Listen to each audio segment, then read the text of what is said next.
parallel session, we had a presentation of Dr. Satish Kumar, Dr. Roshna Arora and Baljeet Kaur. She may be coming in between the session. And Pooja Rani Rashna Agarwal. So, three presenters was present, is expected to be present in the parallel session, which will take it in the present session. And in this session, we have three presentations, presenters available: Naresh Kumar Medwal and Bakshi Amit Kumar Sinha and Sneha Poddar. We have session chair, Professor A.K. Sharan.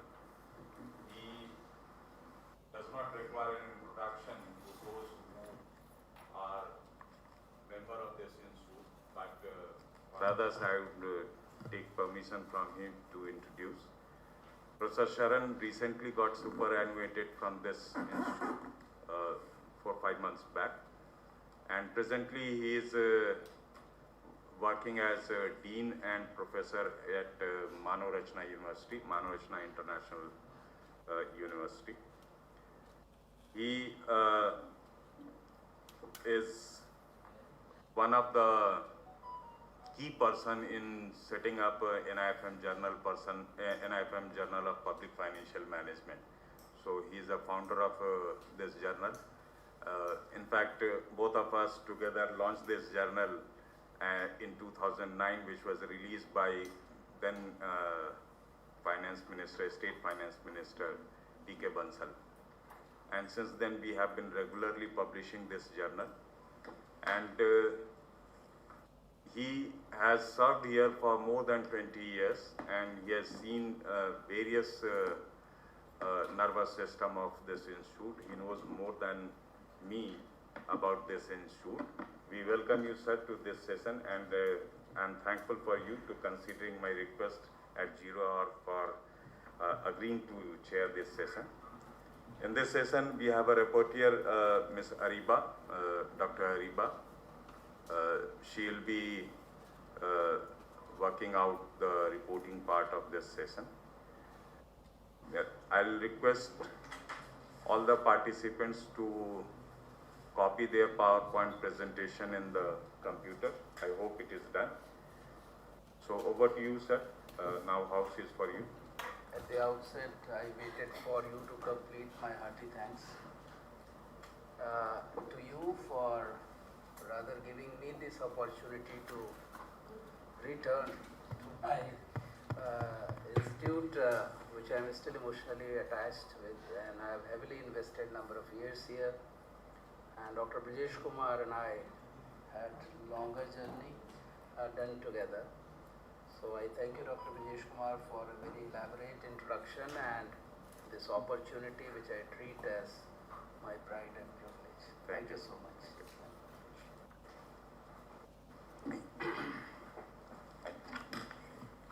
The first presentation will be from Naresh Kumar Medwal.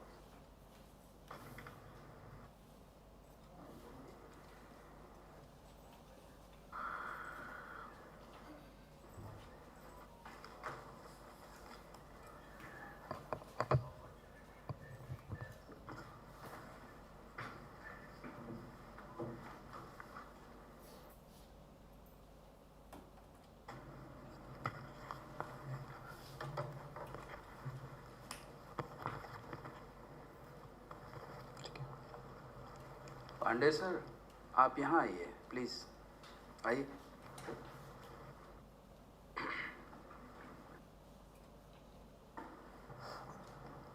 Good morning, everyone. Myself, Naresh Kumar Metawla, Research Scholar, Department of Accountancy and Business Statistics, MLSU, Udaipur. My research title is Sustainable Development Goal and Analysis of Indian Corporates' Voluntary Adoption of Business Responsibility and Sustainability Report, BRSR. Adoption of... Dr. Naresh, just half a minute, that we will set some time limit, and already the time limit has been declared. I think you know it. Yes, sir. 15 minutes. Yes. So please conclude around that. ठीक है, सबसे पहले मैं महात्मा गांधी के एक coat से अपना presentation start करना चाहूँगा. Earth provides enough to satisfy every man's need but not every man's greed. इसको बेस रखते हुए the sustainable development goal of United Nations are global call to action, establish a sustainable future and advance justice, equality and human rights for all by year 2030. The 2030 Agenda for Sustainable Development, which was adopted by UN members states in 2015, offer a set blueprint for peace, prosperity for all people and our planet, both now and in the future. Role of business to achieve sustainable development goal.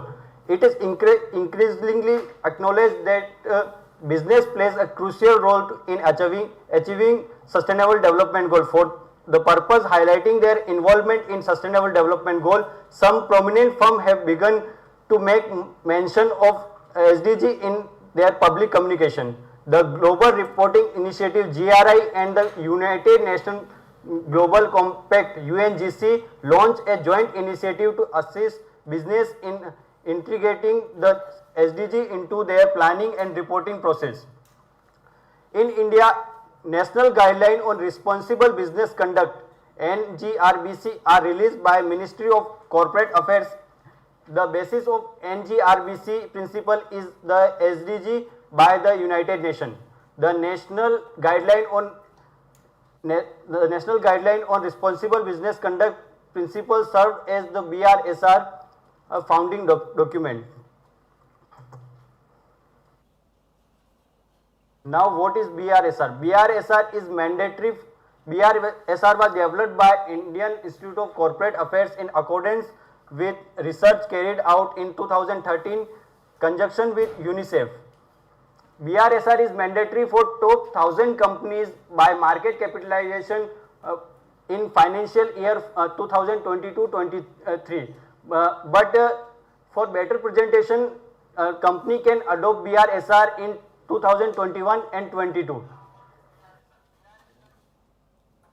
This is the alignment of BRSR principle with the SDGs, which are given in NGRBC Annexure 4. There are 9 principles of NGRBC which are principle wise disclosure in BRSR. Here are some studies.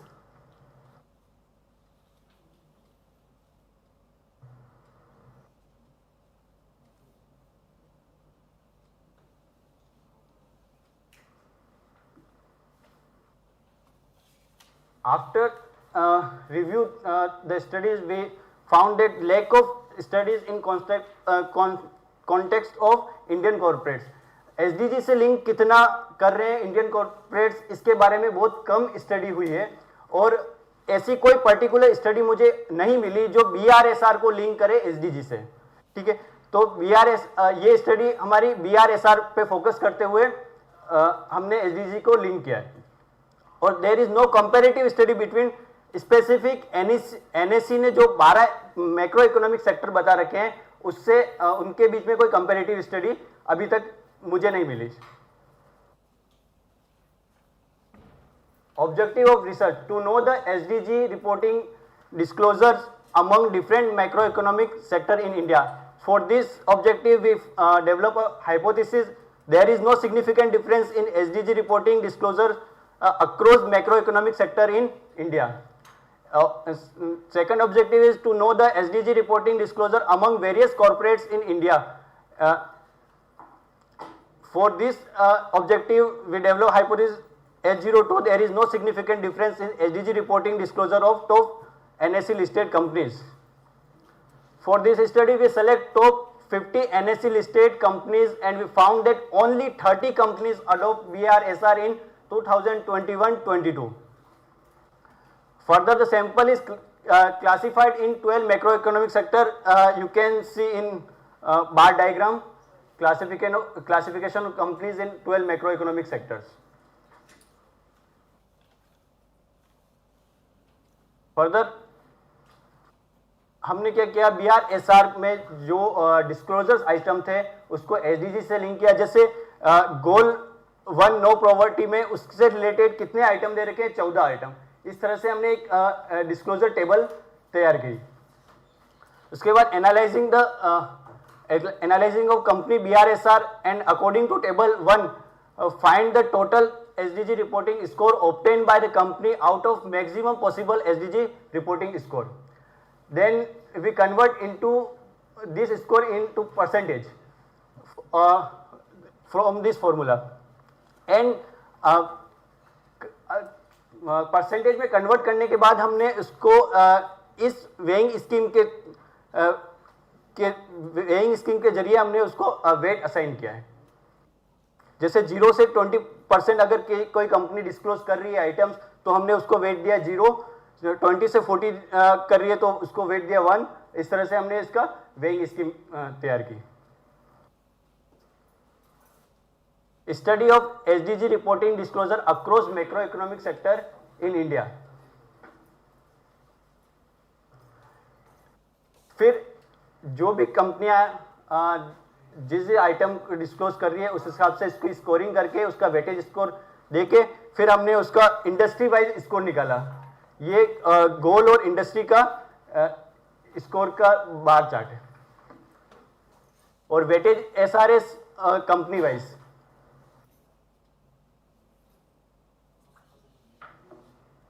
Testing of hypothesis. हमारे first hypothesis there is no significant difference in SDG disclosure across macro economic sector in India. इसके लिए हमने इससे पहले हम normality test लगाया था। Normality test लगाने के बाद हमारा डाटा चूंकि नॉर्मल आया तो हमने पैरामीट्रिक टेस्ट यूज किया फॉर कंपैरिजन 1 बाय अनोवा, और अनोवा की फाइंडिंग्स हमें बता रही है कि there is no significant difference in SDG reporting disclosure across macro economic sectors in India is not accepted, means null hypothesis is not accepted. It means there is no homogeneity in disclosure of SDG reporting between macroeconomic sector. फिर हमारी second hypothesis, there is no significant difference in SDG reporting disclosure of top NSE listed companies in India. We use chi-square test. The significant chi-square values are associated p values show that there is significant difference in SDG reporting disclosure among the top NSE listed companies in India, rejecting the null hypothesis overall. इसमें थोड़ा सा और इसको मैं explain करना चाहूंगा।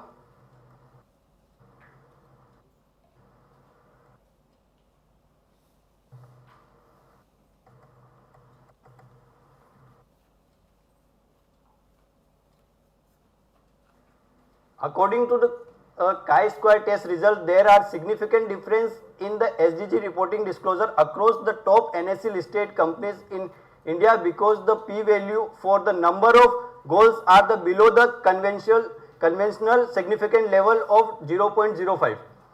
With regard to reporting disclosure, goal 1, goal 3, goal 5, goal 8, goal 11, goal 13, goal 15 and goal 17 specifically show statistically significant difference.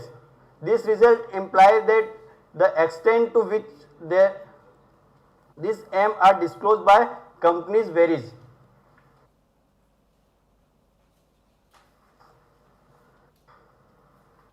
Findings.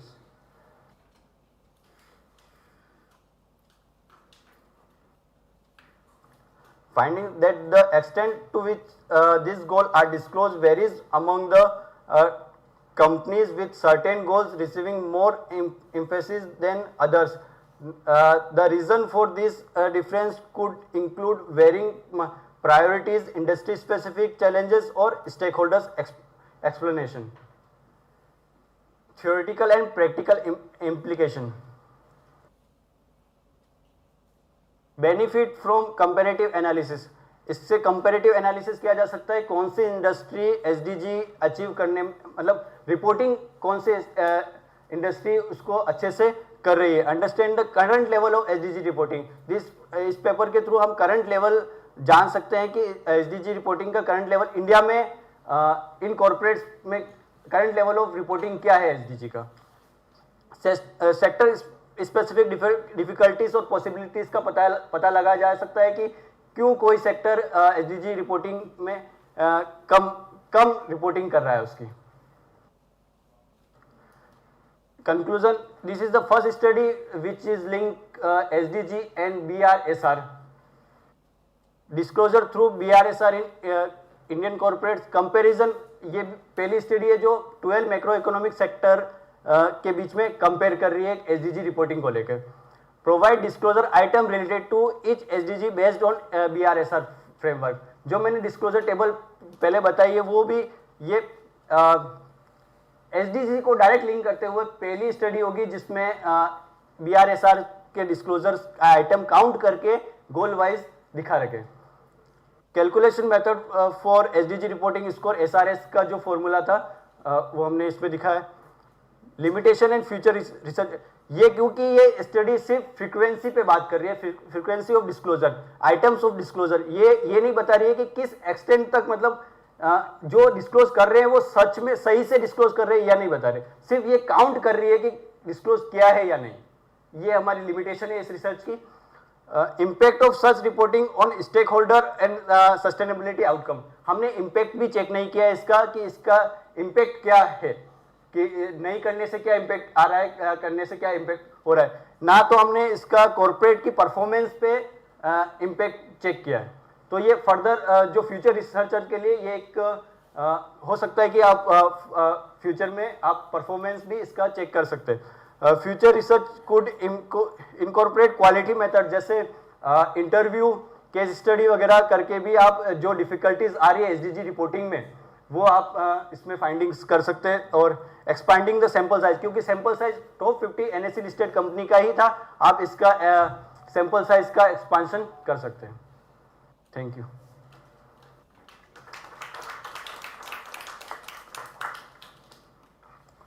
Questions from all of you? Anybody?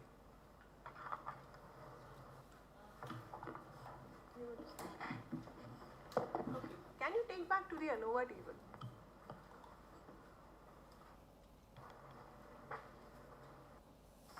How come p-value is coming out to be 1.78? It is tested in software. No, but when we say p-value, it should be between 0 and 1. This is 1 point. So it should be between 0 and 1. Somewhere something is wrong. Maybe. Because 1.7, you can say 0.017 or 0.17. ये मैंने Excel में calculate करी थी ANOVA. I think no point defending it technically. What is suggested to you, you will see your software, or maybe if the table is reproduced, there is a typological. Do it, but otherwise p-value range is between 0 and 1. Right.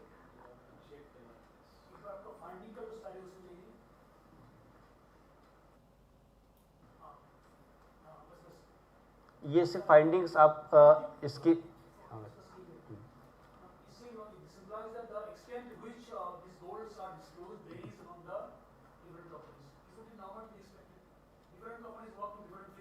Yes, sir. There is a normal be expected unless you measure the impact. What is the आपका ये strength का मतलब क्या है? नहीं, ये the impact of this, impact of non-disclosure or less disclosure or more disclosure. Then what is the equation to set?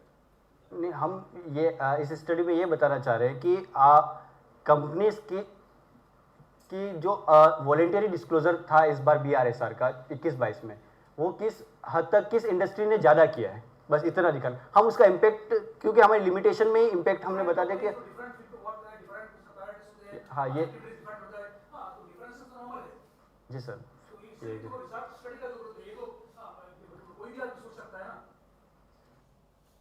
पर जैसे सर एक पर्टिकुलर इंडस्ट्री में भी नहीं सर, जो BRSR का फॉर्मेट है उसमें एक आपको पर्टिकुलर दे रखा है, उनको डिस्क्लोज करना ही है, जिसमें दो टाइप के इंडिकेटर्स है, एक तो असेंशियल और एक leadership indicators.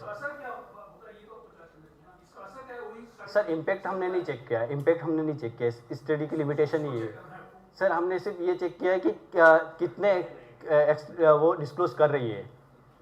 Study is very limited to only seeing how many such Indian corporates have adopted this BRSR. Yes, sir. Yes, sir. How the reporting or not. Now, whether that reporting, how far that is factually reflecting the position also is not a part of the study.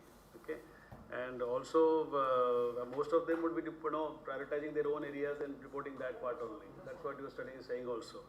So it's limited to that only. It doesn't go into the impact of other things, actual impact on the ground and all. This is only because there is now a requirement to, but not mandatory as yet. It's still voluntary. So how many have voluntarily adopted that only? That's the point in studying and all. Nothing beyond that and all. There is one more question, Mr. Naresh. You have mentioned that these are the industries which you have considered, right, for the BRSR, Yes, right? sir. So which industry is performing best in all those sectors, if you'll focus on that? Okay मेरे पास chart इसका मैंने PPT में नहीं दिया है. It was, I think, the first chart, first slide, first or second slide. Yeah. There are two industry, information technology and industrial. This is sector-wise. Sector wise analysis. 12 sectors. नहीं, ये तो सिर्फ किन सेक्टर की कंपनियां इसमें आ रही है, वो तो सैंपल का क्लासिफिकेशन है. This is इससे just a sample. ये तो You सैंपल haven't है, disclosed ये it. सैंपल है. डिस्क्लोजर आप पूछ रहे हैं, एक minute. Because that is the main objective of your study, ki on the basis of these parameters, you are going to analyze that which sector or which industry is performing good on the basis Yeah, of yes, BRSR. yes.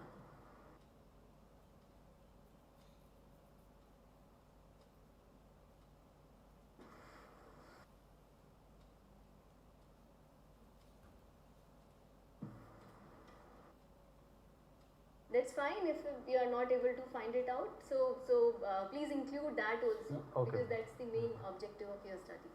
Yeah. I just wanted to have some clarity on this.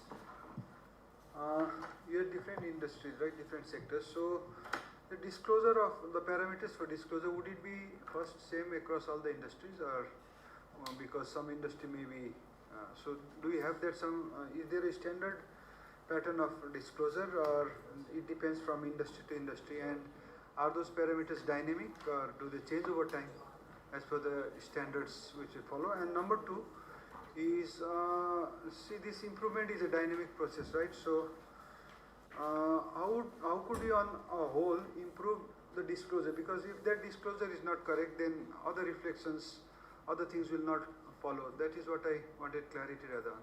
Sir जैसे कि आपने पूछा कि कोई specific industry wise, sector wise आपका क्या parameters for disclosure same है? Sir हाँ, क्योंकि BRSR जो है सर उसका एक, सर BRSR का एक सेट फॉर्मेट है कि आपको वही चीज़ डिस्क्लोज करनी है. उसमें तीन टाइप के डिस्क्लोजर है: जनरल डिस्क्लोजर, मैनेजमेंट डिस्क्लोजर और principle wise disclosure. This is study based on principle wise disclosure. There are 9 principles और उसके अंदर भी स्पेसिफिक डिस्क्लोजर्स जो मिनिस्ट्री ऑफ कॉर्पोरेट अफेयर्स ने जो BRSR का फॉर्मेट दिया है सेबी ने, वो उसमें स्पेसिफिक है सर. किसी इंडस्ट्री के लिए अलग नहीं है, वो सबके लिए एक सेट फॉर्मेट है. उसमें हाँ, उसमें एक है कि इस साल वॉलेंटरी था, 21-22 में वॉलेंटरी था, अब इनके लिए मैंडेटरी है. और उसमें भी 2 टाइप के डिस्क्लोजर है, एक तो मैंडेटरी डिस्क्लोजर और लीडरशिप डिस्क्लोजर. मैंडेटरी तो कंपनी को इस बार फॉलो करना ही है, और लीडरशिप डिस्क्लोजर जो है वो कंपनी चाहे तो डिस्क्लोज करे और चाहे तो नहीं डिस्क्लोज करे. ठीक है. और सर आपने को पूछा कि इसमें क्या क्या, जैसे कि हमने ये गोल लिंक है, लेकिन इसमें 9-10 जो गोल है वो मिसिंग है, क्योंकि हम उसको डायरेक्टली रिलेट नहीं कर पा रहे थे BRSR के प्रिंसिपल से. तो इसके लिए क्लियरिफिकेशन, थोड़ा क्लियरिफाई करना चाहिए BRSR को कि उसको डायरेक्ट हम SDG से लिंक कर पाए. ऐसा कि अगर आप NGRBC के जो आप प्रिंसिपल्स आप इसमें इंक्लूड करें, तो इन प्रिंसिपल्स को SDG से ज़्यादा क्लियरिफाई करने चाहिए, क्योंकि उनका बेस ही NGBRC का SDG गोल्स है.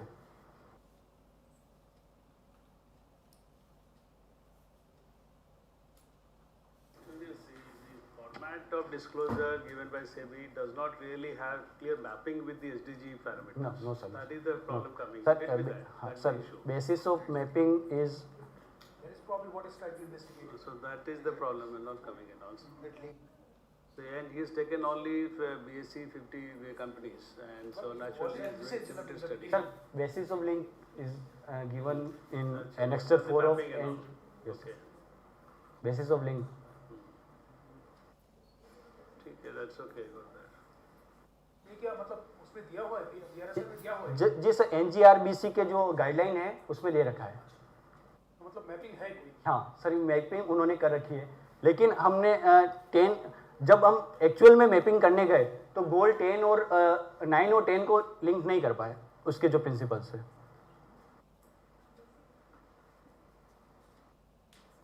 So, any more questions from anybody? Thank you. I'd like to Please, I'm suggest something. I've read your paper. You have applied F-test and chi-square test. I would suggest you to revisit your decision on application of these two tests, which does not have a sync with the hypothesis which you have formulated.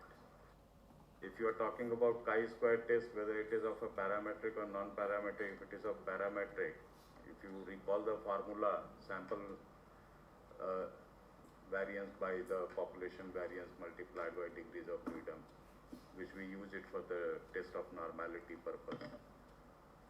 Your selection of testing of hypothesis is not appropriate. I would suggest you to revisit it. Okay, sir. And there are two sections which you require to add. One is, how do the findings of this study contribute to the existing literature on SDG reporting in other regions and countries? Try to add this paragraph also. Okay, sir.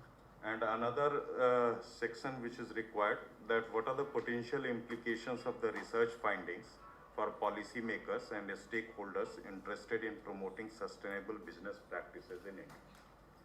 These two sections are missing, so if you add these two, your paper will be little better. Okay, thank you. So my suggestion is revise on these lines and resubmit it. Okay, sir. Thank you. Thank you.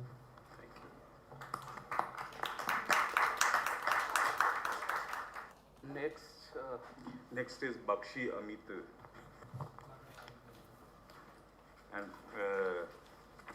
Dr. Barna Ganguly.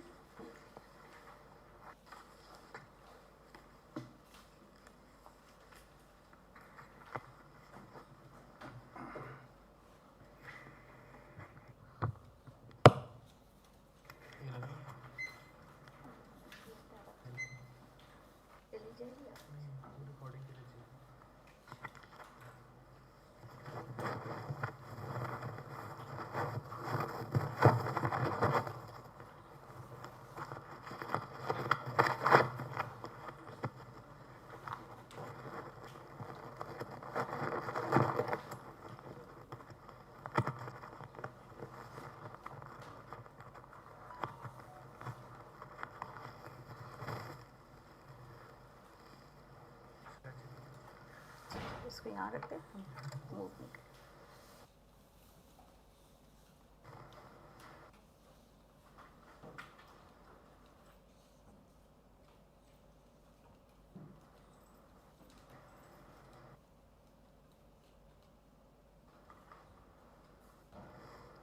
So good morning to all esteemed guests sitting here. This is the second day that we have again assembled here on the same platform to discuss the issues of environment and how if we neglect it now, in near future, it will just diminish all of us. And just before starting, I would just like to remind you to something that previously, या आप लोग अपने childhood में you would have seen a bird garaiya, and this is state bird of Bihar also. But in recent few years, आपने अगर notice किया हो, you would find that garaiyas are almost missing. At least in our state in Bihar, हम लोग जब बचपन में it was full in the trees या हर जगह we could notice कि बहुत सारी garaiyas are sitting there. But now they are just missing. So this is what is climate change. That is a small brown type of bird, small bird. Sparrow. Yeah, sparrow. Chodai Pakhi, yes. So, but maybe if you have noticed, now we are just, rarely if we could have a glimpse of that bird. So that is what is one of the impact of mobile phones technology which is having on these small sparrows.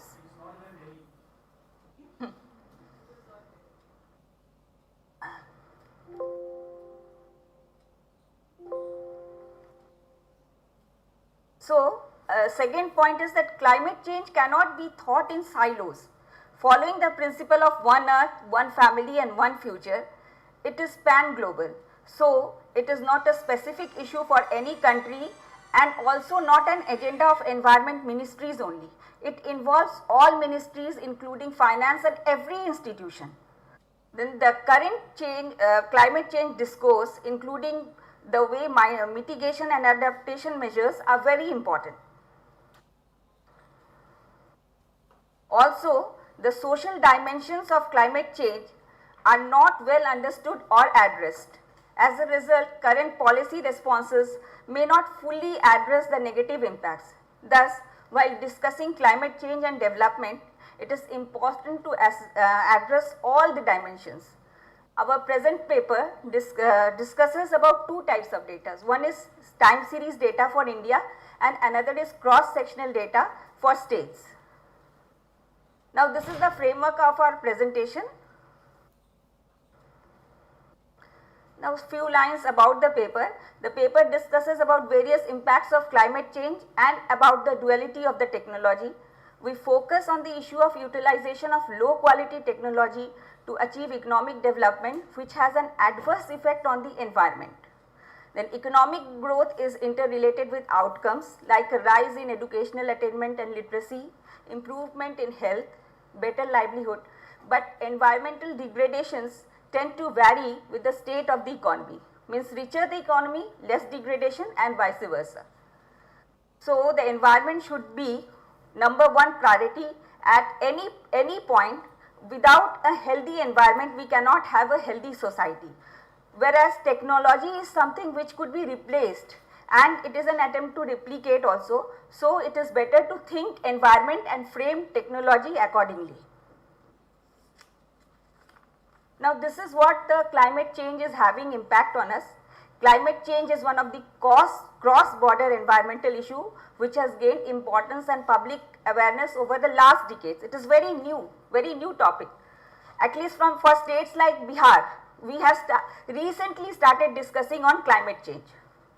Unless and until some global mechanisms are developed, this will remain a challenge for international environmental policy as well as national policies also. To understand the impact of climate change, we need to see observational data, especially time series, to note what are the variances and what are the changes over the time. And also we need to see the changes in cropping pattern, flooding, etc. So I move on to the next slide. So this is a slide which we have tried to see how climate change is affecting agriculture, because India as well as Bihar is one of the agricultural state as well as agricultural country. So the agriculture sector in India is vulnerable to climate change, all of you know. High temperature tend to reduce crop yields and favor weed and pest spread. Climate change can have negative impact on irrigated crops yield across agroecological regions, both to temperature rise and changes in water availability. The impact of climate change is expected to affect yields, particularly in crops like rice, wheat and maize. Here we have tried to show 2 decades. So you could see the chart and you could see the difference between the maximum and minimum temperature. How the difference is gradually increasing.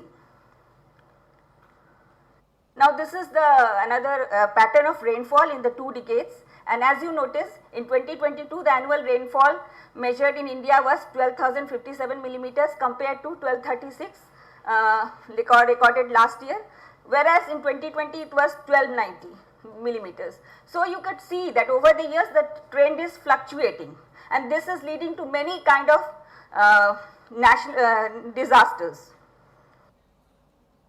Now this is the use of fertilizers and pesticides, how it is increasing. As we all know that excessive use of fertilizers and pesticides in agricultural fields mainly lead to degradation of the soil quality. In India, agricultural practices are extremely dependent on extensive use of fertilizers and pesticides, which are considered inputs of agriculture that lead to food security. But overuse of fertilizers and pesticides causes greenhouse emissions which are not well understood yet. Fertilizers and pesticides remain in soil and environment for a long time and affect various biotic and abiotic factors. However, in recent years, India has paid more attention to the use of chemical fertilizers, which is a significant source of greenhouse emission, greatly contributing to the climate change, and we are gradually shifting towards the use of biofertilizers. So between 12-13 and 2021, as you could see in the table, the use of fertilizers increased by 27% and that of pesticides by 36%. Now we have also tried to see the impact of climate change on social dimensions. And as you know that population is one of the major challenge because it is gradually eating up all the resources, and resources are limited, and with the increase in population all these resources are getting depleted.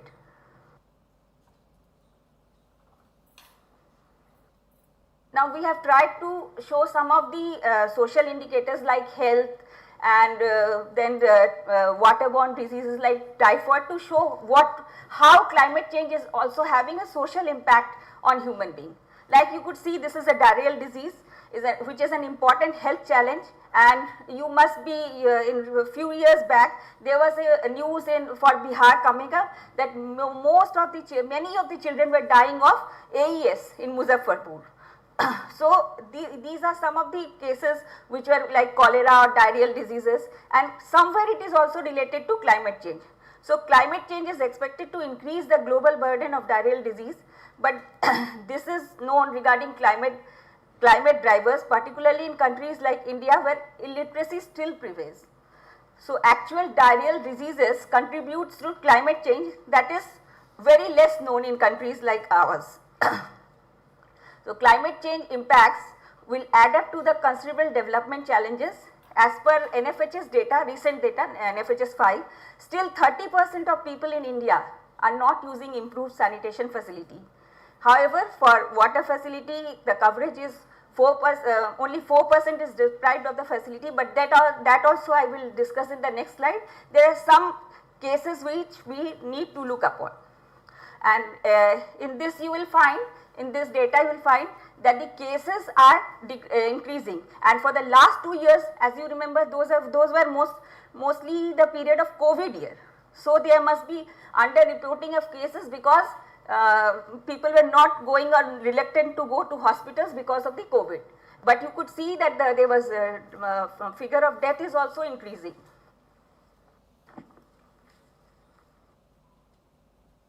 Now drinking water is another major indicator of health, and if a person is drinking contaminated water for a long period, then it will have a large impact on his or her health. And as I told you in the previous slide, now only 4 to 5% people in India are deprived of improved sources, but here we need to find out one thing, that is still 16.1% in urban and 45.9% in rural use tube well and hand pump for drinking water, which is considered as improved source in NFHS. Additionally, 3.8% of rural and 0.6% of urban areas are using unprotected well water. Even other sources like rainwater, surface water, spring water, etc. also not considered safe, but are considered as improved sources of drinking water in NFHS. So ultimately you need to think that when we are considering these things which are coming from the ground, so somewhere it is getting contaminated. You could see in the figure that waste generation is increasing, and this in turn can contaminate the soil and groundwater. And you know that now there is a big problem of arsenic, fluoride and iron. So if you could see in the figures also that along with the contamination of water, the diseases related to this will gradually increase.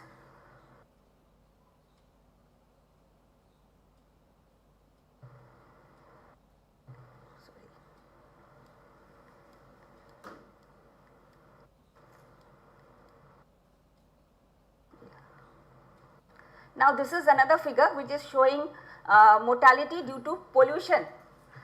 So more than 90% of world's population is exposed to air pollution, which makes it highly relevant topic.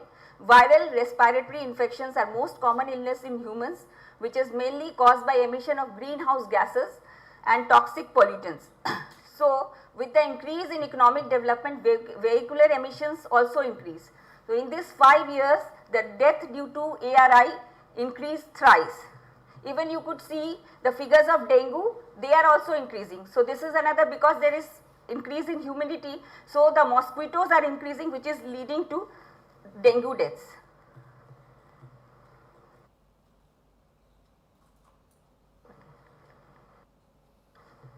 Now this is where we discuss about the target of COP26. So how India is trying to address all this. So it has been lot discussed about in yesterday's conference. So I won't go in detail, and just go on next slide. So here you could see the increase in public expenditure of India in environment. So the government has already started initiative in this direction, as you could see, the government expenditure on environment protection has increased from rupees 1982 crore in 11-12 to 2478 crore in 22-23, indicating an increase of 1.26 folds. However, there are some fluctuations also in the intermediary years. So in these 12 years, the government expenditure, expenditure on environment gradually grew annually at the rate of 3.6%, which you could see in the chart. Next, we have tried to see, this is that was our time series analysis, and this is a cross-sectional analysis where we have tried to relate how SDG indicators are having effect on different states. So you could see that sustainable development goals have many indicators related to environment and climate. However, some indicators have been selected, because we cannot select all the indicators. So out of all, we have selected these indicators which are closely related to environmental degradation.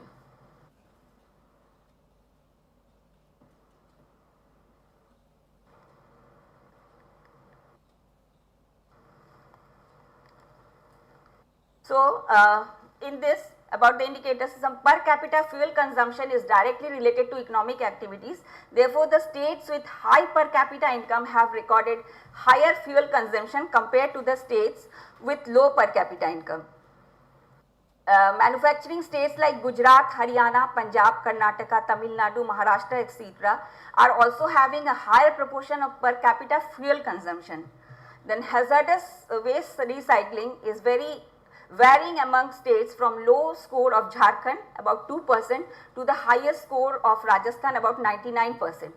And again, richer states here generate more plastic than the less developed states. And another part is that the developed states have better technology and are able to treat their pollution compared to the low income states. For example, the share of biomedical waste also went up 10%, while the figure is less for developing states like Bihar and Chhattisgarh. But when you see the impact, you will see that the impact of this pollution is more on underdeveloped states like Bihar.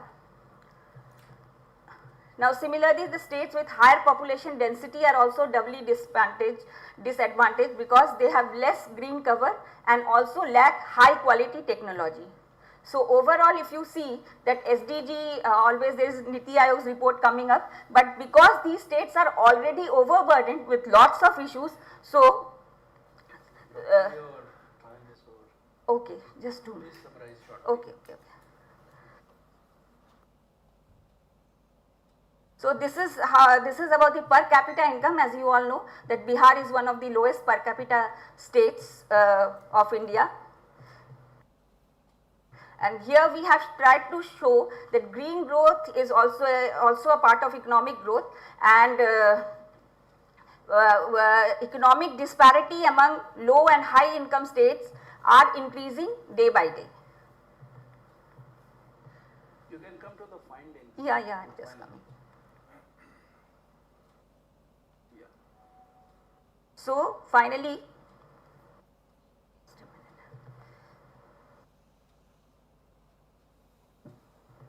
So the opportunities and challenges of social and economic development have to be assessed from the angle of climate change.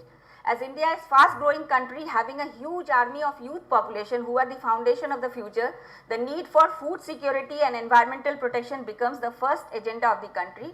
And being a lower middle income group, all states of India cannot grow at same parameters. Thus, some are using inferior technology compared to the other states. So we have to, while making any policy, we'll have to give importance to all these indicators. So finally, the last slide is about our study is the policy suggestion. So along with awareness, efficient utilization of resources is also required to maintain balance.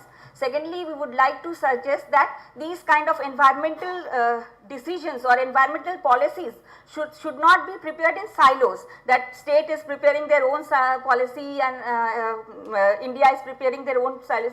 This is something pan global. So whenever policy is made, every part and every priority must be taken into importance. So finally, if all these are met, I think in future a day will come when at least we will think and have climate friendly technologies also, and that this gap between the states will also be met. Thank you.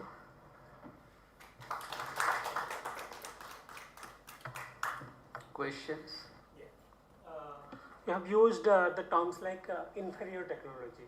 So what is the parameter to know which technology is superior or inferior? What is the criteria to know that a technology is superior or inferior? Like, see, we are not scientists, so we didn't go in that way, but it's sure that the technology will, for example, vehicular emission. If a technology is there, you have number of vehicles, but its emission is less compared to states which are having less number of vehicles, but their vehicle emission is higher, because the technology used here is lower in low income states compared to high income states. So this is how we try to assess the parameter of technology. So can I sit there, because both of us have, so Sure. we will be answering. Thank you.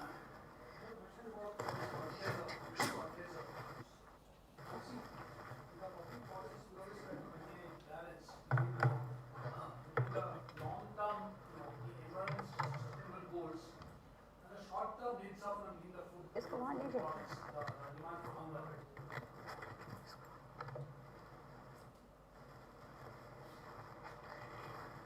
Yes.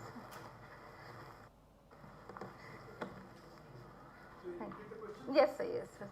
Okay, I was saying that you have mentioned about the fertilizers, use of fertilizers, chemical fertilizers.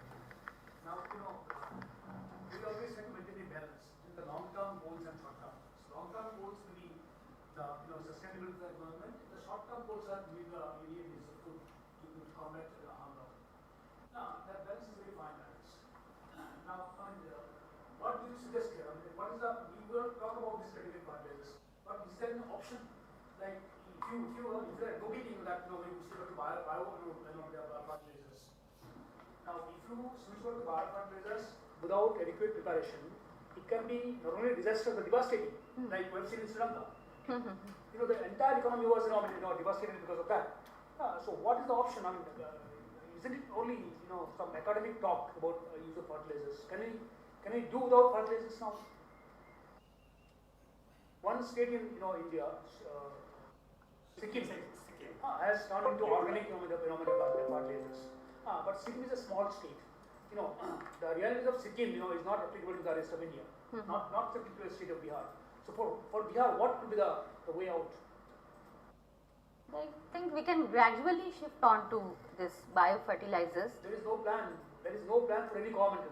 Anywhere in the rest of the country, there is no cogent plan or a roadmap. And because, as I told you, that we already have a population pressure, we need to meet their food demand and everything. So the chemical fertilizers will continue to be there.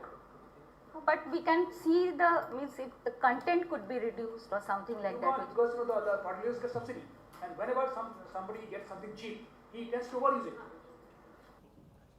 And when you use that is something when you are getting, they contaminate the water bodies, as you say, and create other hazards. So it's just academic talk. We keep on indulging in such talks, for no reason. No, but Dr. Acharya said it is not an academic talk.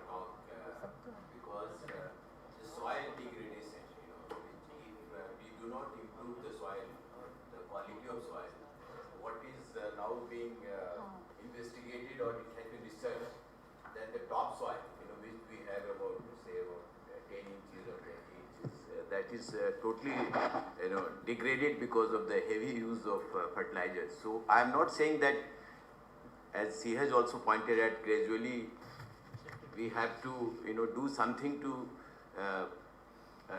so that the quality of the soil. I would say that instead of this debate about biofertilizer or fertilizer, we should see in some way that this quality of soil is, and there is a movement also to save soil. So that is a very important. I don't think that it is just an academic. By going by the Sri Lanka experience, I mean that is very scary. But at the same time, we have to. There is no movement nor no research. How to regenerate topsoil. In fact, the other day I met somebody, a friend of mine, who is turning vegan. He was a hardcore non-veg, they turned to vegan. Yes. And now he says, that I do not eat any stuff because they are growing the topsoil. He said, then I said, what do you then eat? When you are turning to vegan, what do you eat? Right. He said, I only seek, the leaves of those trees, which strike with the roots deep to the ground. No, that is too. I mean, that is. It's a very, extreme, lifestyle. No, I'm saying that if you regenerate this flora and fauna, then there should be focus on regenerating topsoil. That focus is not there. Yes. So I think there are some NGOs who are working on regenerating topsoil and how to planting trees. It's a vast problem that NGO cannot address it. Only the government. The government has to take, but the initiative has come from some NGOs that are doing it. Yeah. Can I add something here? So I'm the member of Global Soil Health Committee with University of Glasgow. So there are already a lot of research that is going on regarding how we can regenerate the topsoil. And already there is innovations by Stuart Kaufman, who is a leading biologist, and Johnson Su bioreactors, which cost less than 1,000 rupees to build, which farmers can adopt. And 1 kg of that compost is enough to regenerate 1 acre of soil. It is just that these all solutions exist, but it exists in silos in different libraries, in different scientific papers, and it is not collated together in one platform where NGOs or MSMEs or farmers can access this all together. So we are working on that as well to create a global Creative Commons for farmers, a platform through which they can access these different solutions, which is successful in different parts of the world, because even the climatic conditions in different parts of the world is different. So what solution would work at one place may not work at other place. So we want to collate solutions from all these different climatic conditions and collate it together in one platform and disseminate it at the grassroots level. Thank you. I think that's good. It's a very good intervention. But it should be applied to Indian conditions. Yes, yes. So already, yeah. So in Himachal already at our individual level we have started few pilots. In Ladakh we have started few pilots, and in coming years we may start more pilots in different parts of India as well. And what has been the experience? Any impact of these pilots so far? So it takes about 8 months for this compost to be ready. So we just installed these biocomposters in November last year. So this year we should be able to get some results in India. But in US and in Malaysia it has already been tested and proven successful. So this 8 months, the period, this is the period of the time after you apply the compost to the soil? No, it is the time that when we add all the materials to the composter, like leaves, cow dung, other diverse materials. So it takes 8 months to digest itself and become ready to be applied on soil. And when we apply it on the soil, how long does it take for the soil to get regenerated? About 2 years. So for 2 years, does it mean that for 2 years, whatever the soil should be left free from all cultivation? No, it can be cultivated, but one should not apply the chemical-based fertilizers. One should apply the fertilizer from this composter. Is it effective? Is it yes, effective? Yes. So the study. What you are saying is not it is very effective, because you say and the soil will take 2 years to get regenerated. Yes, because So that means, during these 2 years you can't apply any chemical fertilizer, and that will affect the production of the. no. So in where it has been already tested and has been successful, the production has been rather more than the chemical-based fertilizers. Even for 2 years. Even for 2 years, yes. Then why this 2 years time limit? Because the soil is degraded to such an extent that to restore all the nutrients, you have to feed it again and again for the years. I think it's well-meaning, well understood. Any more questions? Yes, adding to what we have discussed. In our research on circular economy, now one of the key problems which was cited here was the delay of the things, and if we are not getting something out of it, it just remain in papers. So there could be something like the black soldier fly composting or something like that, where you will get the protein rich food for the fish or other things while we compost the things. There could be facilities where we could collect the food waste. One of the major problem which we have is we are dumping waste, especially the food waste or whatever things which we have, we put it in the plastic bag and dump it somewhere. So if all the places, all the villages do have some collection points of such kind of materials, and if we bring into a facility where we could compost it with the black soldier fly, you may be knowing that it is a fly which will not create any other problems for this, because its life is fully in the pupating stage. Only after that fly will be drinking some water and dying. So that larvae is full of protein. So that can be a chicken feed, or it can be made as a fish feed, which is very much costly for the farmers for getting it back. So such kind of a cyclic method, and the resulting compost can be used to feed, to fertilize the land. Nice suggestions. I think Dr. Barna, you take care, and during lunch you can give her more suggestions on the positive. One more question to Ms. Poddar, like how costly is this compost? This is very cheap, sir. It takes less than 1,000 rupees to build, and any farmer can build it their own premises. Sir, in Bihar also we are using neem urea, and there is another dhaikia. All these traditional type of things which are not degrading the soil, these kind of things are used. But that is something which is used in Bihar. That's what I told you. It's some practice, different states are practicing different things. But those things should come in same platform and should be advocated along all the states. Okay. So you have a question. Actually, it's a couple of questions, and you can ask one. Okay. I'll have to decide which one is good enough, to go with the most important one. So, with all due respect to Dr. Barna, I went through all the slides very, very carefully. I could not really decide whether the paper was about environmental degradation or it was about climate change. Because they are two very different, they are different concepts. Climate change is a long-term change in the rainfall patterns, and it's the temperature. And also I was wondering how come you didn't take up any IPCC report in talking about climate change. And there are so many observations, then I'll discuss it with you during the lunchtime probably, but maybe we'll begin with this question.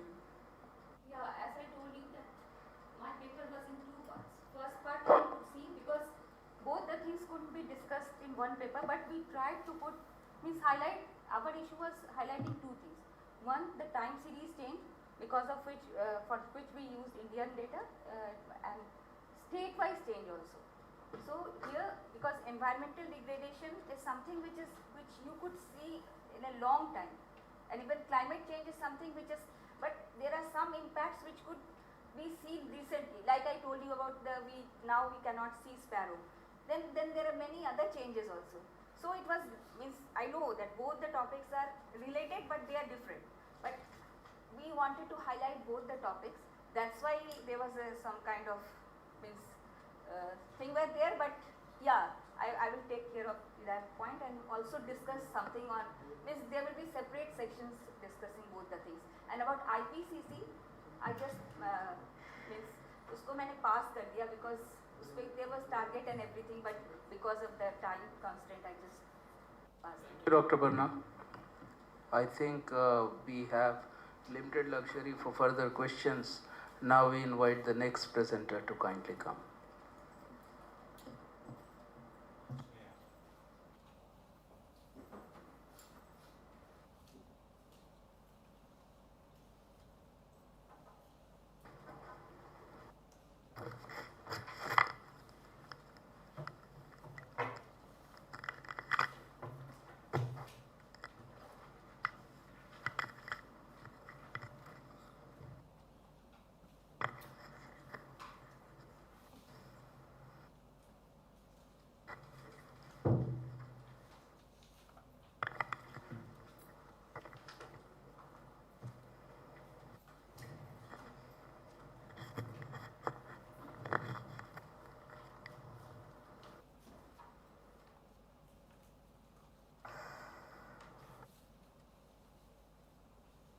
अयं नीजः परो वेति गणना लघु चेतसाम् उदारचरितानां तु Vasudev कुटुम्बकम्. This is mine, that is his, say the small-minded. The wise believe that the entire world is a family. So, dear brothers and sisters of Mother Earth, good morning.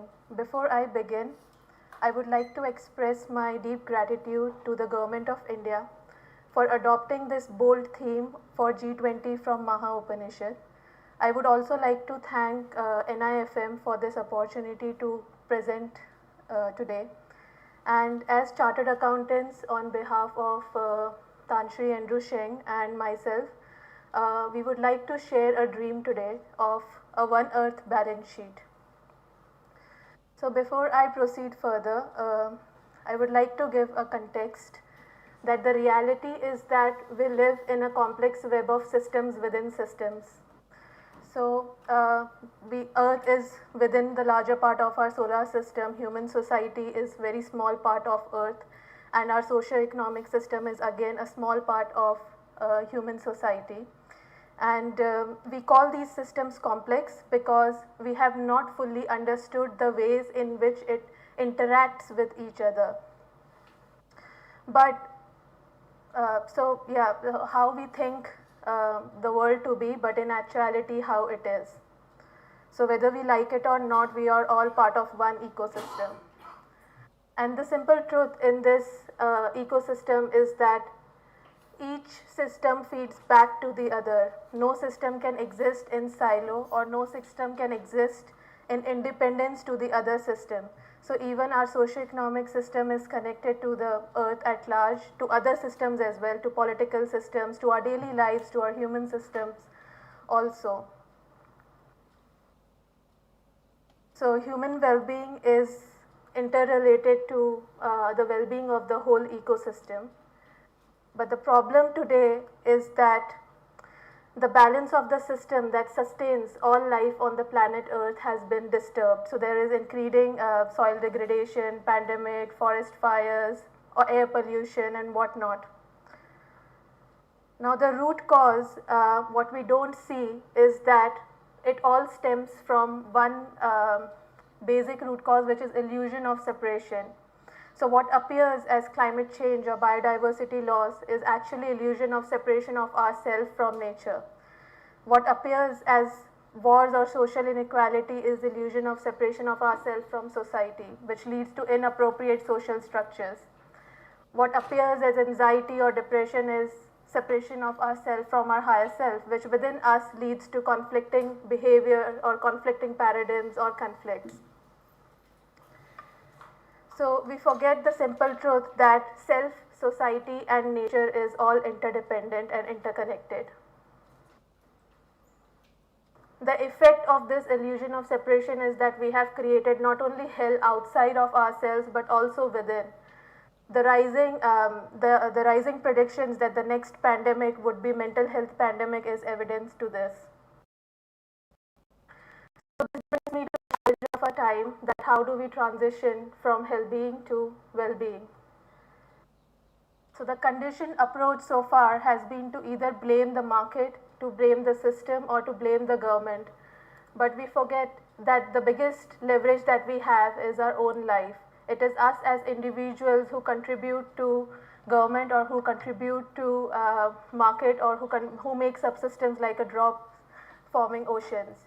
So it has to start at individual level. I'm sorry to point out, but if we want to really adopt lifestyle for environment, so maybe we can try opening up these curtains and see how comfortable can we without so many lights.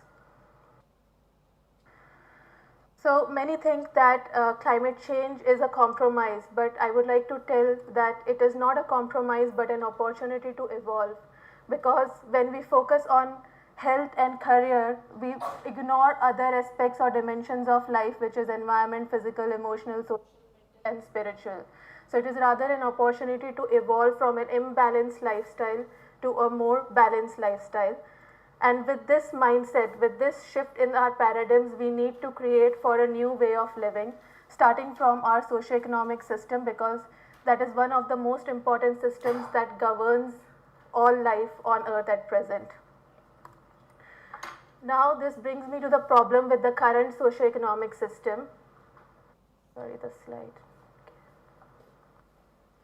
So we need to design from ego to eco, and the problem with the mainstream socioeconomic system is that it is outdated for two reasons that I would cite here. Number one, when the mainstream growth economic theory was written, we were living in a world of abundant supply of natural resources.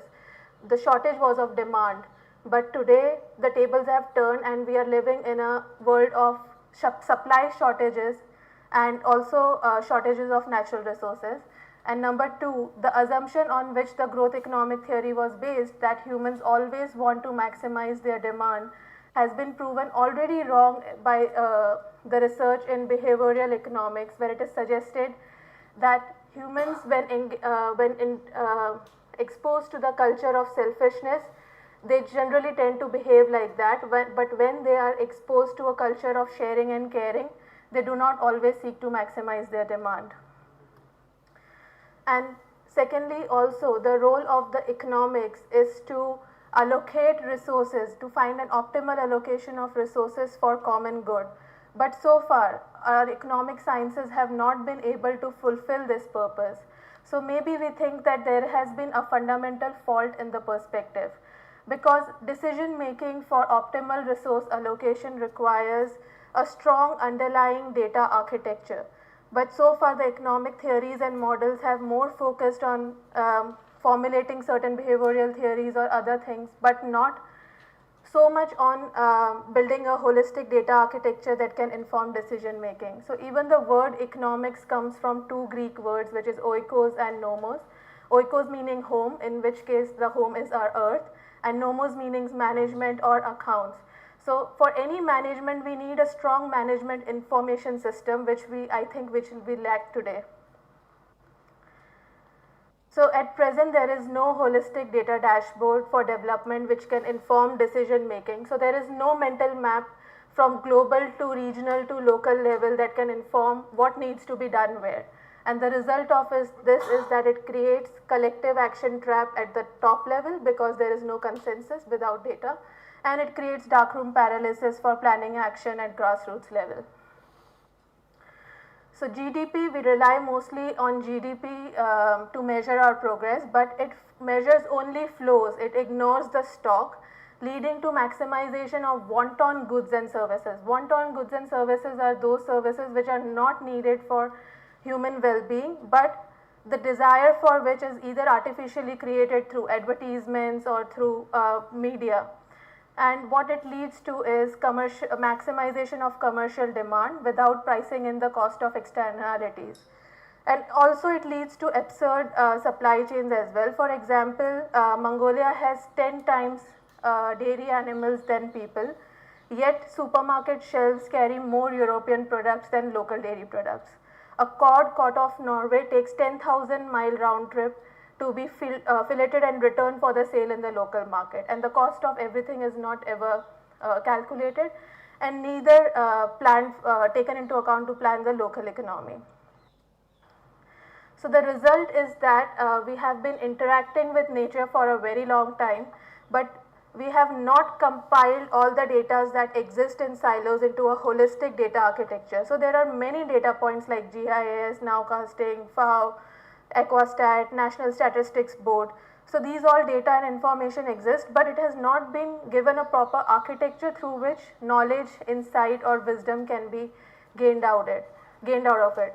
So we rely on GDP. So measuring the progress of any entity or even for any nation just through GDP is like measuring the progress of an entity through its turnover or sales without taking into account what the profit is or what the equity or the reserves of the whole entity is. So we need to upgrade our economic accounting tools and frameworks with compilation of a One Earth balance sheet starting bottom up. So why we say balance sheet is because no accounting is complete without the compilation of balance sheet. Balance sheet is the statement, ultimate statement which shows the resilience or the health of the entity in a holistic manner. So the architecture for the One Earth balance sheet is that on the asset side we would like to measure the natural stocks and potential sustainable flows from them based on their condition and given state of technology.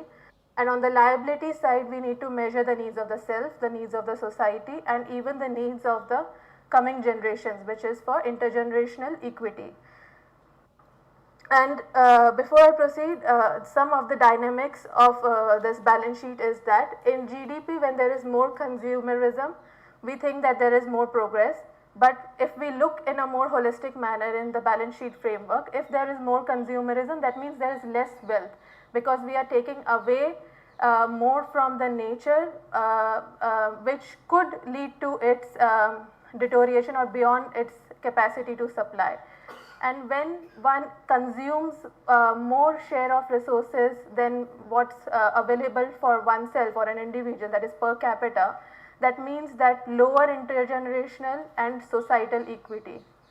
And also when more adaptation and knowledge sharing of indigenous regenerative circular practices happen, better health of natural stocks and better potential flows from them then.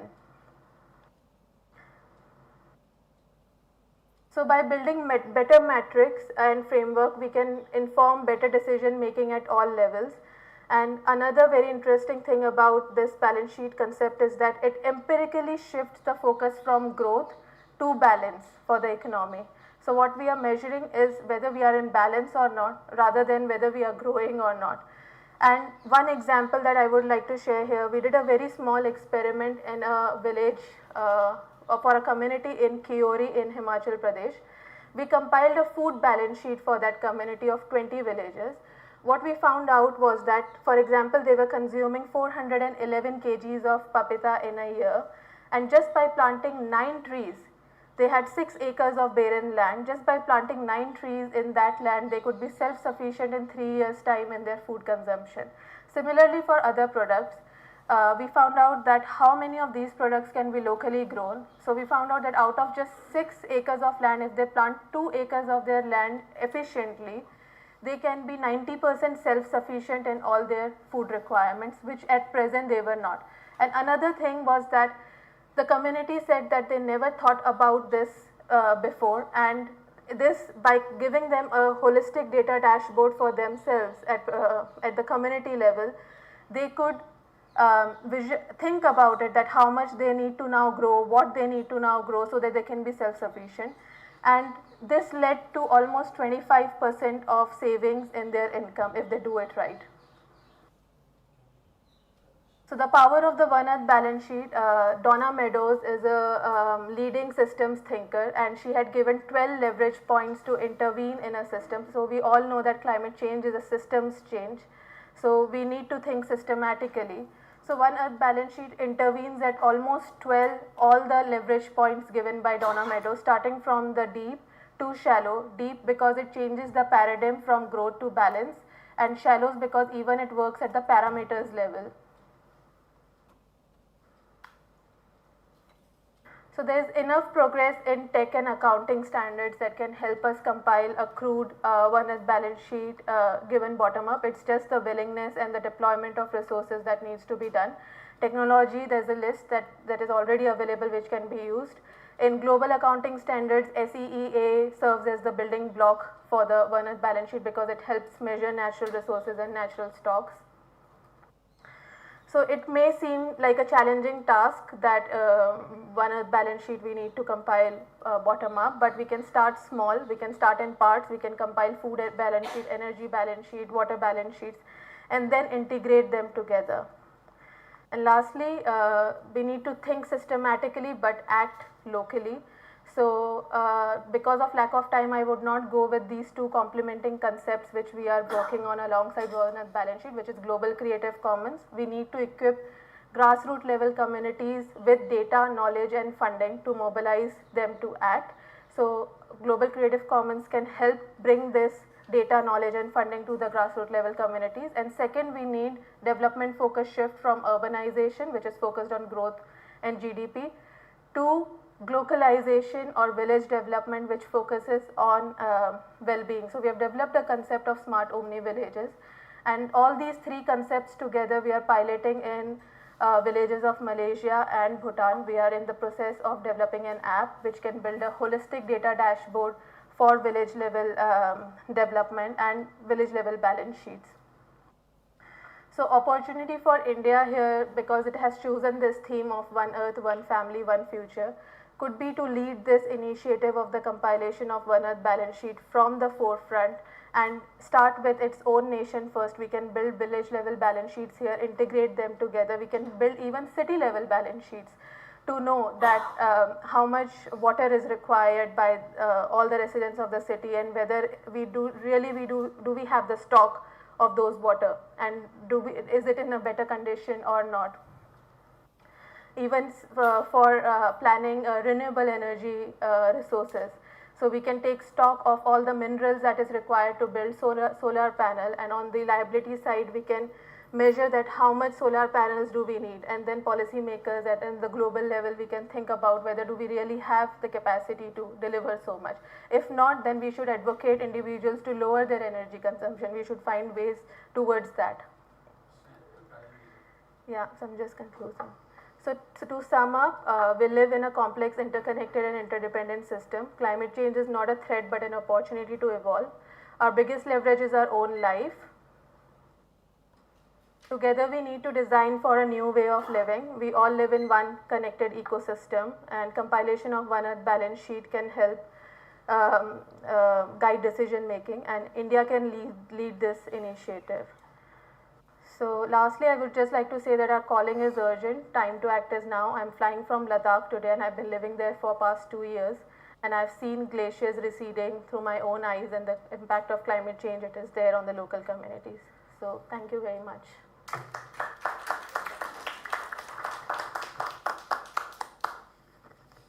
Quick and short questions, because I can foresee you will have many questions from the presenter. So you can have your questions, please.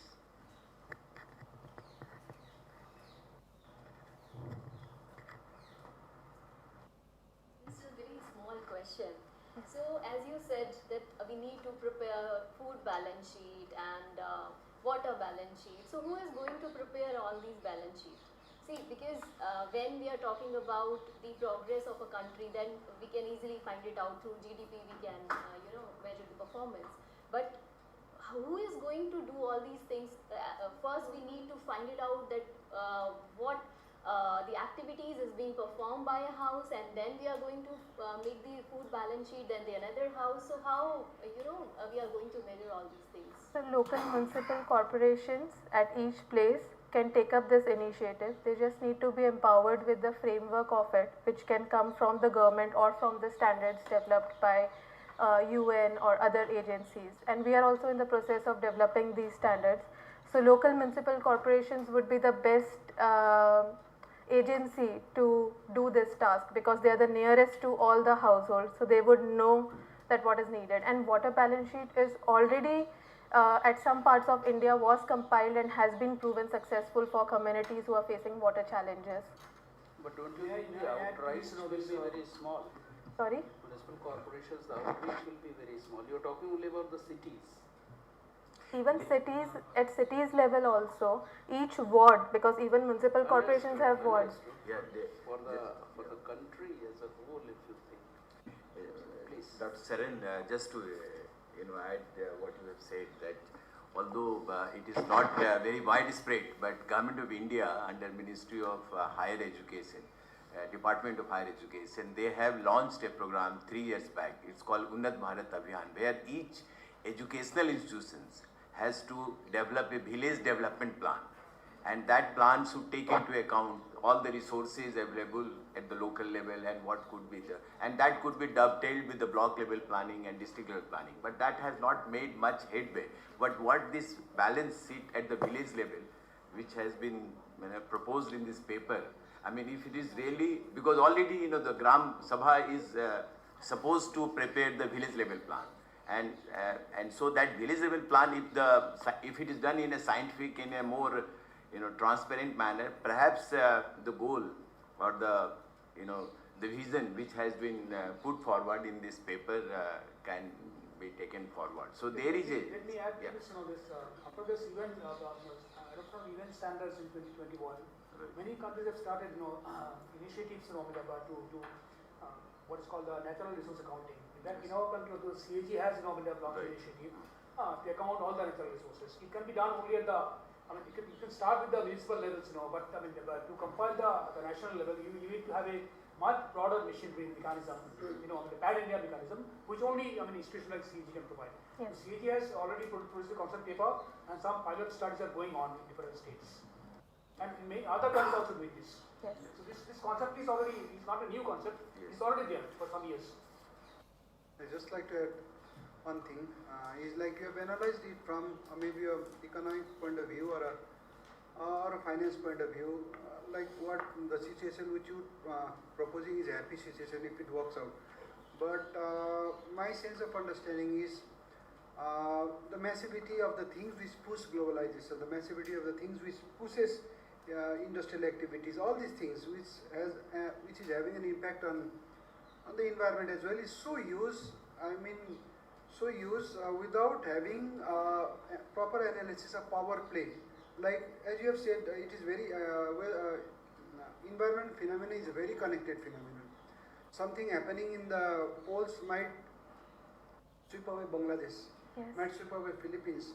So the interconnectivity of the matter is such that even these micro improvements are always a welcome. Is always a good point to move ahead, but without having a structure of power play, international structure of power play where resources can be harnessed and international standard of regulation where how can we deal with resources as well, having an impact. That picture I could not see it here. So like for example, in African countries, like see the Chinese plundering there, see the lithium being extracted. Yes. So I mean the whole community is being washed out. So these are it's a good thing we're making a sub improvement here, but it needs a concentrated global effort, and I think ultimately the rules of the game will have to involve not only fundamentals of economics, because another half of the economics is power play. So how would you include those things here, which I could not see? This is my humble submission to you. Sir, this is actually, sir, first steps towards influencing that power play. That power play today is happening because even at the grassroots level, individuals who hold the power to vote do not have the data to understand that to whom they should vote. So this is the first steps, that when we have a holistic data dashboard which is accessible to everybody, people can know that things are going wrong at some places. So these are just very minuscule first steps at present towards arriving at that power play. It is not yet fully there. Power play takes place in two directions in itself, right? You could be affecting the organizations or entities in power, but equally they have a more designed or a concrete way of implementing their interest, and in these things That is why the first thing where I said that we need to change is at the individual level. So even as you said, it is all interconnected. So even for us to use so much resources to power this lights is interconnected to climate change. So we all have to somehow there has to be a paradigm shift at the individual level without which we cannot change the power structure, and more people who change this paradigm for themselves, and who decide to change, that means the more power on our side then. So it is up to us that in our network how many people we can influence, and we can try influence them to change.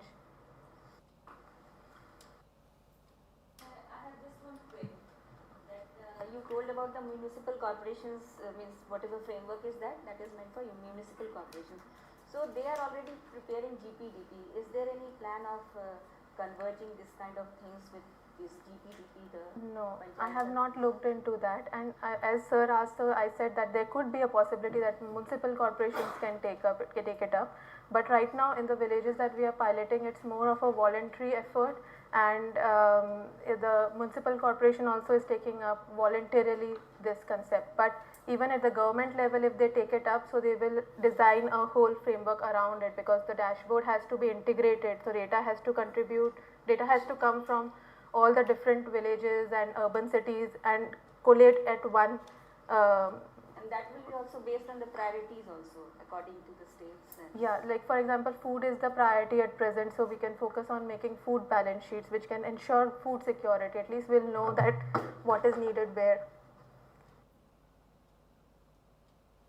See, what Mr. Lama has said is very relevant, because you are talking about individual efforts. In China, there is no individual, there is that state only. And why China? Even in America, there are small communities, which have, adopted a different lifestyle, which is, harmonized with the environment. They don't use more than the basic minimum needs, more than their basic minimum needs. But there are very small individual, efforts. Individual efforts can only get in there, not more than that. It can't, happen that one or balance sheet, and that principle of interconnectivity, to be imbibed, at the level of the global, you need the governments to act, and the governments will never act. No, government. China, you can't expect, because if the governments, have to act, that means the governments are telling their citizens, to reduce their style of living. By lifestyle, you mean that, use of energy, use of resources. Yes. Now, would the Americans take me? Even if the government, tells the Americans, that you reduce your, energy consumption, would the Americans take me? The government will be voted out. And in China, there is no state, yes. no individual. So the state governments. Yes. Please, sir. Yes. I wanted to say that not only government, unless we involve in some way markets, because markets, they play such a large role in our life. Market is based on resources. Yeah. So no, what I am saying, that unless the market dynamics changes, the companies, the corporates, unless we bring this concept at the corporate level, and market itself takes into account that in the long run, we have to be, if we want to be profitable, our business processes has to be sustainable, So No, that kind of. I read a paper in a journal, about this now. Yes. The corporate changes the corporate culture. If the corporates, today, Yes. today they are going for the maximization of profit.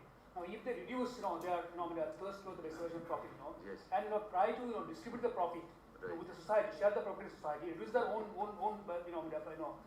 share, Yes. and redistribute it. Yes. Then the philosophy changes. That profit maximization is not the ultimate, That's right. ultimate goal. In fact, But would you be able to achieve that goal there during a lifetime? Sir, No, can I think it's a good intellectual debate can go on for. Last one So comment. profit maximization had to one last sales maximization. Yeah. So sir, yes. Okay, please go quickly. Yeah. So sir, actually, this is for the policymakers as well, because right now policymakers do not also have a holistic data dashboard that where to limit the extraction of resources. So once this is built, they would know that how much of resources is needed for the population and how much is available. So they can design policies for corporates as well. And regarding, for example, China or America, if they are not nudging to change, so India has started lifestyle campaign, which is first of its kind. So slowly, I'm more in the side of hope and optimism that by taking first steps where which nations are already ready, they can set an example for the nations who are not ready. Thank you. I have certain observations. Yes. What we talk here and what we convert it into black and white. So my observation is from the black and white text which you have submitted. There are certain observations I have that you have emphasized about the need for system thinking approach, right? But your paper does not speak deeply into the specific components or mechanisms of such approach. So it requires little elaboration. This is point one. Second is, you know that system thinking can be applied to economic decision making where different stakeholders are, and each stakeholders have their own interests. So how you will be meeting those challenges and developing a procedure for coordination and cooperation. So some narrative is required to be written in the paper, which is presently not there. Plus, you have talked about various theories like unit economics, circular economy, Gaia as critical zone, limit to growth. So your one EBS framework is based on these theories. Yes. There is some linkage.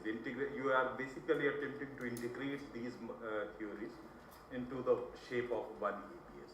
So whatever integration approach you have adopted in theorizing it and giving a new framework, so elaboration is missing there. So rational and what is the common component, what you are taken from the unit economic, circular economy, narrative is absent. So vis-a-vis, your paper requires a separate section which should address this proposed one EBS framework, which effectively addresses the challenges of coordination and cooperation amongst stakeholders. Politics of it. Right. Yeah. So these are my observations. If you will incorporate these, your paper will be little better, in addition to whatever suggestions have been made here. Yeah, thank you. Thank you. Good observations. I have only two small clarifications because this has excited me about my long learning, which I am still learning economics. It's not yet completed. Did you somewhere say that if consumption is reduced, it will be for the betterment of the economy? Yes, wanton activities. She said. But all along I have been understanding whether it was Keynesian approach or any other approach, talked about investment multiplier and other things, that and latest examples like US, when there is a slowdown, immediately the Fed and they push on the consumerism. So key to growth in the modern economic times have been considered to be escalation of consumption. So the four fundamentals you have: consumption, production, savings and investments all need to grow. Only one economist I remember who was quoted in a very limited way, Chamberlain and Robinson, Professor J.K. Mehta, who gave a theory of minimization of wants and needs, so not much decorated economist. But if you talk about JB, it says that markets will create, products will create. Supply So how supply creates its own demand. So are you going to push the markets, create a market but of a different kind without compromising on the extent of consumption? You can change the pattern of consumption, but if you reduce, if you have a philosophy that reduction in consumption will grow the economy, I may have my own confusions. Sir, not grow actually. So this is written in the context of present times. Okay. So the growth economic theory, whichever economists like Keynesian or were before ever written at the times when we did not have growth. Our lives were not so comfortable as it is at present. So we have already reached to a certain level, to the maximum of growth, if I may say, because we are already putting a lot of pressures. Get your point, So but it cannot right be now a the general focus. statement, because when you say we have so much of everything, it is for a very limited section in the society. It's not pan-India. Yes, but sir, if people who are over consuming do not reduce their consumption, so there would not be a balance between in the society, right? So this is not against growth. Growth is necessary, Got your but point and agreed. work out balance. Time I'll talk to you later. Thank you. My second point is you have mentioned so many things. You stressed on the GDP, but nowhere in your presentation I found any mention of the SDI. SDI. HDI. Human Development Index. It's a later thing and which says that GDP does not talk about the inequitable distribution. So GDP cannot be mother anchor that everything as percentage to GDP. Nowadays even the state governments are producing their Human Development Index, which has taken the front seat now. So my observation, this is not a question, that if you can bring in certain components of the HDI. Why we didn't bring in HDI? There are so many other indicators There are. already coming. Yes. So we didn't bring that because those do not take into account the economic accounting aspect of it. GDP is a framework which takes economic accounting tools and then the number is derived. So balance sheet is more related to economic accounting. So that is why we didn't go into HDI. But HDI, one of the three components, would be talking about the per capita income paired with dollar kind of. The per capita income, but again it ignores the natural stocks and resources and it ignores the need of the population. There are measures which take this into account. There are other measures of growth, which take what I say into account. Yeah, I will conclude by saying, you had a question or what? No. Shachita? No. I must conclude by saying it has been a fantastic presentation and I was really impressed by the infographics you used there, very clear. But as suggested by Dr. Brijesh Kumar and some other scholars sitting here, it will further improve the scope of your paper. Thank you so much.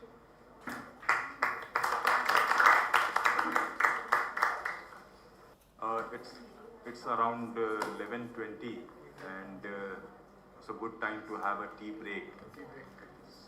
And after 15 minutes of break, we'll resume the session where 3 more papers will be presented before lunch. Right? So, can we take a break? Yes. Okay, thank you. We need it.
Paper is by Satish Kumar Z.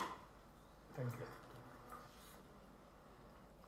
He'll be speaking on bridging the digital divide in India, a multifaceted approach. So very good morning to all of you. First of all, I thank AJNIFM and Dr. Prajesh Kumar for the opportunity to present a paper in this G20 conference. I come all the way from Chennai. Today what I would like to address is the digital divide in India. As we know, India is taking a lot of initiatives in building a lot of digital public infrastructure, and we are coming up with a series of initiatives to in terms of digitalizing the economy and making people to familiar with the technology for different uses. That is that in that case we are in the front in the G20, and we will be the leader for showing the world what set of the digital initiatives, a kind of digital initiatives we can take for reaching out to people and making them to familiar with the technology for the economic and social development. But by basically, what is digital divide? Digital divide is nothing but who have access and who don't have access to the different set of digital technologies, including smartphones, computers, internet, and so on.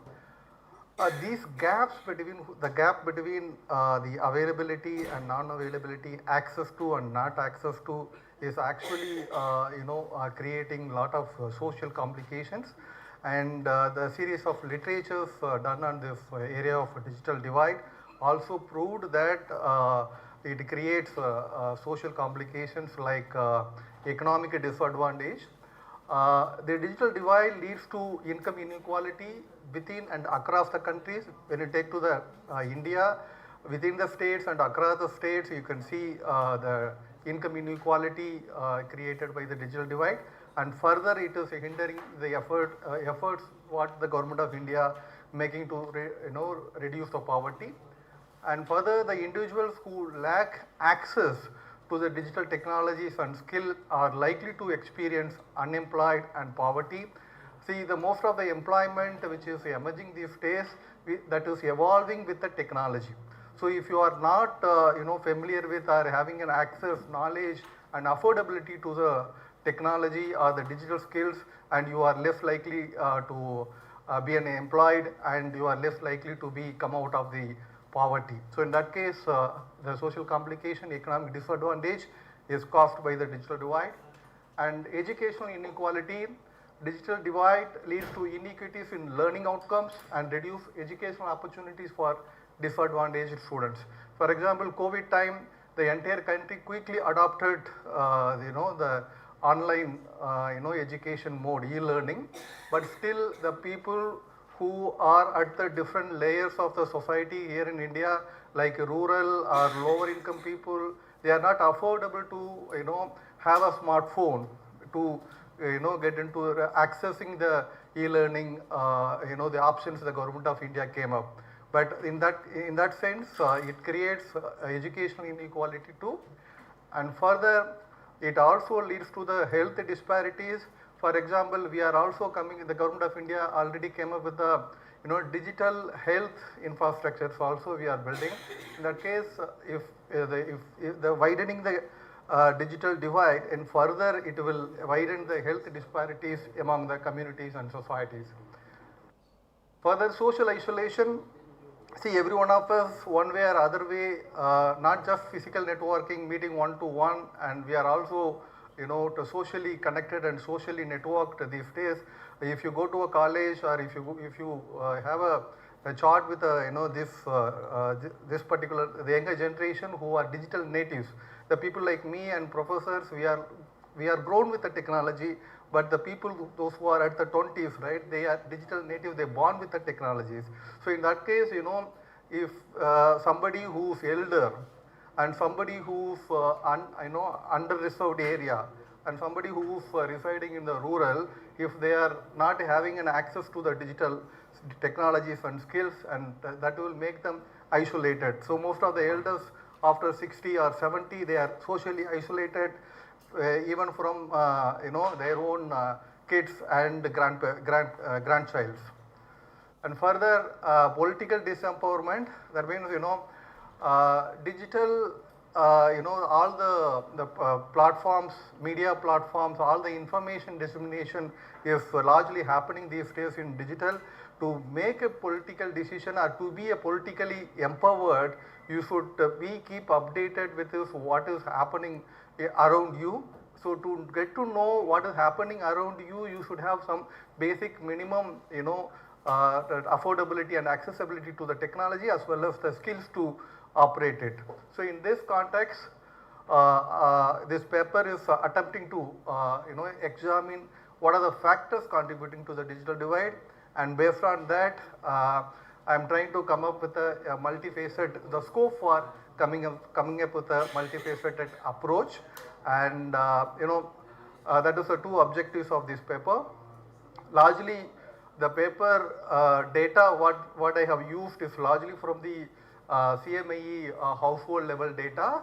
I didn't got the access to the unit level data. I got the only the comprehensive data published by Oxfam India 2022, and once I get the unit level data, that is 1,074,000 households the CMAE studied. So once I get the data, that is a paid, we have to pay and get it.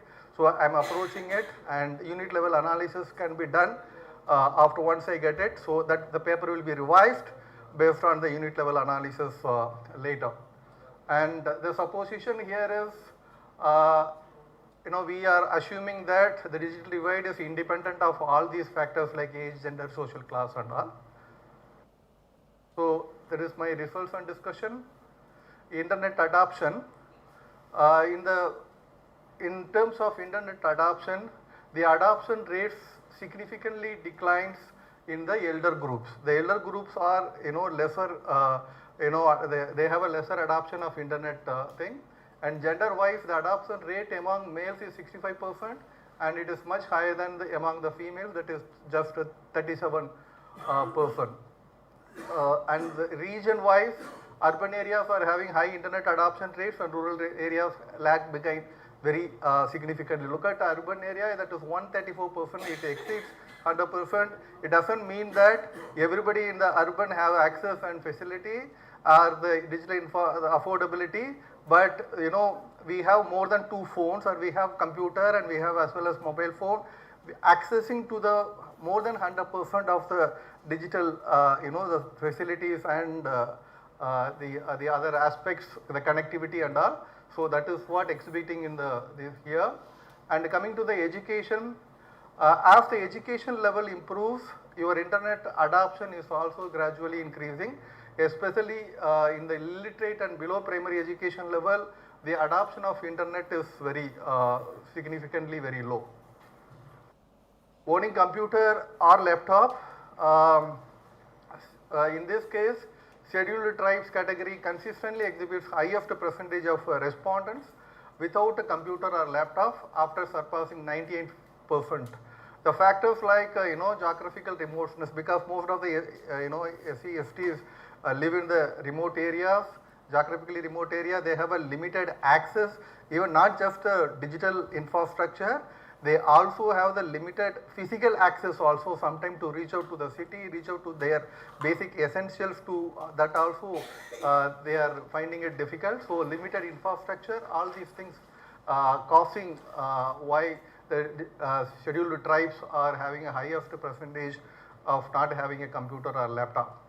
And some of the states are actually coming up with schemes like providing laptop to the school kids studying. For example, in Tamil Nadu we provide laptops to all the students who gets into the 11th standard. So all the students. So such things probably bring some digital equality among the education students who are studying. So that I just like to say here. And OBC category indicate a considerable gap in the digital access compared to the general category.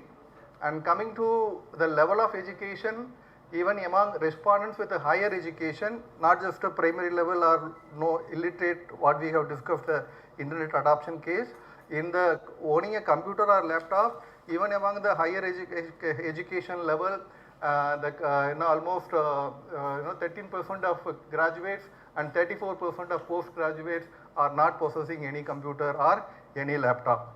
If you go to a university or if you randomly speak to students, all the students are not having a laptop or a computer.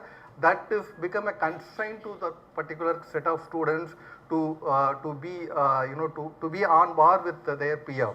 So that constrains their educational performance, and that constrains their employment opportunity, and ultimately that constrains their economic livelihood, whatever so. So there is a positive trend we can see among the salaried employees, and further among the unemployed people. There are two categories it is discussed in this data. One is unemployed who's willing to work but not looking for a job. The other category is willing to work but also looking for a job. The second category, willing to work and actively looking for a job, they have a very lesser percentage of not having access to a computer.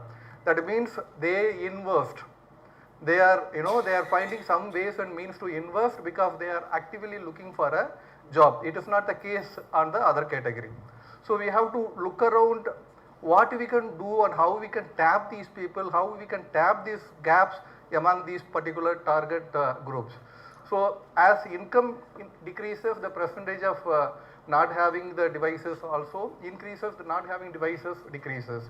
It is in connection with the owning laptop and or computer. Coming to the mobile phone, see nowadays in city, in our families, maybe we may have, if we are 3, we may have 4 phones or 5 phones. For example, last week I bought a new phone. I have my old phone that is also with me, and there are families which may not have not even a single phone. Not these days just having a phone, but having a smartphone. That matters. That only will connect you to the digital infrastructure. The smartphone, it's it is still costlier to the different layers of the society in India. So individuals again here, SC/ST are not having mobile phones, and highest among the people who are not having the smartphones is no education at primary level, and self-employed individuals face challenges in mobile phone ownership because they find it with difficulty in spending and adopting the mobile technology. And coming to who are actively, again the unemployed people who are actively seeking employment, consistently having a higher percentage of people without mobile phones. So this constrains again these people's access to improve their skill. And coming to this is I don't know how far it is significant to bring the religion here, but this data also have the religion aspects of digital divide.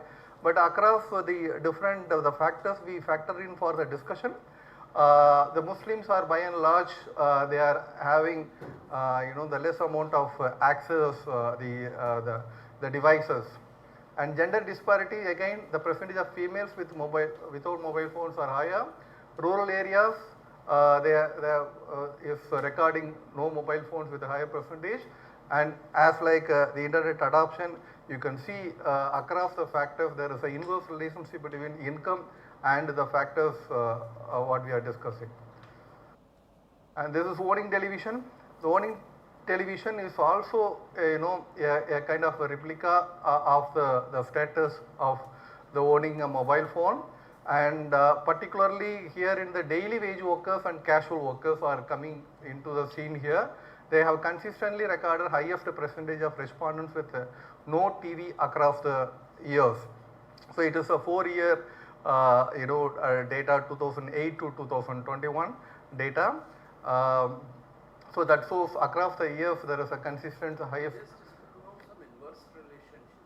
between income and the acquisition of devices and the facility, access to facilities. Fine. And this is the another factor, expenditure on mobile and internet. Having mobile and the computer is different, and we need to spend monthly, right? So not just having we need to spend for a data. For example, we have the data categorized the expenditure into the 3 categories: spending less than 100 rupees and spending between 100 to 400 and spending more than 400 rupees. See, all of us may be spending more than 400 rupees a month for our data, or we will go for a plan of 3 months plan, 9,000 rupees, or 84 days plan, some 799 rupees, something like that. So on an average we spend closer to 400 or more than 400 all the whatever in our layer of the community. But these data what shows that SESs, they spend less than, the largest proportion of the SES is spending less than 100 rupees. And the percentage of response with expenditure above 400 is relatively very low, that is very certainly that should be low. And no education or up to primary level have highest percentage of expenditure less than 100. And again permanent employees have more, 34% in more than 100 rupees they are spending. Self-employed, they spend around 13% they spend more than 400, and it indicates that there is a higher willingness to invest in the higher priced mobile phone among these two categories. There is some sort of willingness among these categories where they, because they have a stable income. Permanent employees and salary employees are having a stable income, so that they can stably, they can spend on that, they can plan their expenditure. Unemployed individuals again who are willing to work and actively looking for a job allocate their higher expenditure into 100 to 400, not lesser category but also not above the 400 category, but they are somehow managed to spend 100 rupees to 400 because they are trying to engage with the mainstream. So this is about the mobile phones and internet. So digital payments, this is some information data I also culled out from the NPCI, National Payments Council of India.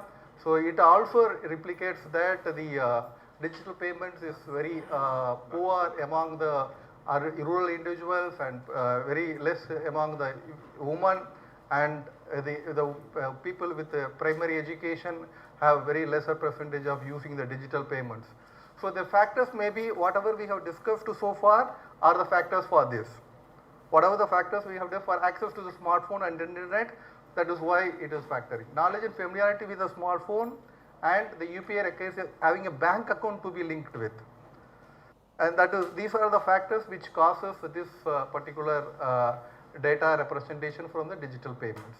So we, what we assumed in the earlier, the digital divide is not associated with the social class education and employment, but the ground level data which is done by the CMIE, and they done 1,74,000 households, that proved that there is a high level correlation between these social, economic, demographic factors and which are causing the digital divide.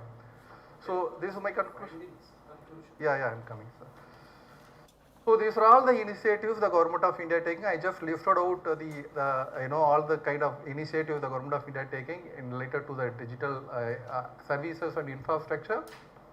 But by and large, the target group identified in the studies are these elderly people, women, rural people, SCST, and the red one. For the red one, we are not having any specific focused policies. We are not having any specific schemes or programs for them. So we need to include them in the mainstream. So these are all the the urgent call, infrastructure development, data literacy, all those things we have discussed it so far. And this is what I am just proposing.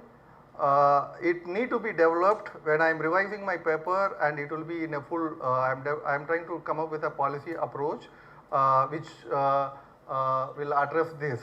India, as we know, as I was discussing with some of the guests yesterday also, India is the only country in the world which is having a multi-layer diversification. We are diversified in terms of race, in terms of language, in terms of culture, in terms of food, in terms of dress code, customs, beliefs. Every 200 kilometers you travel in India, you find variations in all these things. So that is why in a famous quote in a movie also, I speak 4 languages in Telugu. 4 languages in Hindi. So region to region, local to local, it varies. So the problem also multi-layer here. So as we are diversified, the problems will also be multi-layer. So the solution also should address this multi-layer, understanding of this multi-layerity of India. So this is what I'm final thing. One more slide, sir. So what we are need at this point of time. We have a lot of initiatives, and there is no unified authority for bridging digital initiatives in India.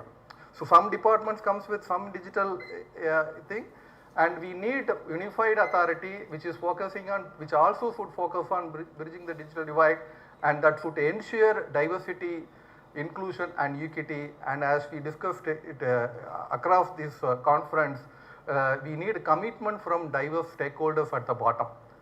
And finally, I was part of Ayushman Bharat TOT programs for training the PRA level people. So I really liked the way it was implemented to taking it to the ground level. So the similar the setup I would like to suggest it to when we form a unified authority, we need to form at the national level and state level. Resource centers for digital services and inclusions may be formed at the village level and panchayat level. Committees as like a VHSNC, as like a JAS. We can also take it through the PRI, which also incorporate the players of the local, like NGOs, CBOs and local digital enthusiasts. All these people we can incorporate. So as like many other flagship programs, there should be untied funds should be allotted to bridge the digital divide in India, and that should also be implemented with the public audit. So that will ensure the principles of participatory governance and transparency. Thank you.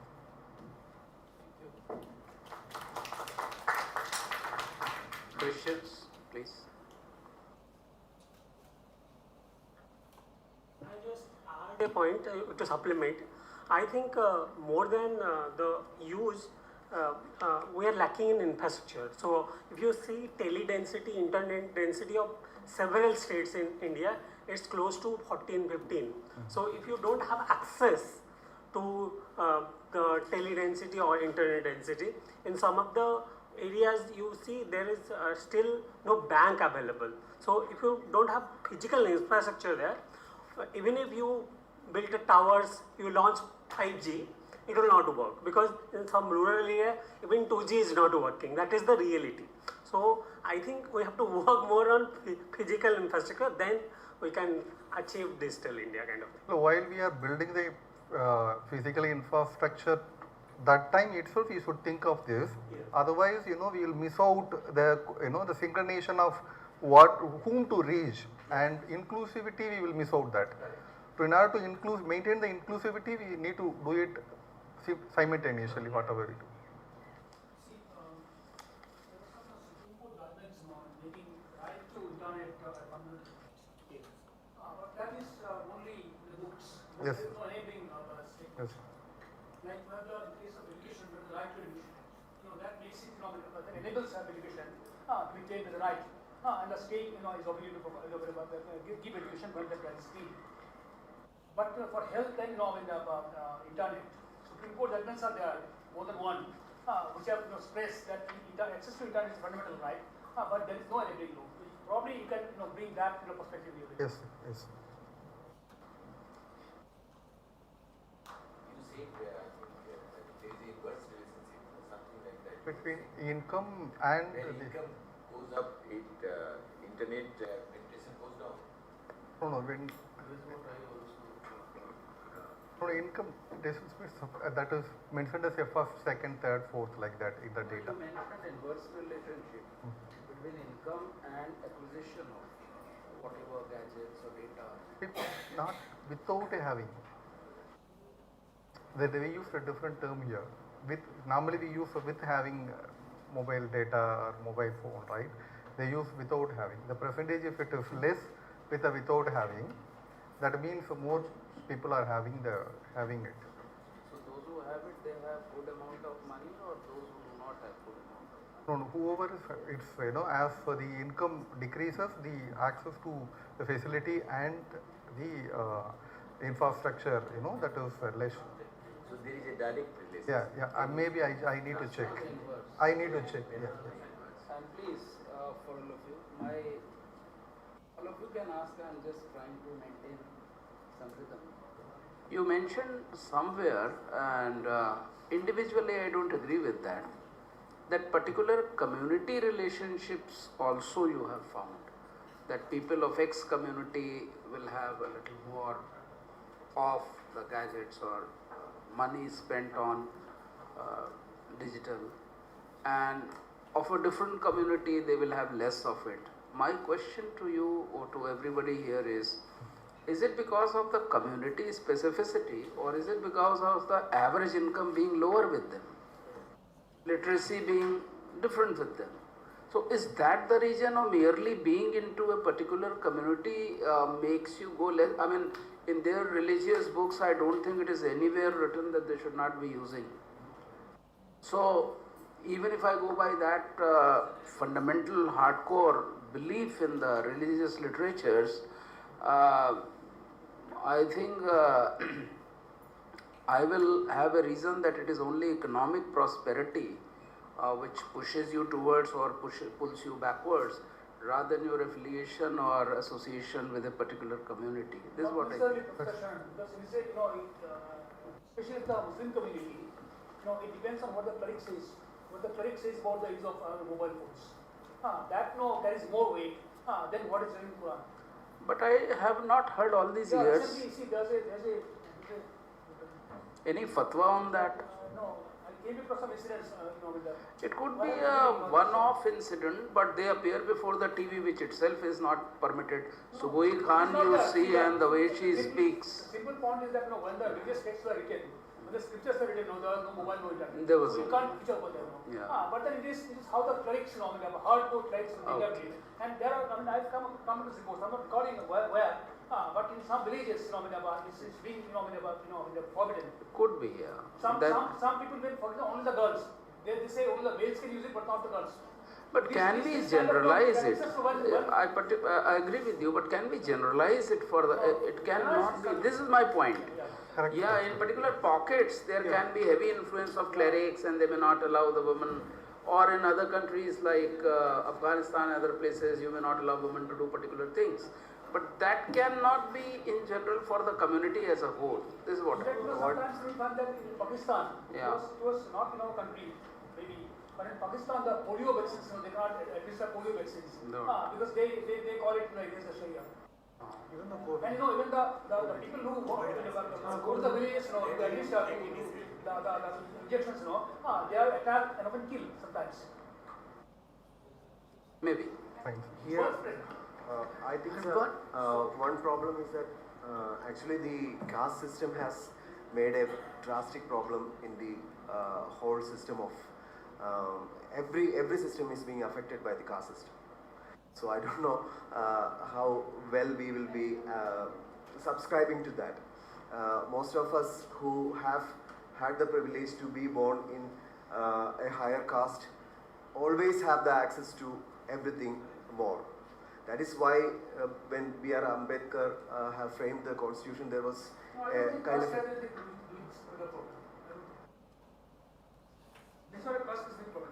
No. That is the basic reason why they are downtrodden. They are still, we still need reservations. That is the problem why the digital divide has come as a part of it.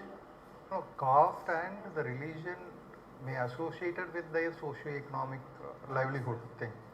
So the religion has got directly it causes, stops their access to these facilities, since because they have a comparatively lesser socio-economic livelihood than the other religion and other caste. So we need to, as rightly sir said, we need to associate, study that association between those things. I will do it with the unit level data which I think you can attempt that. I will be doing. Because with whatever samples to generalize, because in your study, as I heard, it is a pan-India rather global kind of a thing, which may not be. Go to Turkey, I mean, it's another complete. There I don't think such inhibitions work. But anyway, please work out. One question, sir. You mentioned about the health disparities, that telemedicine and digital technologies can improve the health conditions. But in various rural areas, the livelihood condition you see as the ASA workers and the CHOs, the community health officers, they are nurses, they are not providing to these. So this is reliable to that key in a very grassroots level or in the village, these technologies or in digital telemedicine can reach. So how it is very reliable to your data. So will you elaborate? I'm getting it. You mentioned about the telemedicine. Correct. But in various parts of our country that villages do not provide, and the CHOs, that's community health officers, and the doctors and the ASA workers, they do not provide the medicines to these. So it is apt to this your health disparities. This is the. I hope so, because unit level data it didn't still explode. Probably that answers that. Okay. Confined to some level of deep analysis, I agree there is a miss of deep analysis in terms of unit level data. I did this kind of a paper which is being the base for the unit level data. Unit level data, once I get it, probably when I submit a full paper, revised paper, that will be done. Thank you. So, a small comment on religious belief and the digital divide. So this is a story of Nuh and a story of Baramulla. So when I was working in Nuh, Mewat area, so the female population was not allowed to go outside the houses. I was not able to see any girl, single girl was visiting hotels or having mobile phones. But at the same time, when I started to work in Baramulla, so what I have seen, female were independently visiting the college and cyber cafe for some works. They have their own mobile phones. So it's not the religious belief; it's the social fabric. So if I say the social fabric of Haryana is moreover a patriarchal society rather than the Baramulla. They have good fabric, like female can go outside the houses, they can access the digital platforms, so there is no such problem. So it is the social fabric only and patriarchal thoughts. Okay, last question. There is a two-way of access digital, like individual access or with community access. So this is the individual belongs to the community, like CSC Community Service Center provides, or at the panchayat level, like our in Bihar, Panchayat Sarkar Bhavan provides internet accessibility for various central government or state government scheme which can be implemented through the access at that level. Do you include in your paper like the accessibility of community level? Because I have not money to run daily internet facility, but I can access when I require from the community. So this can be added. That's one way to bridge the divide. This has been attended during time of pandemic. I will be too.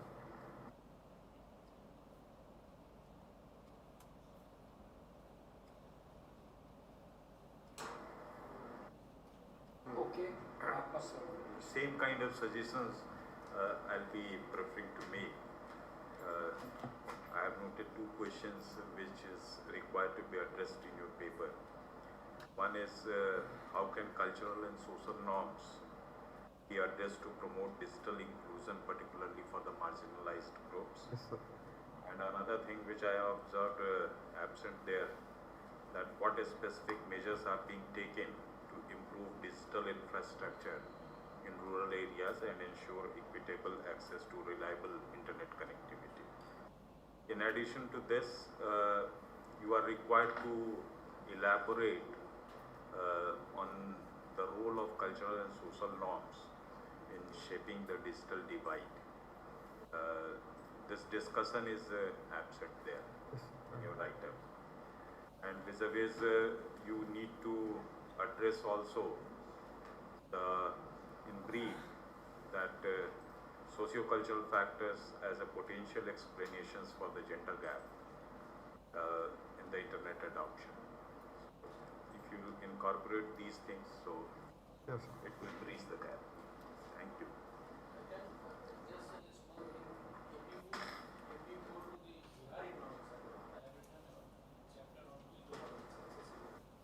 There is a section on foundation of e-governance where you can easily access state-wise internet accessibility as well as telephone accessibility and the penetration of NOFN, that is optical fiber cable, to the panchayat level. So you can go into deep in this topic. I just wanted to know one thing, like, there could be regions which are more digitally, they have been included, right?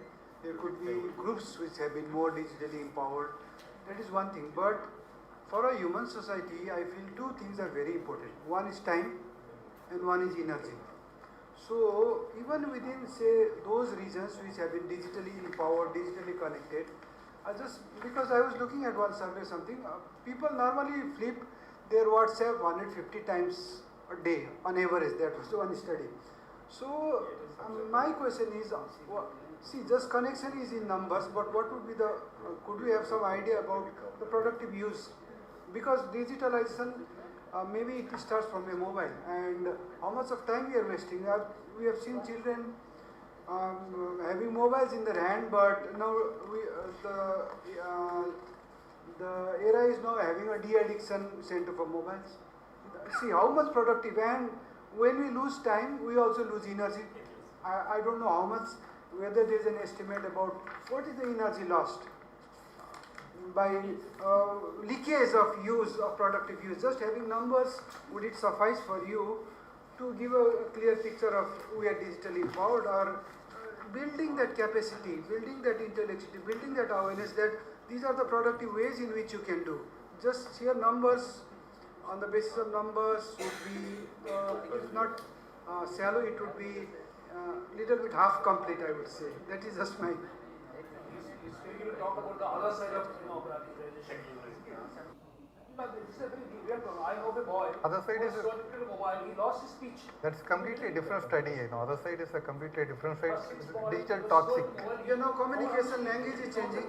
I think for that you'll have to do a survey kind of thing. We need to do a parallel survey. We can do some cases. We can add on to this panel data. So probably.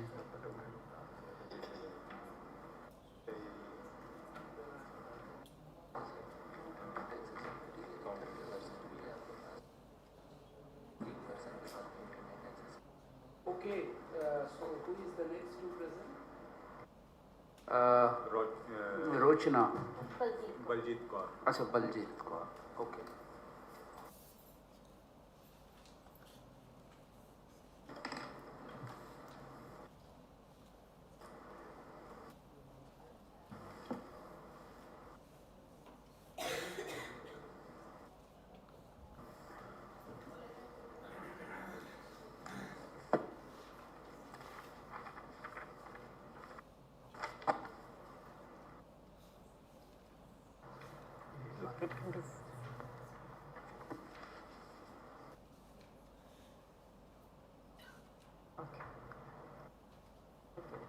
So very good morning to all. Am I audible? Thank you. So I am Dr. Baljit Kaur, Assistant Professor, Punjab School of Economics, Guru Nanak Dev University, Amritsar, and I am here to present my paper on foreign direct investment and carbon emissions application of STAPAT model to India, which is jointly written by me and my co-author Rochna Arora, who is also an assistant professor in School of Social Sciences, and she did her PhD with me. Her thesis is submitted, waiting for Viva was there, but her PhD was not on FDI like that. Coming to the introduction, so world for so long has solely focused on achieving single most important target of achieving higher economic growth. As we know that we have largely been focusing on achieving higher and higher rates of economic growth. Of course, it has some positive effects, But high economic growth has led to the detrimental effects also in the form of abject poverty, income inequality, environmental degradation and pollution, global warming and climate change, and the worst being on the climate change and environment. According to Intergovernmental Panel on Climate Change 2018 report, human-induced warming has approximately reached at 1 degree Celsius compared to the pre-industrial level, which is posing a threat in the form of extreme atmospheric levels that we all know we have been deliberating for the since yesterday.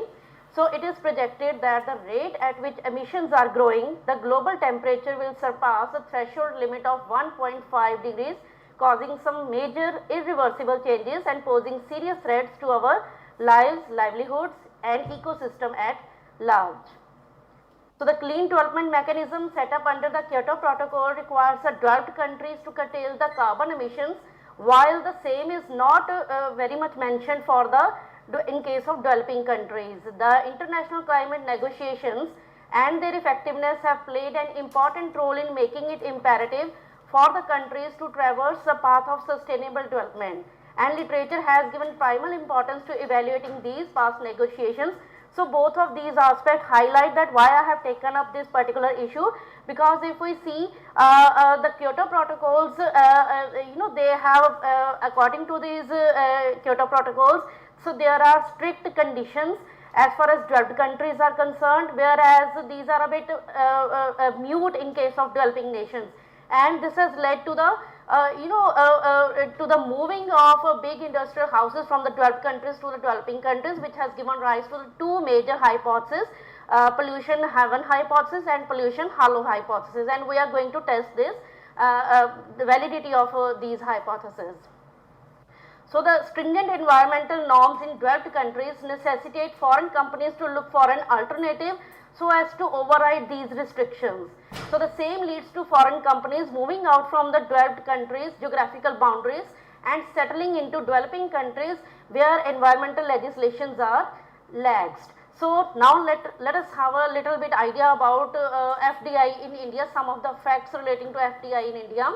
FDI inflows in India stood at $45.15 billion in 2014-15 and have since consecutively reached record FDI inflows for the 8 years. And the year 2021-22 recorded the highest ever FDI at $83.6 billion. So on the back of economic reforms and the ease of doing business in the recent years, India is on a track to attract $100 billion FDI in the current financial year. So India remains one of the most popular FDI destination in the world, ranking as the 7th largest recipient of FDI in 2021 according to the World Investment Record 2021. So this is basically the synopsis of literature which we have reviewed to carry out our present study. So basically we have considered the research which is talking about the relationship between economic growth and carbon emissions, then population and carbon emissions, then energy intensity and carbon emission for different countries, and in case of if we see in respect of economic growth and carbon emission, most of the studies have shown the positive relationship between economic growth and carbon emissions, so that is very much clear. Secondly, population is also supposed to increase the carbon emissions, because most of the studies have quoted positive relationship. And coming to the energy intensity, there are some studies which shows negative relationship in energy intensity, which is a proxy variable for the technology. So which is basically a good sign that if there is a negative relationship between energy intensity and carbon emissions, and this has been put forward by a study in case of in context of India by Roy et al. And similar was a finding by another study by Wang et al. For Chinese economy. So there are basically two main kinds of hypotheses as far as the impact of FDI on environment is concerned. First is pollution heaven hypothesis, which says that FDI aims to direct the pollution intensive production activities from developed countries into those countries where the environmental regulations are a bit more relaxed. And this suggests that the developed economies reduce their cost of adapting to the environmental regulations and thereby benefit from a cheap labor force. On the other hand, we have also another hypothesis, which is a pollution halo hypothesis, which posits that FDI, when comes from the developed countries, actually benefit the host country by reducing their emissions resulting from the green technology, which is a product of the developed countries' efforts in the direction of technological richness. So basically, these are the mainly the objectives of the present study: to analyze the impact of FDI on environmental degradation in India under the ambit of STPET model, which is stochastic impacts by regression on population, affluence and technology model, which is basically a modification over the IPAT model. In the basic limitation of IPAT model was that only one factor was allowed to change and the remaining factors, remaining two factors were not allowed to change. These were assumed to be constant. So this is basically a modified model, because in this case we can allow all the three factors, that is population, affluence and technology, to vary. So in that sense it is a dynamic model. So this is the first objective. Second objective is to study the impact of Kyoto ratification on environmental degradation, again in case of India. So the hypothesis for the present study was that there is no relationship between our regressors and carbon emissions, and to achieve the objectives, the study is based on the time series data covering 32 years from 1990 to 2021, and the data have been taken from secondary sources. So these are mainly the variables: carbon emissions, GDP per capita, which is an variable for affluence, CO2 intensity, which is basically a proxy variable for technology. So we have taken these variables depending upon the selection of these variables have been dependent on the literature reviewed. Then population is there, and we have taken two another variables: foreign direct investment as a percentage of GDP, and Kyoto ratification, which is considered as a dummy variable. And all the what we can say variables have been sourced from the World Development Indicators. So basically these are the steps to carry out this research. First step was to test the stationarity of the time series, since we are dealing with a time series. So in order to check the stationarity of time series, we have basically used three tests: ADF test, augmented decay Fuller test, and Phillips-Parent test, and ZD test, Zivot-Andrews test. So ADF and Phillips-Parent test, as we know, these are the first generation unit root test, whereas Zivot-Andrews is the second generation stationarity test. Then after testing the stationarity, we carried out the co-integration test, and for the present case we used ARDL bounce test, and after that we also estimated long run and short run error correction model estimates, and then lastly we carried out, because this is basically the process of ARDL methodology, pairwise Granger causality test was carried out. So the STPET model that can be explained in the exponential form, that we can see that I is the impact, P is the population, A is the affluence, which is proxied by the GDP per capita, and then T technology is the proxied as a carbon intensity, and the beta 1, beta 2, beta 3, these are the exponentials, and we then took natural logarithms, and the two additional variables that exclusively study these are FDI and ratification of Kyoto Protocol, and the incorporation of these two variables changes the equation to beta 4 FDI plus beta 5 Kyoto ratification, and like this. So this is basically this is the extended STPET model. Now coming to the findings of the study. So our empirical analysis, as I explained, that it starts with the finding of the order of the integration of all of the variables, which means to discern the stationarity properties of our variables. So I can show the table also.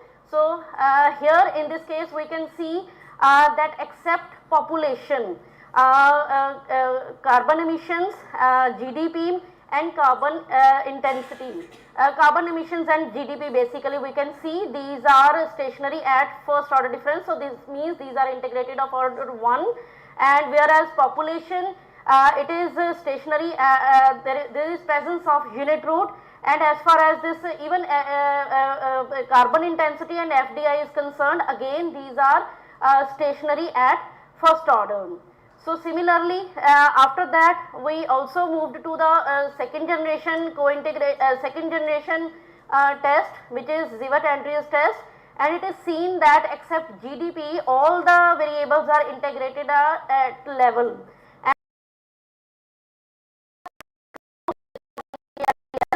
Which basically is used when we have mixed order of integration. So we can see here again that we have mixed order of integration. Some variables are stationary at what we can say level, and some are stationary at first difference.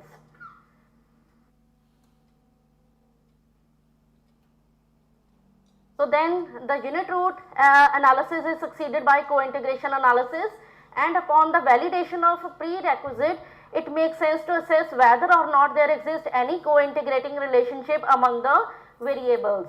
So the presence or absence of long run relationship is basically calculated from the bound test, so which are explained in the form of this table, and in this case we can see the F statistic is turned out to be 16.3431, which is higher than the upper bound, and which is significant at 5% level of significance.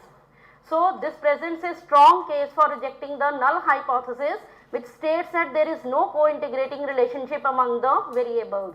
So which means that carbon emissions, economic growth and population, foreign direct investment, carbon intensity and Kyoto ratification dummy all move all together in the long run. And the findings of this study are in sync with the existing literature, but for some other countries.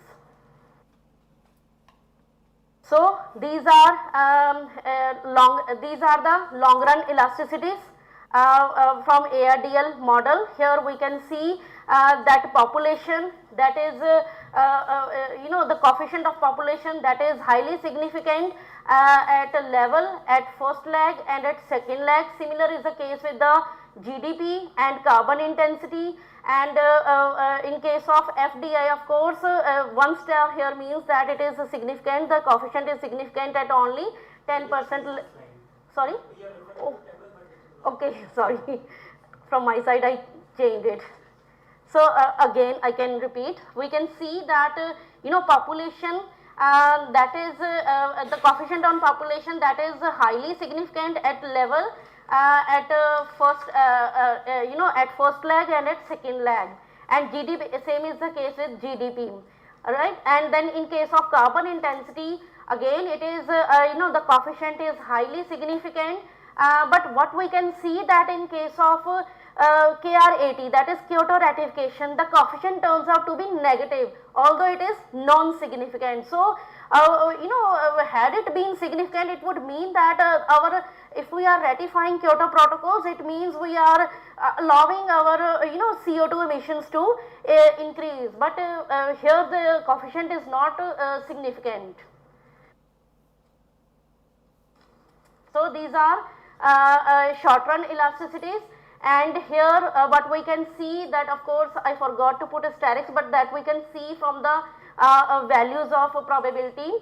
So the values are significant, the coefficients are significant in case of population, again in case of carbon intensity, and in case of FDI, of course FDI at 5% level of significance. And here in this case our ECT term, error correction term, it turns out to be 1.39. So we can say that our ARDL model is fairly stable, and if there arises any disequilibrium, the pace of adjustment is 1.39. So I am just summarizing these results which I have got from the tables, earlier tables. So here positive sign, what we can upward arrows here, it means that there is a positive relationship, means the impact is positive, what we can say.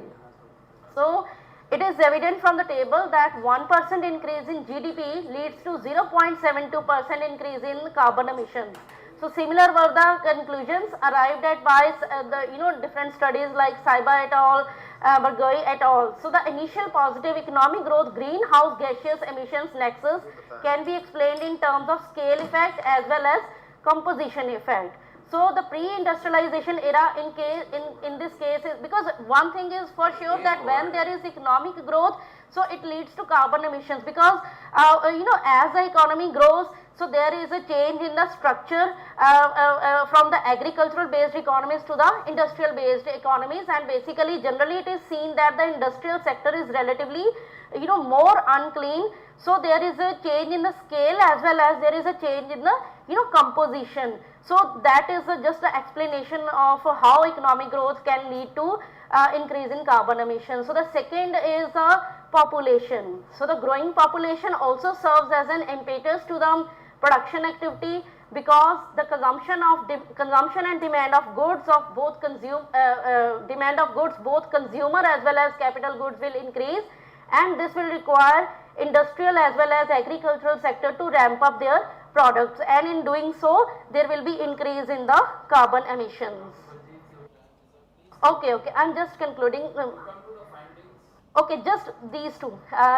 Again, the impact is positive in case of carbon intensity, because here what we can see, the positive magnitude associated with carbon intensity conveys that the dependence of Indian economy is still on the conventional fossil fuels in the form of coal, which is we can say a disturbing fact. And in case of foreign direct investment, we can see again the impact is positive. So means there is a validity of pollution haven't have a hypothesis. There is no there is basically, we can say that pollution hollow hypothesis, which means that there will be a positive effect on the CO2, that is not validated in our case. And the dummy variable for Kyoto ratification, that is insignificant in both short run as well as long run. This is basically graphic validity of ARDL results, which shows that our results are valid. Then these are the pairwise causal results. Bidirectional causality between population and carbon emissions, unidirectional causality from Kyoto ratification to carbon emission, then again unidirectional causality from population to economic growth, then economic growth to carbon intensity, economic growth to FDI, carbon intensity to FDI, and Kyoto ratification to FDI. Now I am just coming to the policy implications. So our study conveys that the incentives must be provided for creating an enabling ecosystem that can shift the focus to renewable sources, because we could see that our carbon intensity that is positively affecting our CO2 emission. Positively affecting means it is leading to increase the carbon emissions. So as to what it indicates that we are we are still relying on non-renewable sources, and the focus to renewable resources should be there. And the second policy implication is that the planners should be in the direction to counter and control major forces of the population before major environmental deterioration takes a serious toll. Means we must call upon controlling the population. There should be a particular policy. Then India has also been boasting of being a favorite destination for foreign capital, which of course furthers economic growth, but this is at the cost of the environment.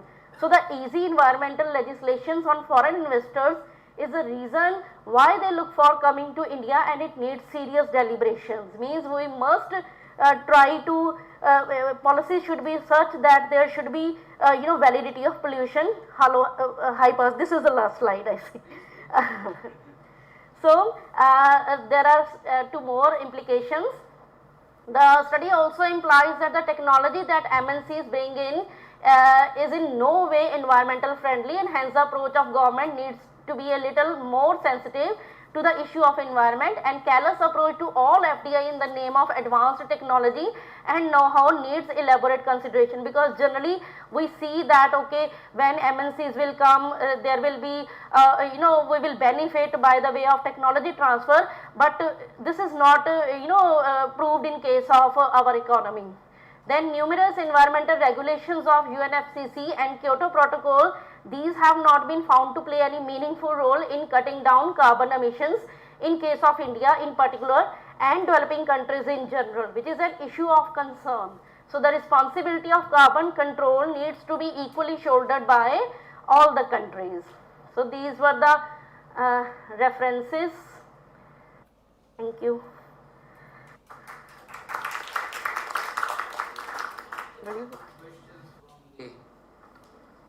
Yeah, so regarding your model, I can see R square 0.95 in many of the slides. So it's high for the time series period of 32 years, R square being 0.95 is very high.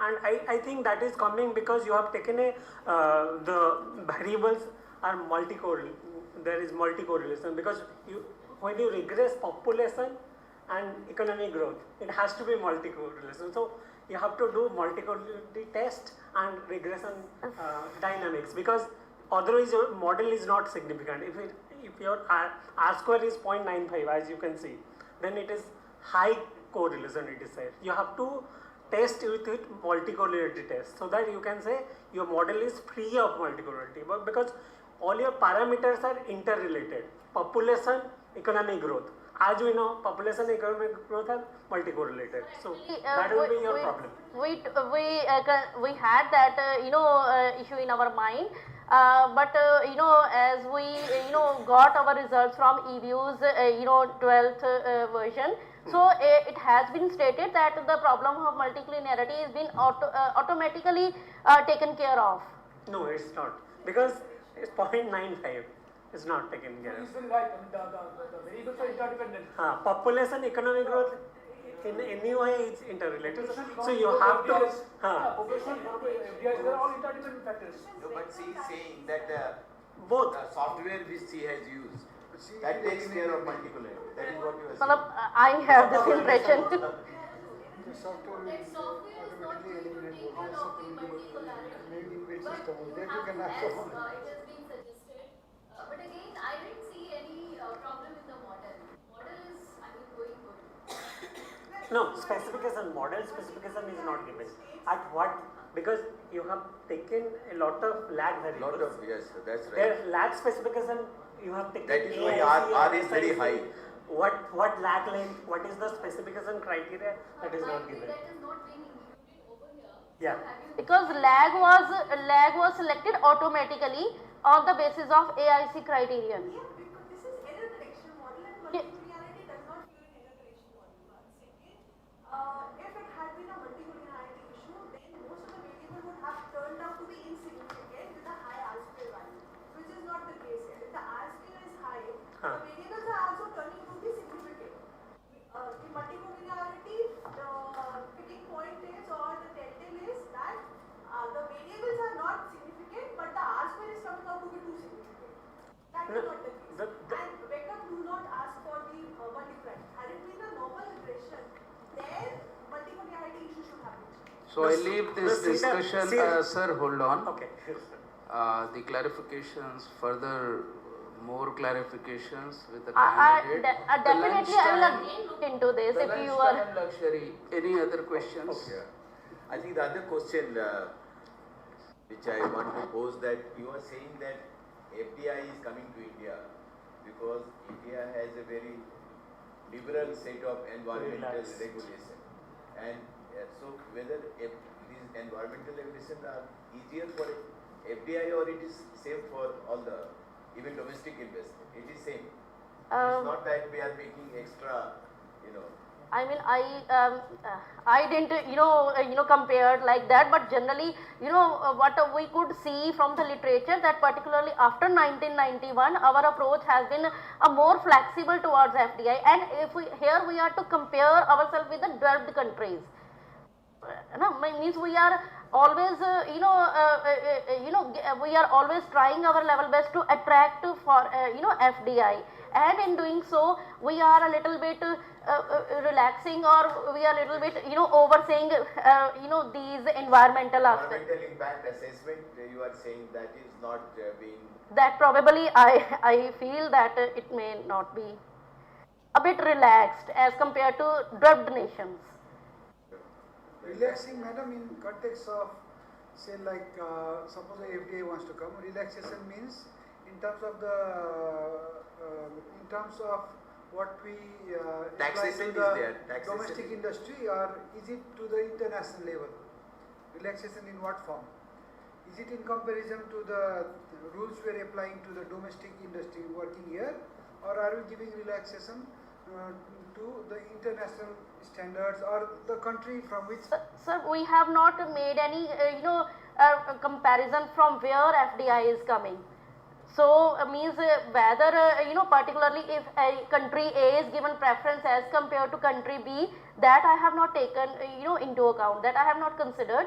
So I have generally taken the overall volume of FDI which is coming to our country. So it means that we are basically, if we, if from developed countries point of view, if they see that okay, India is a bit means there are a little bit relaxations in case of India, so that's why instead of any other developing country, they are preferring to come into our country. The point about relaxation, I'm not very sure how far it is true. You see, most of the FDIs are coming, FDIs are coming to India from all over. Data show that they are coming from all over, and to all over India. This 95% of them are coming through automatic route. So you don't need to go to the government, seeking for something. Only 5% they're coming through No, even if it comes through automatic route, at the ground level, they have to do the environmental impact So assessment. that will apply. Yeah, so that will be, that is there, but you understand that it is coming through, if 95% of the FDIs are coming through automatic route, those relaxations would be available to everyone. Whatever she's talking about relaxation, and those relaxations must conform with the environmental standards. Yeah. You cannot know over the standards. Correct. That is what I'm not really sure how far it points. But I think there is a literature in the that industrial economics that one of the reason the developed country, they want to dump old technology, or they want to have that kind of investment which is not allowed in the sufficient anti-dumping protection available probably here. I'm not very sure about this. I want to study this, but the relaxation. I just want to add one point. Most of the FDI is coming to India in the form of mergers and acquisitions. So basically, means what was your question that instead? That is FIA. Merger and acquisition is FIA, not FDI. You are saying that is FIA, not FDI. FDI is always investment. Merger and acquisition is always in terms of FIA, foreign institutional investment. That is not direct investment. That is a and what I think the brown, because they come and buy, like already there is a Indian plant and they come and take over that and they start producing. Recently, see the Apple business from China.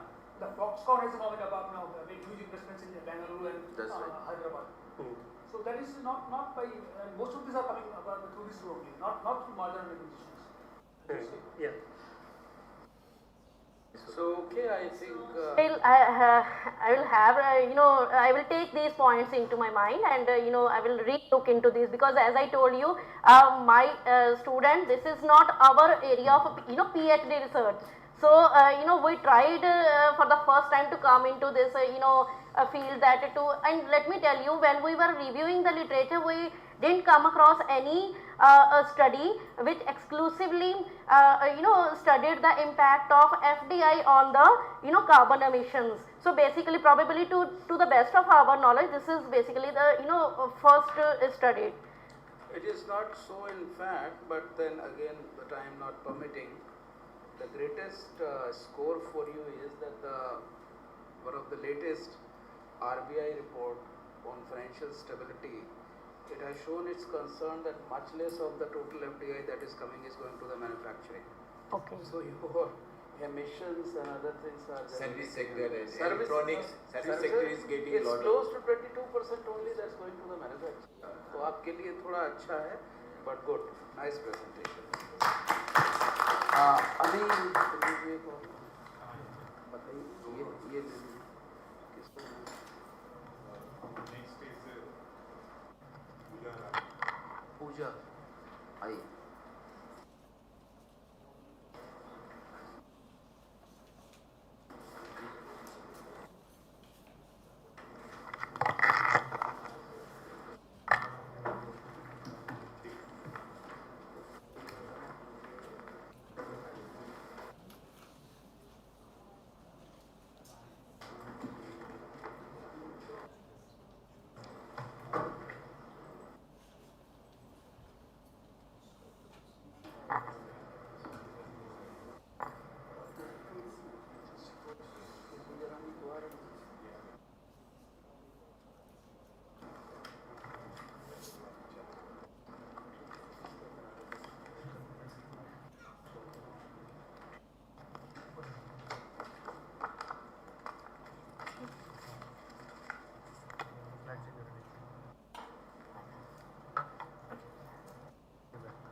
ऐसे थोड़ा कम कर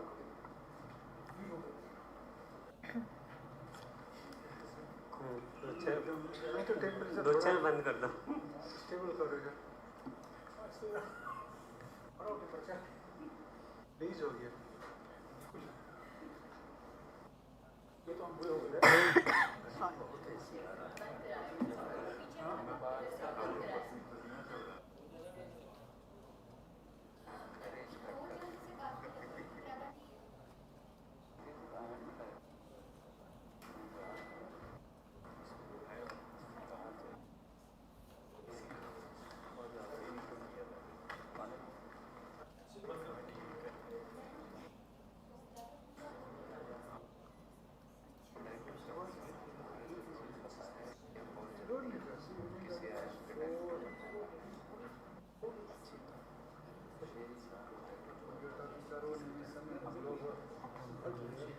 Good afternoon, everyone.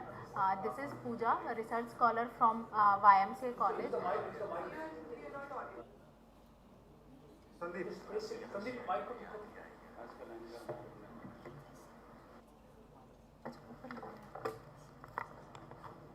we can take one more paper before lunch. Manoj Chaudhary. Will you be comfortable to present after? I think they all are ready with their. Yes, we'll have sufficient time. Before lunch we can have. My target is to have this valedictory at 4. आप शुरू करें. Good afternoon, everyone. This is Pooja, a research scholar from YMCA College. I, with my co-author Dr. Rachna Agarwal, presenting my paper on money baggets money, investment behavior of institutional investors. I'll start with introduction. Basically, institutional investors are the investors, those who invest the money on the behalf of individual investors or the companies, and they are playing very much crucial role in the developing nations or in the Indian economy. So basically my study is all about the institutional investors. So what is the need of the study? Why I choose this topic of institutional investors? First of all, FFI investors are the crucial source of capital flows in our Indian economy, and they helps to India is the fastest growing economy of the world. So institutional investors are playing a very important role in the development of the Indian economy. And the mutual fund investors are they are very much aware about the local market. So and even they help to stabilize the stock market of the Indian economy, and they also helps to manage the volatility in the stock market. So in the previous studies, in the previous research, I found that there are very few studies on institutional investor and very few studies on both institutional investor. Either it is on the foreign institutional investors, and there is a very less studies in Indian economy on domestic institutional investor. So I took these both institutional investors to study their investment behavior in the Indian economy and with respect to Nifty index, Nifty 50. So yes. So the objective of my study is to explore the investment behavior of institutional investor, both local institutional investors and the foreign institutional investors. And for this purpose, first of all, I apply the Granger causality test to find out the causality between the Nifty index and the institutional investor, and then after that I applied the Toda-Yamamoto test. So it's basically data is collected from the secondary sources, from the various sources, from moneycontrol.com or from the SBI website. And first of all, I apply the Granger causality test. In Granger causality test, basically there are two equations, and as you can see in first equation, that is Granger causality. To apply the Granger causality test, basically the software runs the two equations. In the first equations, first is AR equation and the second is AR plus causality equation. In first is in AR equation. First we will check the in Granger causality we are testing the lead lag relationship among the variable. So first we will check that the past value of y affects the future value of y, and in the second equation we will check the AR plus causality, that the past value of x even causing the future value of y. So in the first equation we get the value of r square 1, and in the second equation we get the value of r square 2. Then by comparing these two value, we get the incremental value. That is that incremental value is r square r square 2 minus r square 1. But we could not get the result only by comparing the incremental values. There are certain values, there are certain variables which are not included in this. So we cover with the help of, we divide these values k, and so we get the value of f. So with the help of value of f, we can decide the causality among the variables, among the institutional investors and Nifty index. So the basic problem in while I upload my data in the software, I found that there is a one basic problem with the Granger causality. There is a problem of lag. So I applied with various lag, I applied with various lag. So the result is that I found that mutual fund and FFI do not cause each other, but but Nifty causes foreign institutional investors more as compared to mutual fund. Nifty causes both foreign institutional investors and mutual fund, but it causes foreign institutional investors more than mutual fund. But I face lots of problem while applying the Granger causality. First is a problem of lag relationship, problem of indirect causality. So in order to overcome all these problems, I applied the Toda-Yamamoto test. Toda-Yamamoto test is basically, in Toda-Yamamoto test, there are the various steps, previous slides which are used to conduct the Toda-Yamamoto test. And first of all, I decide the stationary unit root test or stationarity of my time series. So that Nifty index as I1 series and institutional investors are I0 series. and then after that I decided the exogeneity of the series. So the most exogenous variable should come first, and then after that we take the endogenous variable. So I found that foreign institutional investors are the most exogenous variable. So in our study I took the first the foreign institutional investor. Then I decided the lag length, and I decided the lag length with the help of SC criteria. There are various options are available to decide the lag length, but I choose the SC criteria because in daily data AIC criteria gives the higher value of lag length, which is not good for my study. So I decided the go with the SC criteria to get the reliable value of lag. So I do not choose it with the automatic selection. I keep on trying on various lag to decide the optimum lag value for my study. So with the result, the optimum lag which I got is 3 and 6. And then after that I applied the block exogeneity test. एक second.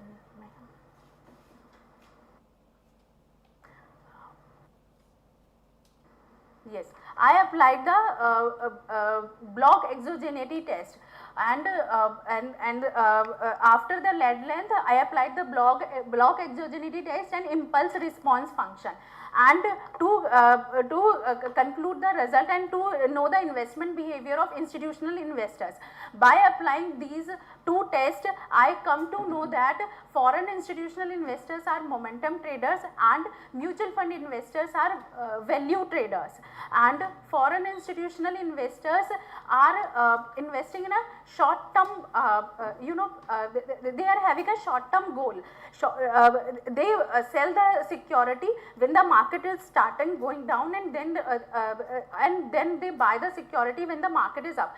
But in case of mutual fund investor, they do not invest in trendy stocks. They are basically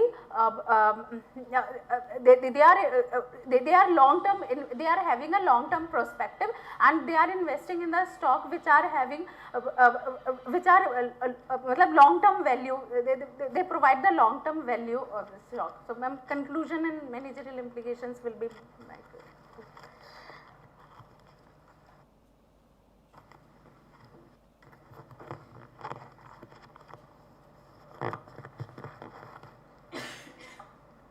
good noon everyone. That paper is presented by Pooja and conclusion and implication by me, and the conclusion is already told by Pooja that they are foreign institutional investors are the momentum and short term investors, short term kind of investment they made, and mutual fund or domestic investment are long term, and they are very helpful in making our market stable.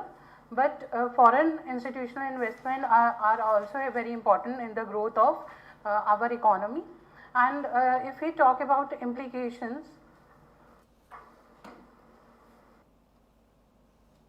first is improved understanding of financial markets. It's very important to make the aware of foreign institutional investors about market aware, so that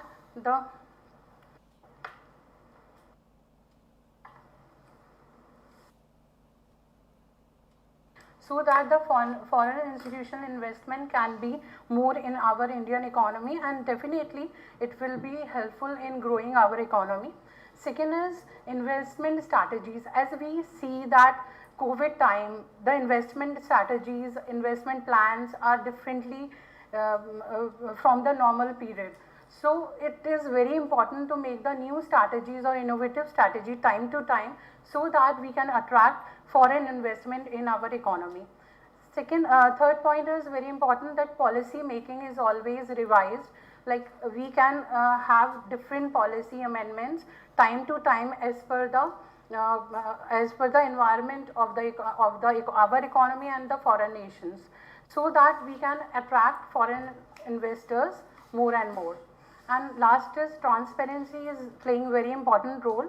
However, we are moving towards more transparent, but there is also a need of more transparency in our economy or in our policy and procedures. Thank you.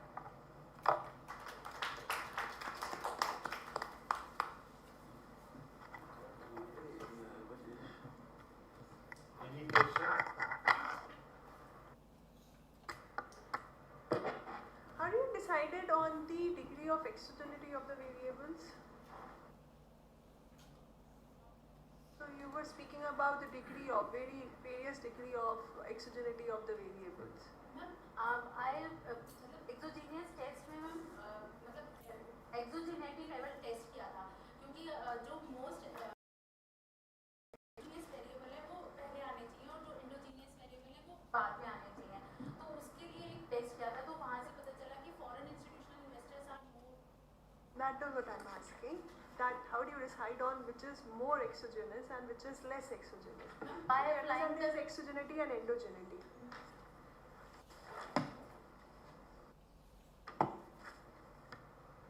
Ma'am, by applying the test, ma'am, in EView software, there is a test to apply the order of exogenity.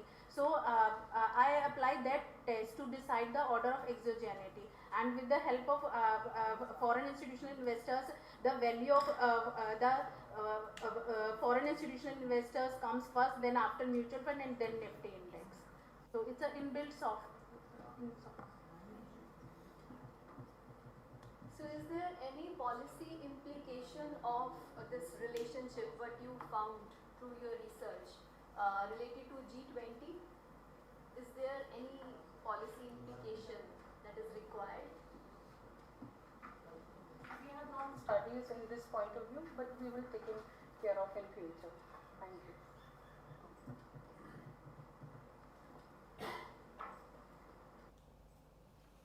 I have a couple of observations to make.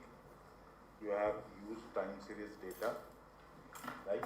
And you have applied Granger causality also. So before treating any time series data, the prerequisite is the data has to be in a stationary or non-stationary. In which format? Sir, unit root test. So which unit root test you have applied? There are various techniques available for measuring unit root test. So at what lag you have found that your data is stationary?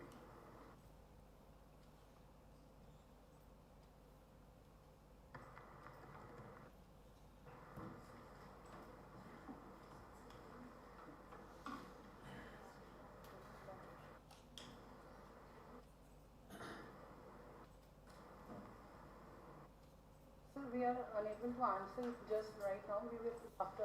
Because this is the fundamental. After that, you will go for some causality test, right? Anyway, this was on the part of technique which you have adopted. But there are certain observations I have made related to the write-up which you have submitted. Your paper lacks critical analysis of the limitations and potential drawbacks of relying heavily on institutional investors. Another thing which I have found that it does not address the potential risks associated with the herding behavior, market manipulation, or the concentration of power in the hands of a few institutional investors. And the third one is, it also lacks in discussion that the potential negative consequences which you have observed for institutional investors, trading strategies on individual investors or the overall market stability. We will include them and submit for the journal. I'll suggest you to incorporate these two points. One, that what are the potential drawbacks or risks of institutional investors herding behavior in the stock market, which is not there in your paper, and how does it affect the market efficiency and stability. Another one is how does the dominance of institutional investors in the stock market impact the participation and decision-making abilities of individual investors, particularly retail investors. So if you'll incorporate this, it will have some good shape. As a small suggestion. Thank you.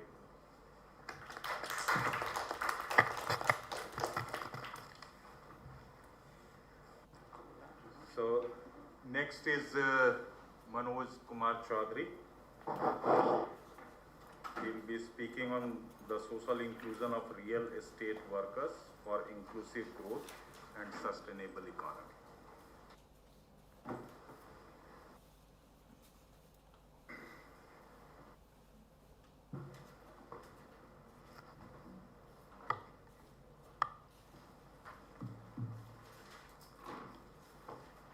Good afternoon, everyone. I'm Manoj Chaudhary, Doctoral Fellow, Mahatma Gandhi Central University, and my topic of presentation is the social inclusion of real estate workers for inclusive growth and sustainable economy. So I would like to start my presentation from the well quote by Bo Youngling. We deserve a circle of inclusion and influence, but it's up to us how we create it. Without social inclusion, we cannot achieve sustainable development. Resilience is a word most prominent and reliable for the sustainable growth of real estate workers. Real estate workers need social protection and inclusion in society. Resilient individuals have been described through 4 pillars, that is, social competence, problem-solving autonomy, positive expectations for the future, self-reliability through globalization, that has been achieved during pandemic. The paper outlines the attitude towards real estate workers related to migrant individual. Migration, as far as migration is concerned, it is a process which an individual or group moves their residence from one place to another in search of fulfilling the basic amenities. The problems of real estate workers in relation to their social inclusion are identified for social work. Real estate workers are considered to be skilled, semi-skilled and unskilled.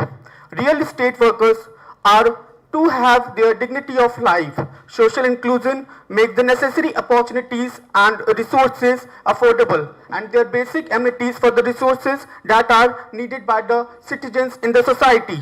The social inclusion includes the employment, education, housing, disability and the right of citizenship.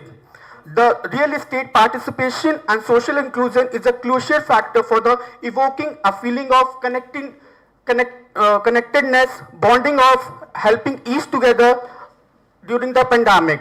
We have all seen social inclusion, the basic human right of real estate workers. Social inclusion is a process by which efforts are made to ensure equal opportunities that everyone, regardless of their background, can achieve their full potential in life. Such efforts include policies and actions that promote equal access to public services as well as enable citizen participation in the decision-making processes that affect their lives. The world is undergoing important social transformations driven by the impact of globalization, global environmental climate change and economic and financial crisis, resulting in the fastest growing economy of the world. Extreme poverty, exclusion and denial of basic human rights. These transformations demonstrate the urge for innovating, solving conducive to universal values of peace, human dignity, gender equality and non-violence and non-discrimination. Young women and men who are the most affected by these changes are hence the principal key factors of social transformation. The promotion of social inclusion and equity is moreover at the heart of process of development of UN post-2015 agenda, which makes a strong call for inclusive social development and inclusive economic development. In this regard, social inclusion as a key dimension of social development, social culture and economic conditions of real estate workers as well. This is the labor market information chart I have made. What do we what do people do in this job or industry, how many people work in the industry, what qualification do they need for this job or industry, how much do people need get paid to this job. Basically, they are signed on 234 rupees and they are given 180 rupees. What skills and qualities do I need for this job? And what are the typical working hours for this industry? What percentage of men and women work in industries? Where can this job industry can take men in the future? Where are these jobs located around the country? How many of these jobs there will be in the future? What are the social security institutions provided? In view of these exploitative practices, the Government of India, in consultation with many state governments, introduced the Interstate Migrant Workmen Regulation of Employment and Conditions of Service Bill in 1979, which was enacted in June 1979. The registration of organizations employing interstate migrant labor was made mandatory, and the contractors were made to procure the license from the government for hiring their labor. They were also legally bound to perform certain duties such as providing details of the workers hired, their identities and the wages payment made to them, and the biggest benefit they have got from the law and their basic human right was fulfilled.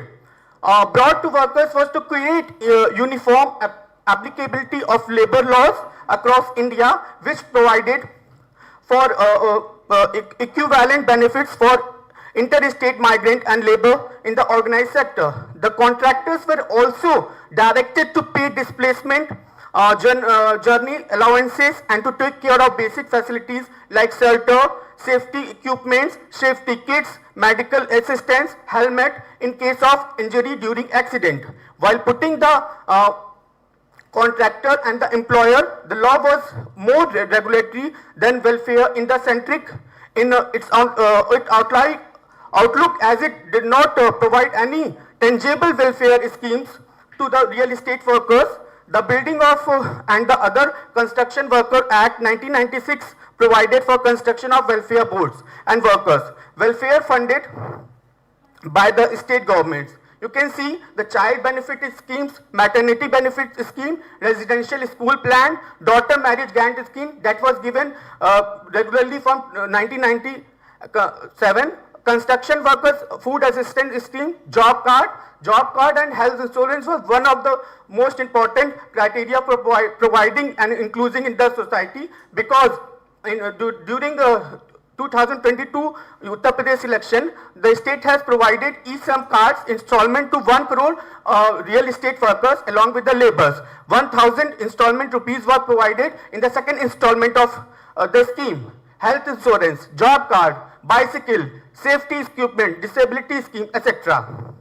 And the objective was to study the socio-economic condition of real estate workers, to analyze the working conditions of real estate workers, to study the role of state and civil society, to that how much reliable their schemes are. And coming to the relevance of the study, that is, the Government of India has pledged to promote the people's well-being, which includes the inclusion of disadvantaged groups in the society, narrowing inequality gaps, ensuring accessibility to public services are priorities of national policies. The government aims specifically to ensure universal access to healthcare services. This is most important. During pandemic, we have all seen how the self-reliability of real estate workers and the migrant workers works. The Office of National Economic and Social Development Board has systematically collected data on various aspects of social development in India and analyzed that this is to create the suitable plan and program targeted for each group. The data shows that there are a lot of equality gaps and disparity. For example, an income gap and education gap was given. The mud houses were made for the real estate workers so that their children of real estate workers can also study. But the role of state has a lot of loopholes. To achieve these agencies aim to provide universal coverage so that everyone in India, including disadvantaged group, has access to education, healthcare, social protection and social security. The data collection and analysis helped me a lot to concern the agencies to accurately address the problems as it was during the cycle of implementation of programs and activities. They will be monitored and data sources updated to reflected. Now coming to the findings, the inclusive growth and policy tools to balance growth in G20 economics. The distress of migrant workers under globalization is more specifically understood in the framework of this migrant workers scheme. In fact, the lack of revolutionary favor as found in the traditionally organized labor class in standing sevenfold categorization of a class within the global labor market assumes the third place from the bottom. This indicates the level of vulnerability of the class.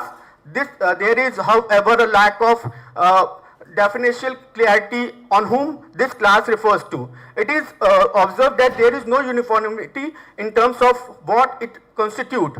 For instance, in Germany, it may refer to temporary workers for the jobless, whereas in Japan, it is working poor. Standing also refers to 7 forms of insecurities and the phases. Migrant netizens have also been categorized as one of the most depressed class. However, in consider that migrant workers face all the insecurities as listed by the standing. The Indian case is a testimony to this claim. In democracy, like constituencies, this political logic still compels the government to introduce welfare policies for them, while largely keeping their concerns and issues at bay. Standing analysis is concerned to migrant laborers in the Western world. The causes and the consequences of migration may be very different from those in developed economy like India. Here, interstate migration may have multiple causes. Coming up to my conclusion part, urban centers, especially mid-sized cities, are experiencing some of the fastest rates of growth in human history. The majority of migrant work in informal sector due to their low levels of education and limited skills. They form a community who are exploited, rejected and excluded from the mainstream. Major challenges include restrictions of basic needs such as identity documentation. They do not have their Aadhaar card of their own. Social inclusion, social entitlements, housing and financial services. Their contribution to the economic growth is immensely high, but it is hardly recognized. They are working for the beneficial of the surviving and making the economy strong. They are the first and the last, as mentioned by Dr. B.R. Ambedkar. They are not trusted or easily invited in the society and hence suffer from insecurity and social discrimination. Government, NGOs and social workers jointly have to work for their upliftment and through inclusion make them a prime element in the society. It is important for social workers to develop integrated intervention programs for migrants at grassroots levels. To promote social inclusion, this case is very much important. This can be help in building migrants' capacity and confidence at the individual level and educate their children about the new culture, new transformation, social norms, ethnicity and values of the host of the state. Grassroots realities of real estate workers are quite different to the schemes provided on the paper. These are only on the paper. The benefits of these schemes are rarely feasible to them. As far as my implications are concerned, this strong policy should be made and feasible to them. Thank you so much. So yes, this was the last presentation before lunch.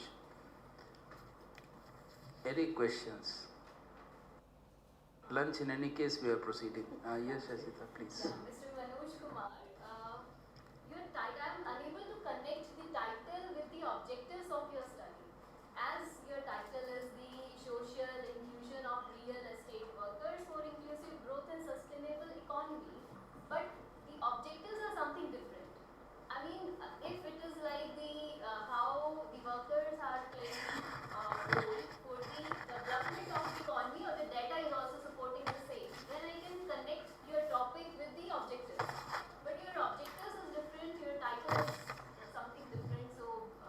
Yes, ma'am. You are. Data is also not there, so it's like. I can understand, but basically, my objective is to connect with the socio-economic condition, and socio-economic condition basically comes in the social inclusion of the migrant workers and the real estate workers. Secondly, I would like to tell you that how I have analyzed the socio-economic condition of real estate workers. So, socio-economic condition itself comes in the social inclusion part of it, and as my title easily suggests, and to study the role of government in policy making. So government's role in social inclusion, so all these are research objectives fulfills my title, and I have if I talk about the data, I'm still working on this, and I will look after it in future. Mr. Manoj Kumar, Shashita did the answer come. You are a research scholar in a central university. You are a doctoral fellow. Yes, sir. So what does it mean? You are pursuing your. Yes, sir. What is the area of your research? The real estate workers. This. Yes, sir. Political inclusiveness of real estate workers. Real estate workers. But in your entire presentation, you being very young and have to go a long way, one thing is no analysis kind of thing appeared to me. I mean, I might have skipped, I don't know, but I could not see any analysis which premises your arguments further. So one thing there. And in fact, before Professor Shashita asked you, I myself was restraining to ask you what exactly did you want to say in this paper. The title, the objectives, the content, of course the intent is fine, it's no criticism, it's just to tell you that you can make your paper a little more clean. Okay, I would use the term clean. Okay. To clean up your paper, your intent is very good, but you have to have a corresponding substantive content also into the presentation. Okay, so that is one thing. Again, last thing is an observation. I am taking all this liberty, you being a young researcher, otherwise there are very senior people who have presented. You see, you have flooded the slides. I don't know whether the people sitting on that side can see on the board. I definitely cannot see, so I have to turn my back. So you de-flood your slides, don't have so many bullets together. You have tried to do what? Like it is introduction, so all introduction in one slide, split it. Yeah, okay, sir. So, okay. This is an observation, this is again nothing, but clean up your paper, and I must congratulate you for presenting this paper and coming all the way from wherever in Bihar you came. It was a nice concept. You definitely can do better. Thank you so much, sir. Any other observations, queries? So I thank all the presenters who are here, and I wish you very good for the presenters who will be presenting post-lunch. It has been very momentous and very happy time for me to listen to very good papers, and really each one of you did very good. Papers were thoroughly analytical, papers were also very conceptual, I don't know.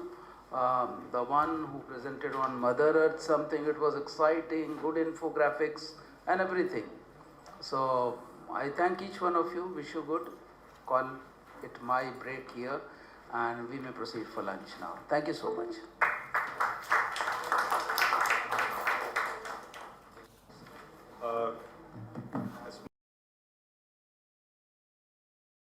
Be taking lunch in the same hall, Gangad Hall, where yesterday we had, and we'll try to come little early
was good?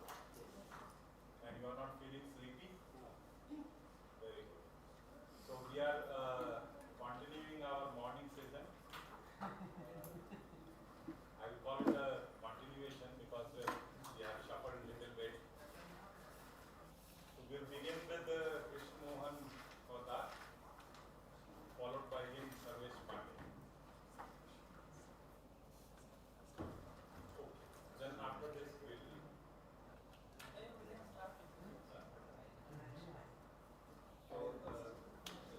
he has to attend a meeting, so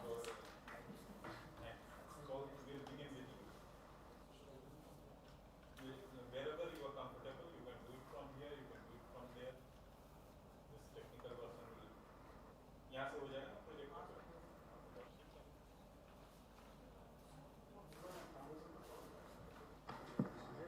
No, but screen.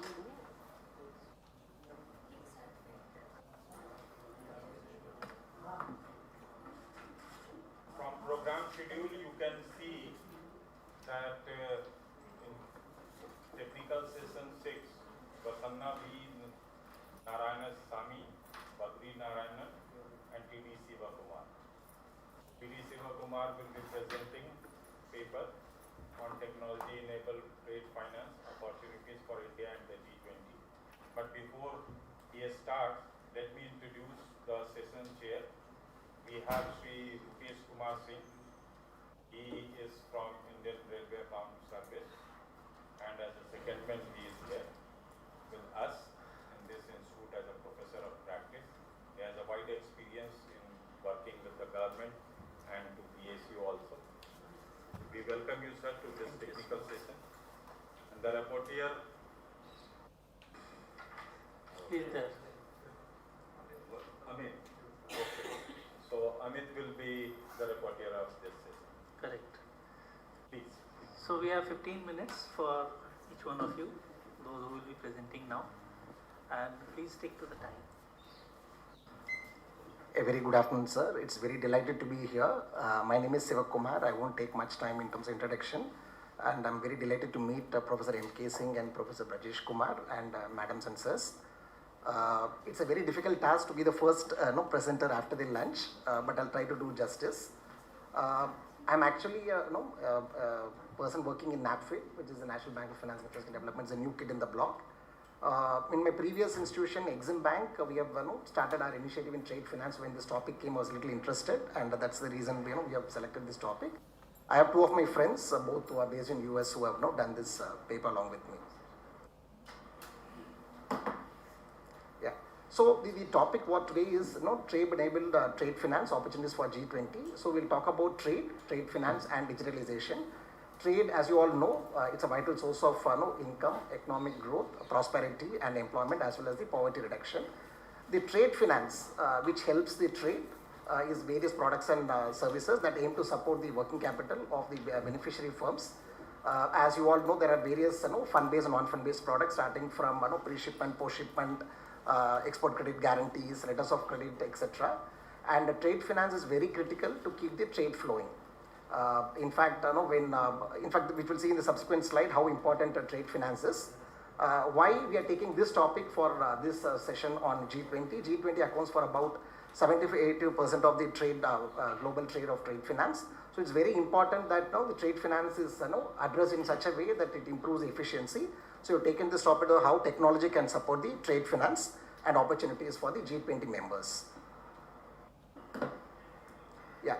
So many would be knowing, but for select people who are not fully aware of the trade finance, we have given a flow chart of goods, documents, and funds. As you know, there are two parties. One is an exporter, one is an importer. Exporter from exporting country, importer from importing country. And they ship the goods and give the documents to Bank A. The Bank A gives the documents to Bank B, and the Bank B gives documents to the importer.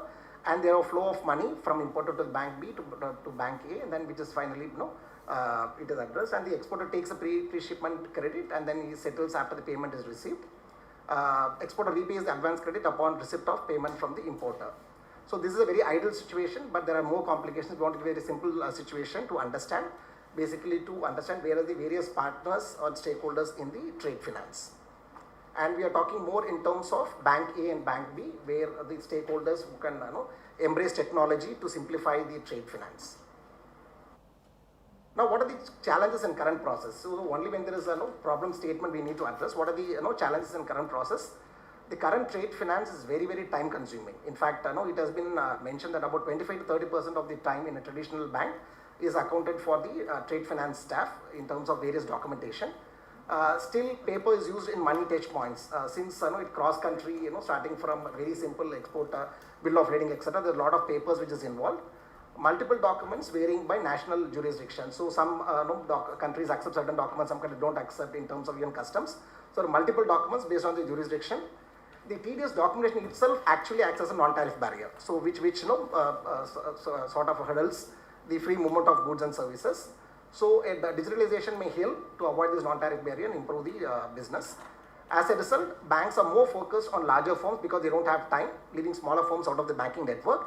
If we focus on the technology-based trade finance, we confidently expect this smaller firms which otherwise rely on the inter-firm credits will be supported by the banks because there are a lot of time which is made available. And in fact, on the right hand side, we've given a pie chart in terms of more than 100 countries requiring more than 50 hours of export documentation, which is a major hurdle in terms of the free flow of goods and services. What is the trade finance gap? In fact, almost 70% of global trade rely on inter-firm credits. Balance only is given by the banks. The smaller firms depend typically on the favorable payment terms. This impacts working capital financing of smaller firms, and because of this, it is vulnerable to various economic shocks. The trade finance gap is estimated about $1.5 trillion. In fact, it has significantly increased during the COVID period. What are the lessons from the GFC? In 2008 GFC, there was an understanding that we should do an increased focus on the trade finance. Subsequently, in the two G20 meetings, starting from 2009 G20, the summit committed $250 billion for trade finance. And in 2016, trade ministers meeting recognized the importance of trade finance to achieve growth. Even after 2016, in fact, when we were doing a study within EXIM, the COVID-19 pandemic echoed this past observations. In fact, what was observed was that during the COVID pandemic, the trade finance gap actually increased from 1.5 to 1.7 trillion, and leaving many SMEs hit severely, and they were subject to about 40% rejection rates because they are not accessible to the trade finance. How digitalization can help trade finance? Actually, some of it would be known to many people, but sometimes we need to understand to realize this. It significantly reduces the processing time, reduces the transaction costs. In fact, one of the major advantages what we have seen even including an ADB study is that it helps also the KYC compliance because of the technology. And this KYC compliance is considered one of the major hurdle in terms of the time taken for completing the trade finance documentation. Because there is a technology base, we can avoid the frauds, leaves more managerial time to focus on core business, and it also generates a lot of time to focus on the small firms. The estimated savings, based on a study which we have quoted, it's about $6.5 billion, and potential increase in volume is estimated about $30 to 40 billion. Some potential applications, we have mentioned a few. Blockchain, again, and everyone knows it's a distributed ledger technology. In fact, even some of the multilateral banks have used. It's basically to establish identity end-to-end transactions. What we have helped is that it speeds the process. In fact, what they're saying is that, like say, so we were talking to a bank like an African Development Bank. What they're saying is that a typical paper takes about 10 to 15 days to reach. And by doing a blockchain technology, they can actually start the transaction on the day one, and they can earn interest, and the process starts from the day one. So they can contract the period by about 10 to 15 days. And since it is a distributed ledger technology, you can keep track who all have accessed in terms of the access control. The second one is artificial intelligence and machine learning. It is very useful in terms of large amount of data which is available for business. We have seen that even some of the private sector banks uses AI and machine learning in terms of what they talk about. Even before potential borrowers tend to default, the AI and ML says that this person is likely to default, and they do a close monitoring to get the payment back. So these are some of the technologies which is used by some of the large banks, which again we will see. We want to see some of the G20 members, what are the initiatives they have taken. One is the first one within India is the TREDS, which is the Trade Receivable Discounting System, which is actually, which you understand, this is followed by, some of the Latin American countries. In fact, I think not formally quoted, it is used in Mexico or somewhere, where the smaller firms actually bid for borrowing from a trade platform, SMEs. SMEs put the invoices in the trading platform, and any lender bids, and the lowest bidder gets the business. And since the bill is actually accepted by the buyer. Say for example, there is a small firm who supplies to Bajaj Auto. The small firm is in Rajkot. The Rajkot firm may not be able to get funding, but since the bill is accepted by Bajaj Auto in the trading platform, is able to get. The risk moves from the SME supplier in Rajkot to Bajaj Auto in Pune. He gets a better price. So this actually has done tremendous business in the last. In fact, it was started in 2017, started traction in 2019. The last 4 years, significantly increased business. And from this experience, trades, Government of India is planning to do another thing called ITFS in GIFT City, where trades is primarily for domestic, ITFS is for exports. And I think already they have given sandbox approval for 4 people, in principle approval, and they are doing the thing. Expected to make a major shift in terms of SMEs, in terms of how they can access finance. The other one, ONDC, which again is a new concept, which is Open Network for Digital Commerce. This connects buyers and sellers without restricting a common platform. See, suppose there is an Amazon. We are obliged to do this, irrespective of we have any interest or whatever. But this brings a common platform connecting small. In fact, some of the food suppliers, some of the even cab people are using this. And within February 2023, about 180,000 merchants in 180 cities have been registered in ONDC. This is expected to do a major transformation in the business. In fact, many MNCs also have joined this. Udyam is a platform for registration for MSMEs, even though it looks very simple, but the kind of data which is available for large MSMEs, especially even forget the medium and small, the micro enterprises. Large number of MSMEs data is available at common platform, including for authentication. UPI is another major success, I would say, in terms of transfer of funds at a very, very short notice. In fact, some of the countries have started accepting the UPI technology. In fact, we are trying whether we can help some of the southern countries in Africa to embrace this technology at a low cost. Now moving to some other countries, like in Korea, there is something called U-Trade Hub, which integrates trade and trading and logistic firms, banks and custom brokers. The platform provides licensing and certification and a few other things. It actually is something like single-window clearance, what we have in India, but this is exclusively for trade finance. In UK, Australia and Canada, there are again multiple initiatives proposed by fintech companies. They have got a regulatory sandbox approach for these new initiatives expected to kickstart anytime. Key to digitalization, okay, now having understood that digitalization is key, how do we move forward? What are the things which is required for them? One is technology architecture. See, now the government should, in terms of suggest that these are the technology architecture which should be accepted. They should allow innovation by private firms, but they should put the architecture so that there is some semblance of understanding. Interoperability, common legal form, because multiple countries are involved, there should be some kind of understanding what documents should be accepted. Acceptance of electronic documents, which is again in some of the countries, which is currently not there, but I think going forward we should do. Electronic identification, registration of firms, data protection governance. In fact, we'll see a particular slide itself. Investment technology and skills, which is very, very important. Like, unless the companies are ready to invest, we cannot move forward. Currently, what is the status? It is isolated in silos, within banks and firms. We have seen some 5% of the top firms.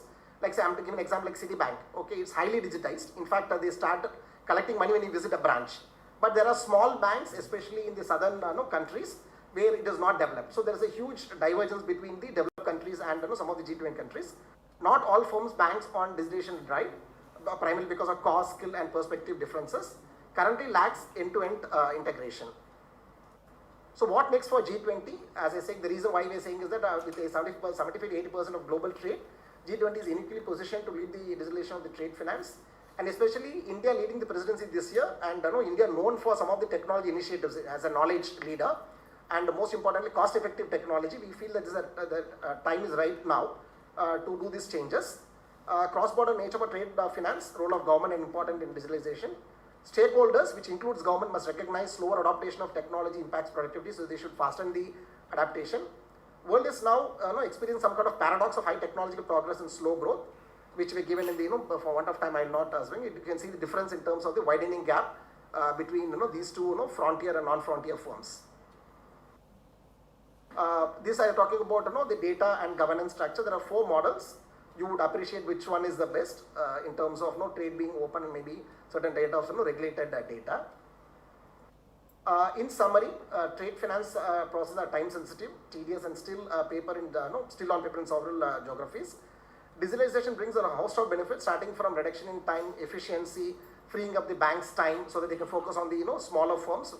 The major thing is, in terms of interoperability, came on common legal framework, acceptance of electronic documents, common electronic identifier.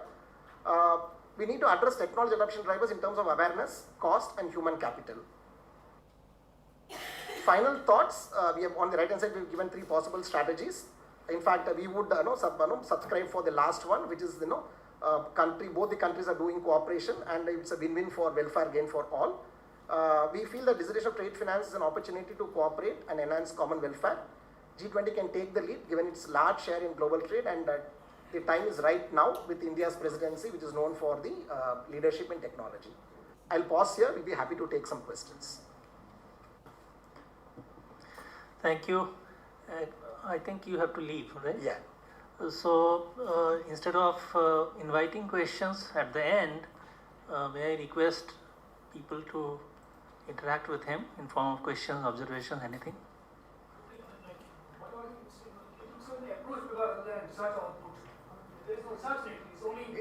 Yes, it is not a research paper based on data available already, and we have given some kind of prescription what G20 should do. Do you want to follow it up with some database research? We are planning, but maybe not in this paper.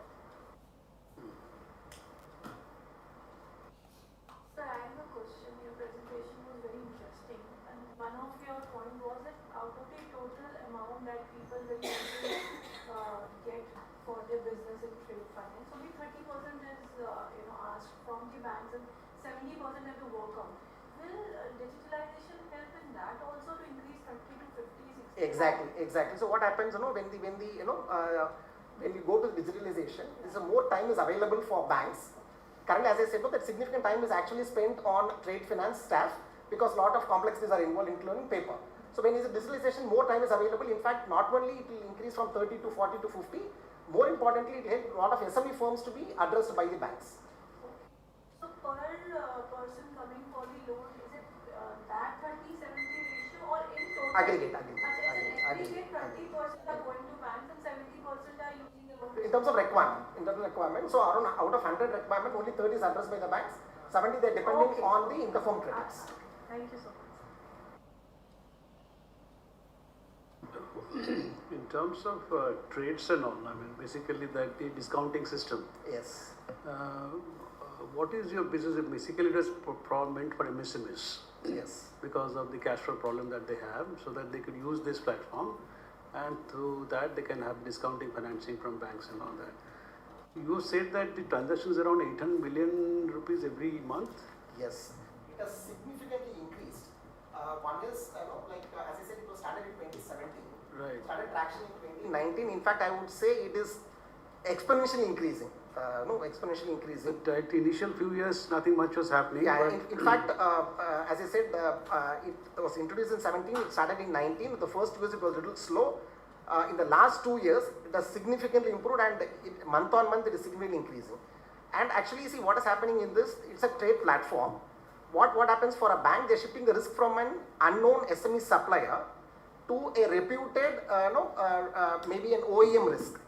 Like a Rajkot, a forging supplier will not be able to get the funding, but we are moving the risk to that Rajkot SME supplier to Bajaj Auto.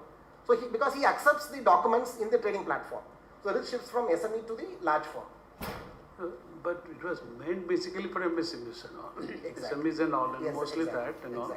Essentially to ease their cash movement. Yeah, basically for that purpose, so that, but again that depends again, your receivables from which companies are getting receivables, against that only, because if your receivables are strong enough but likely to have mature in future, see you, the bank gives a discount and gives a lending for that. Yes, that sir. was the model and all. In fact, to just mention, sir, now what we understand is that some of the governments are also participating in that platform. Actually, it has been made compulsory since 2019 in PSUs that you have to follow this TREDS. And again, it's actually it's a peer competition. So when you are not participating, maybe good SME suppliers will not even able to supply you. So you are forced to supply. True. And this, I would say, this trades is actually it's one of the very, very nice initiative of the government. and which is not done in many. I think we took it an initiative from, I think, Mexico or somewhere. But based on this experience, Government of India is trying to do what is called ITFS in GIFT City. So TRADES is within domestic, the ITFS is for international. Thank you so much. Thank you, sir. Due to paucity of time, we'll have to move forward. And thank you for being with us. Thank you, it's a real pleasure. So we go to the next presentation. Krishna Mohan Poddar. His topic is trickle down of development to the borderland district.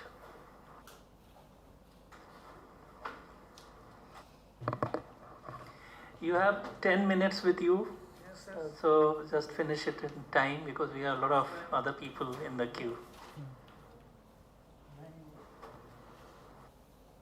Krishna.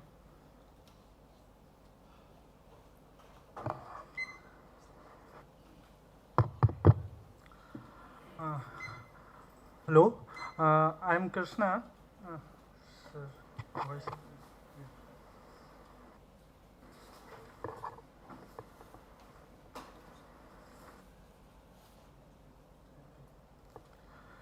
So presently I am working with Piramal Foundation in Baramulla district of Jammu and Kashmir, and we are a developmental partner of Niti Aayog's program, aspirational district program.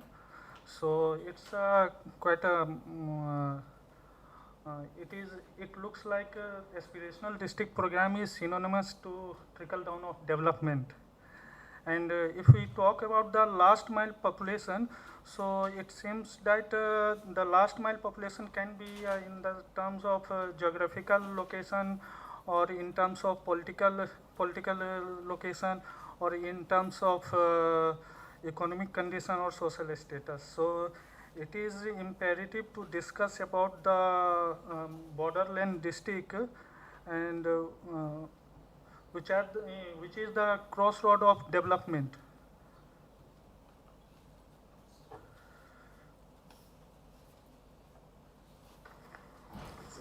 So before going to the Jammu and Kashmir, I would like to highlight the few points of development and its history. So my major idea of development revolves around two terms, that is freedom and participation. So if I refer Amartya Sen book, Development as Freedom, which is telling about the development is seen as the removal of major source of unfreedom. Unfreedom is also about the how much you are unfortunate to access the health opportunity, or education opportunity, or financial opportunity, or social opportunity. These are the unfreedom, and that also restricts you to get the development, and that becomes a means. Without these means, you cannot achieve the aim. And the second term is participation. If I refer Paulo Freire, who tells that the nature of human being is to engage in relation with others and with the world. So the nature of human being cannot be taken into isolation.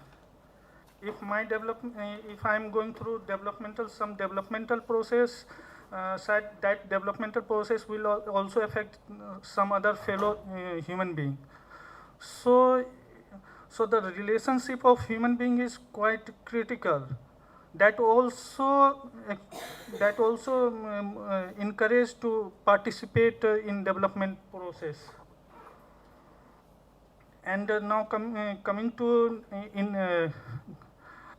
development prospects of India. So I'll talk about the major event in 1952 when the Community Development Program was launched, and when the committee was set up in the chairmanship of Balwant Rai Mehta committee. So that committee reviewed that there was a poor participation of community, and due to poor participation of community, that program was failed. And that's why I was discussing about the key terms, freedom and participation. And that also fills the program. And how you will ensure the participation? So it can be ensured through accepting or making inclusive the programs by including the neglected area.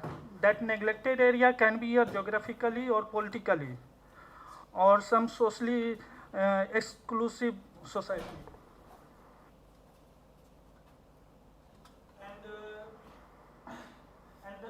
Here, the Jammu and Kashmir is one of the such area whose development is critically affected by the conflicts. That is the actually politically isolated area, politically highlighted, and some politically also isolated area. Sorry. Now coming to these two terms, conflicts and development.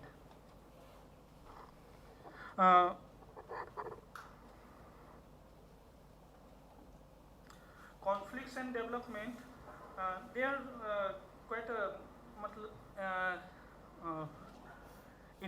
their interdependence in conflict and between conflict and development, which is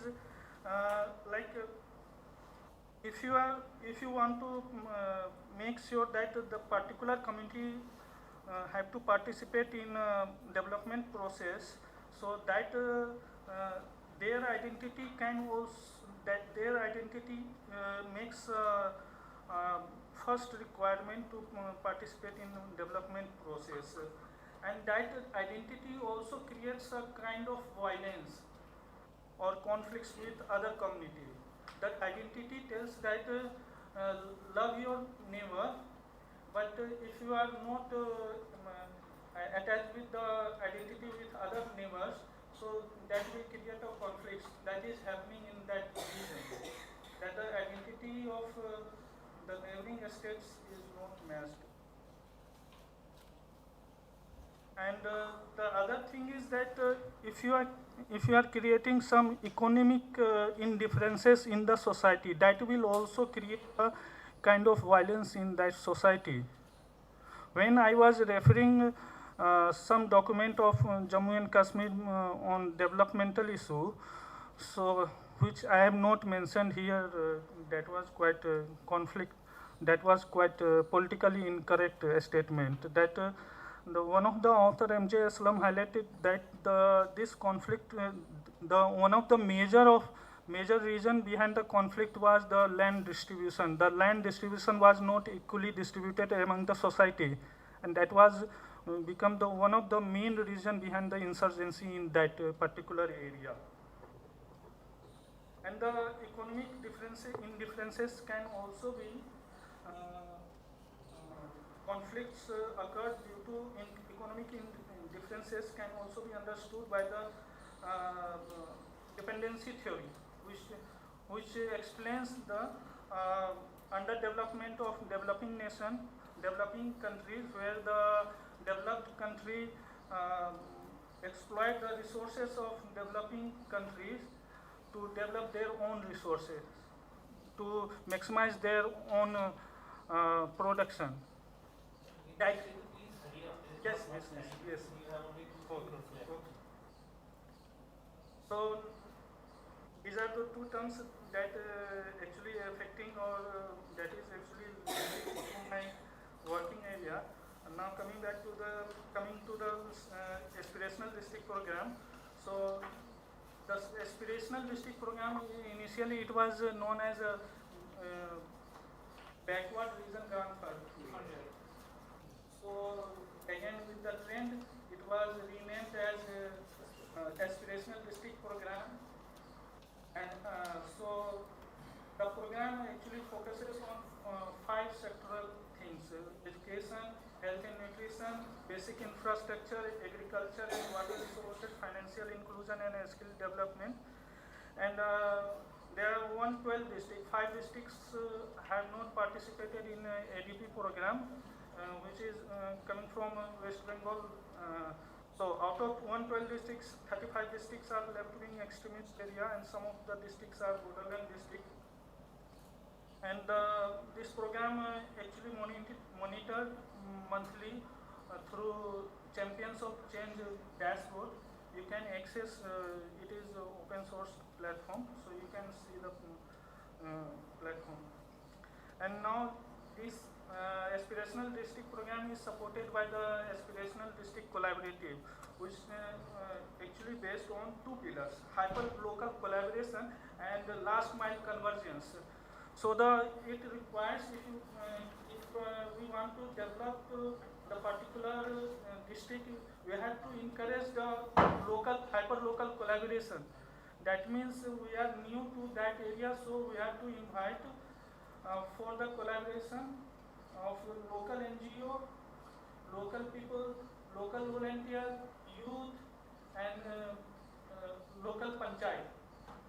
And this last mile convergence indicates that the problem is not a single problem of single person. So it is interrelated to several persons. Like if a girl is not going to school due to anemia, so that is also the problem of yes.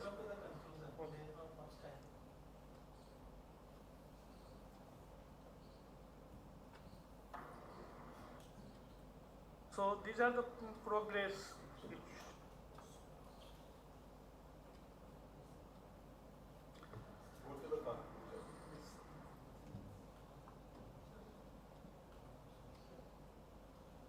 So out of in India 730.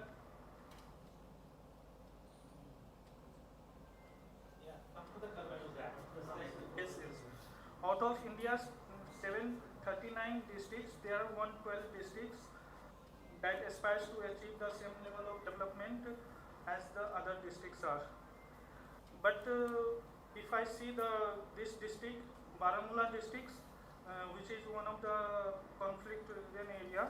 So, but despite the conflict, this district has shown some commitment towards development through this approach, community approach that ensure the participation of last mile community, that ensure the participation of people near to LOC and the tribes, local tribes, and collaboration and convergence. And the district also shows some additional commitment towards evidence-based program that apart from Champions of Change, the district has also developed a specific dashboard for anemia free Baramulla campaign that actually tells about that also describe the data from ground to district. And fourth one is district administration leadership. So in conflict-ridden area, district administration leadership is quite critical. They can bring the development or they can push the underdevelopment. Thank you. Thank you, Mr. Poddar. We got an essence, and we'll discuss about it after we finish all the presentations, and then we can go ahead with asking a few questions. Now, next in line is Mr. Sarveshwar Pandey. The topic is strengthening the resilience rural practices and the villages in post-pandemic world.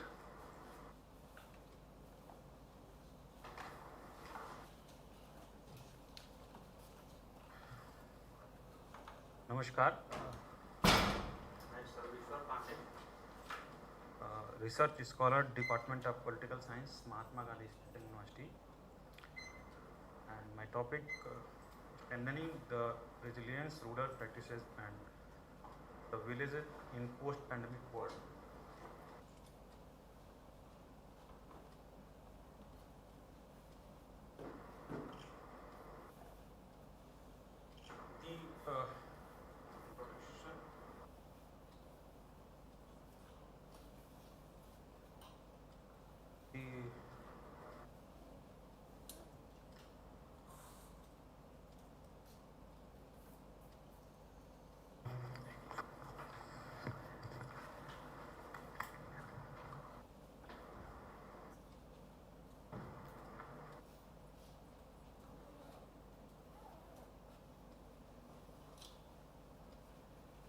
the Niti Aayog final report titled Reform in Urban Planning Capacity in India, September 2021, said that urbanization is the key to India's future.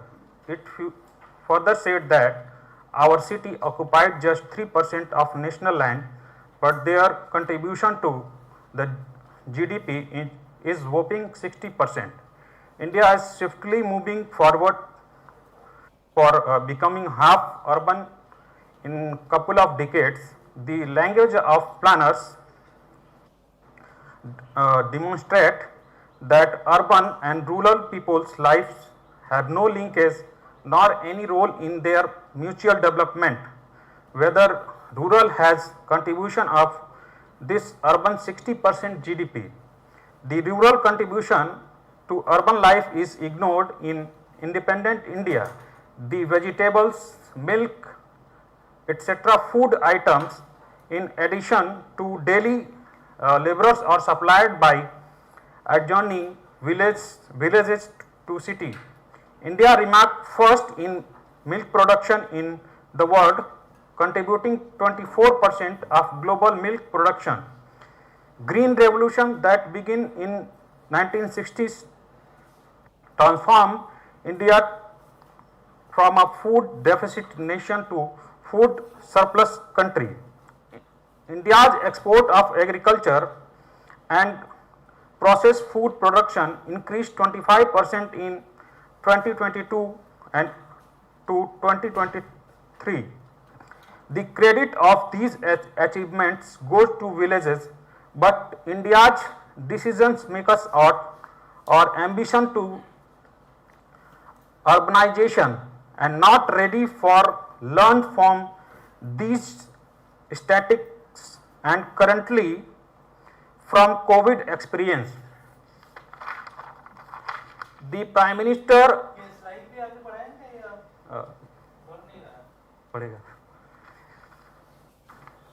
The Prime Minister announced lockdown on 24 March 2020 and appealed people to continue staying where you are right now in country. Big urban cities like Mumbai, Delhi could not be able to sustain people and promote them to live. People began to move towards their villages or hometown primarily due to food insecurity and feeling of threats of life virus in urban cities. The people of urban helped migrated people with great enthusiasm and proved the importance of rural resilience during COVID-19.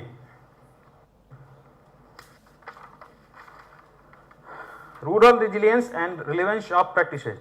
During COVID lockdown, large number of common people, laborers, children and women complained to travel thousands of miles on foot, by handcraft, on bicycle and inside containers and cement mixture to return home without the help of government. Notably, 15-year-old Jyoti Kumari belongs to Darbhanga, Bihar, travelled on cycle carrying her injured father and covered a distance of over 1200 km of Gurgaon, Haryana to her village. During COVID-19 lockdown, the public distribution system played a vital role in distributing food grain, but there was not enough for survival of 800 million people. Cities under emergency could not provide food security, but the villages where 60-70% population lived in migrated to provide food security. There is a tradition in the villages of India to reserve the essential grain for the whole year at home. Local food grain storage are made of mud, clay, bamboo stick. The tradition of keeping granary stocks in villages saved millions of lives during COVID-19 crisis. The resilience of rural area and rural people save many lives. The rural India provide daily jobs of people. The unorganized rural based daily wages unlike thela puller, rickshaws, workers, maids, street vendors and other remained activities able to continue lifeline supply. Objective: the example of humanity was more seen in villages where people helped migrated people with great enthusiasm. The structure of urban life is based on earning and daily supply from outside region. If this is a abrupt, the people in urban areas cannot survive long. In rural areas, the households are used to store food grain for a year in traditional way. They are not dependent for daily food on the market and supply chain. During COVID, these rural practices survived them and the rural areas experienced less deaths. Urban pollution and health. The WHO data says that almost 40% of urban dwellers have access to safely managed sanitation services and lack of access to adequate drinking water. And estimated 91% of people in urban area breathe polluted air. According to World Air Quality Report 2022, 39 out of 50 most populated cities in world are in India. WHO report recognized that heat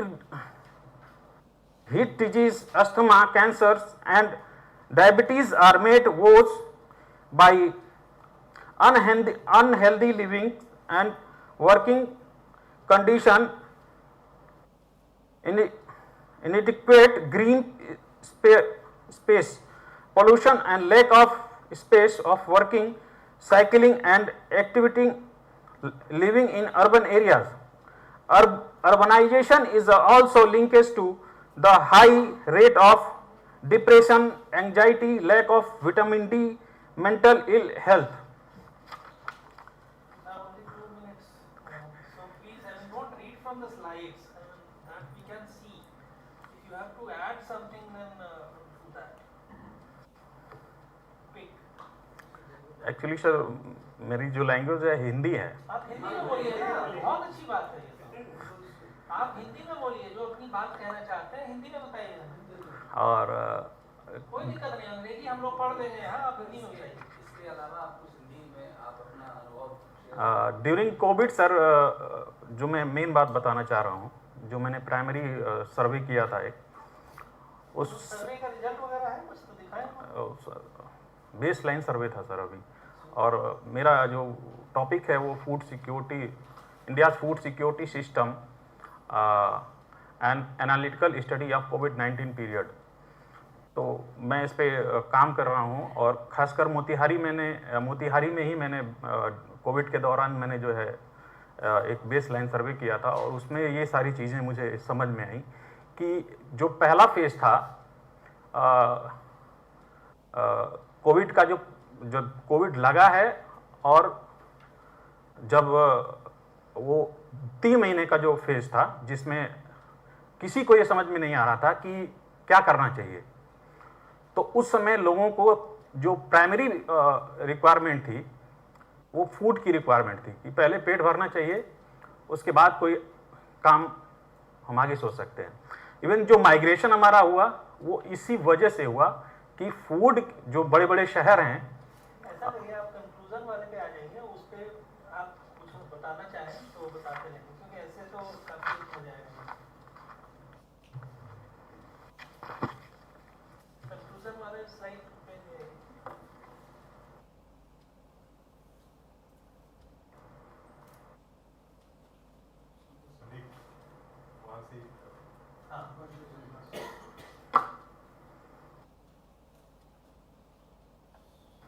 तो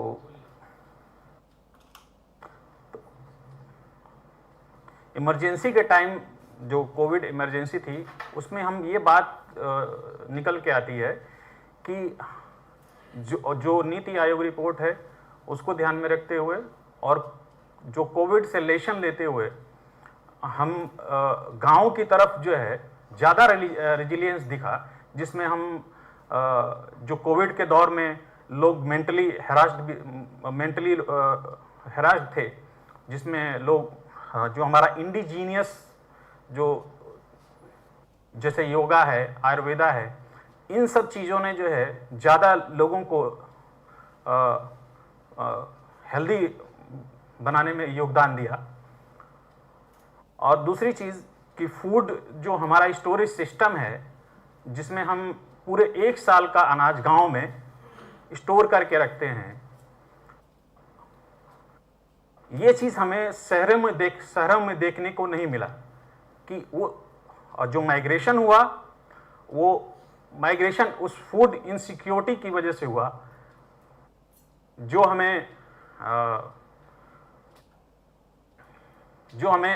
उस समय उस action जो 3 महीने का period था, पहला जो लॉकडाउन का पीरियड था जिसमें समझ में नहीं आ रहा था क्या करना है, उस फेज में ये जो हमारा इंडिजीनियस सिस्टम है, स्टोरेज सिस्टम है, और आयुर्वेदा और जो जर्मन जो आयुष मंत्रालय के द्वारा जर्मन मेथड्स जो हैं, जैसे हम लोगों ने कोविड के टाइम में काढ़ा बना करके जो हम लोगों ने जो है और भी मेथड्स हमने यूज किए। बेसिकली मैं ये कहना चाहता हूँ कि चूँकि जो अभी G20 प्रेसिडेंसी इंडिया के पास है, इंडिया का जो एक्सपीरियंस है वो फूड सिक्योरिटी को लेकर के, या फिर जो हमारा ट्रेडिशनल हेल्थ से रिलेटेड जो भी We have understood your concern for the COVID time, especially the rural folks with the problems which they had to face. This is what he is trying to highlight. And most of us are aware, and will share your thoughts more while question answer, please. Thank you. So I will request the penultimate presenter, Sagar and Preksha, to be. Sagar is here, and Preksha Tana. Okay, so you can come and present it, and be crisp, be to the point, because we don't have the luxury of time.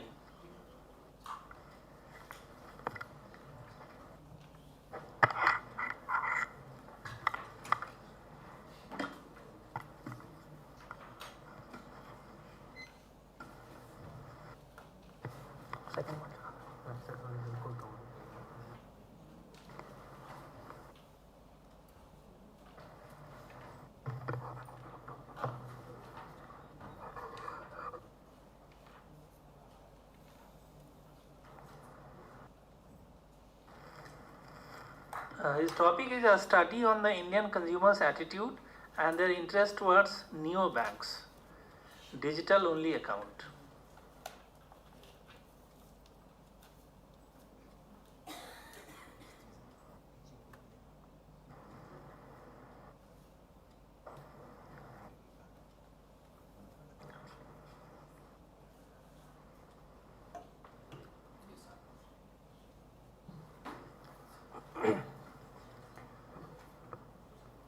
Good afternoon, respected chief guest and my dear friends. Today my topic is a study I am presenting a research paper, a presentation on research paper, a study on the Indian consumers' attitude and their interest towards the neobanks, a digital only account.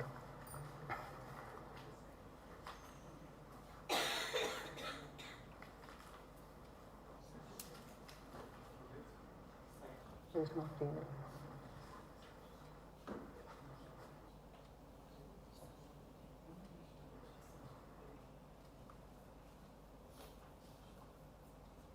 As we all know, the banking sector is a rolling wheel for the economy of any country, and banking services provided by the sector are the most contributing sector towards the growth of our economy, and it's a very vital sector, and it keeps on changing from traditional conventional way of banking towards the online banking, mobile banking, and now a new term called neobanks. A new term called neobanks, which is in the fashion right now. In many countries, the neobanks is now considered as an old concept, but in India, it is a new concept, as there are many of the new banks presented in India, including Jupiter, Five Money, Razorpay, Open Money, and all. More than 12 new banks are presently working in India right now. Thus, the study is being conducted on the neobanks according to the demand and interest for the to regime to change towards the neo banking and internet banking and mobile banking itself.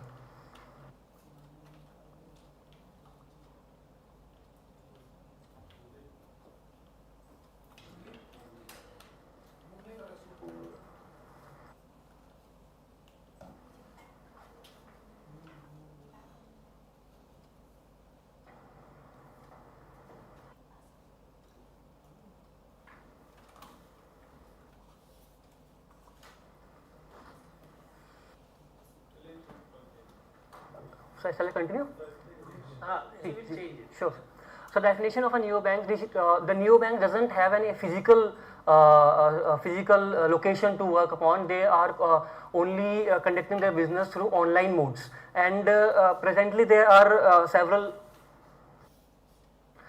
banks, neobanks, which are providing their services through online platforms like their apps, mobile apps, and their online web portals.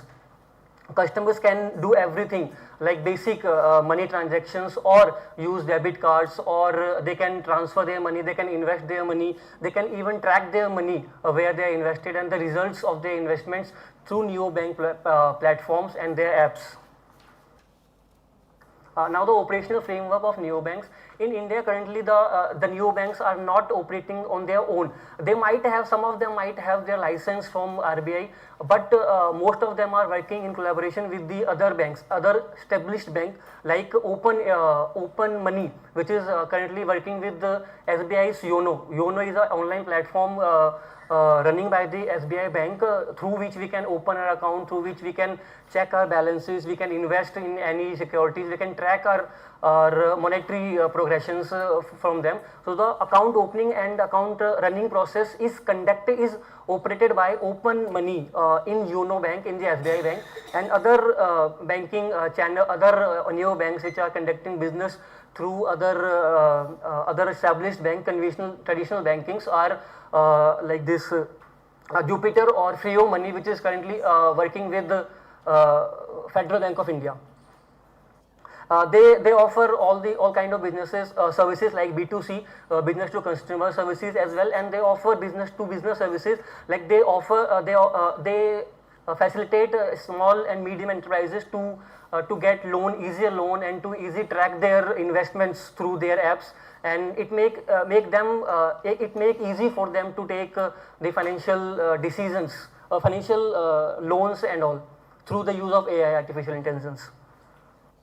The key concepts used in neobank working is fintech. Fintech firms, those are only focusing on a certain activity, like a certain activity like investment activity only. So this is a fintech. The difference between fintech firms and neobanks are focusing on the overall concept, the whole concept of banking, with the collaboration with banks or from their own as well. But fintech firm only focusing on the single activity like investing activity, like opening of account activity.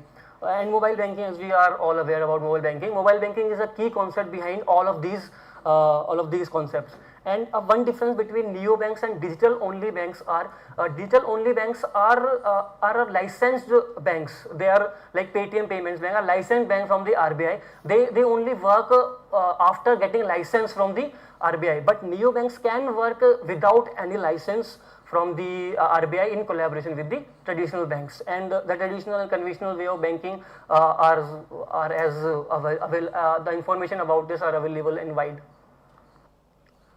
we made a certain literature review, and based on the literature review, we have constructed objectives which are to check the level of awareness and interest in the neobanks from the respondents, to find out what type of services provided by the neobanks would appeal them and whether they are interesting in switching their banking over to the neobanks. The research methodology which is followed here, the structured questionnaire was formed, and the data is collected from the respondents aged between 18 to 31. The certain age group is taken because of the convenience of the knowledge of the mobile banking and internet banking among the certain age group of the certain age of a people, and it's also based on the past literature reviews which take this similar kind of age group in the papers. So sample is, as I discussed, which is taken from 18 to 31 age of group. Data is collected from primary and secondary sources, both the from primary sources. That structured questionnaire was formed, and the data is collected, their interest and towards, and the secondary data is used to collect the past data, the operational work of the neobanks and all. Results are finding as the results of the demographic of the demographic profile of the respondents are 68.8% of the participants were female, and 31%, around 31% of the participants were male, and the age is the most of the respondents are aged between 18 to 21 years of age, and the least the lowest participation is from the individuals in 29 to 31 age group.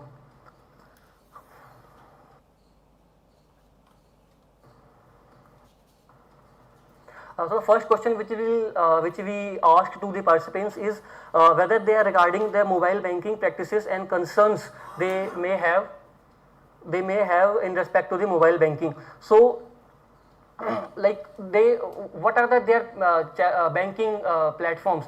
So according to that, mobile 83%, around 60% of the respondents are using mobile app for their banking, and followed by online banking, and in-person local branch banking is in less trends among the youth according to the responses received by the respondents. The respondents who stated that they are not using mobile banking are then asked that what are the reasons behind not using mobile banking apps for there. So the most prominent factor behind that is they have concern about the safety of the mobile banking, like they might have heard about several scams and several stucking of payments in between transferring of funds and all. So this is the most concern which arises out of that. The type of account respondents have is still the traditional bank account is more prominent in the current area, though they are interested, which is reflected in further slides, they are interested in opening account, but in the current scenario, most of the respondents have their accounts in traditional banks, though 9% of the respondents have only digital account as well, and 32% of the respondents have their accounts in both traditional banks and as well as neobanks.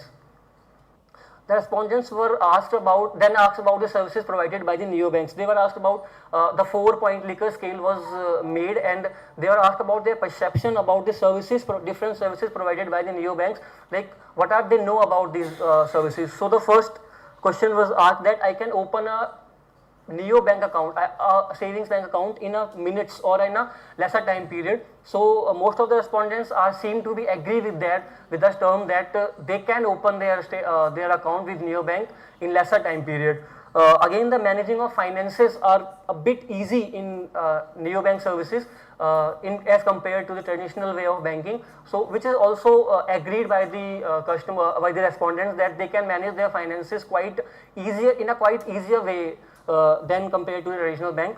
The next question is, I can accept payments and accept any changes in the accounts account. So this is also agreed by them, that they can accept payments without any hustle through neobanks, and further that they can transparency of their transactions is also there. They can have the transparency, and they can have maintain the record on their form, and they can easily access those records anytime, anywhere. So this is also agreed.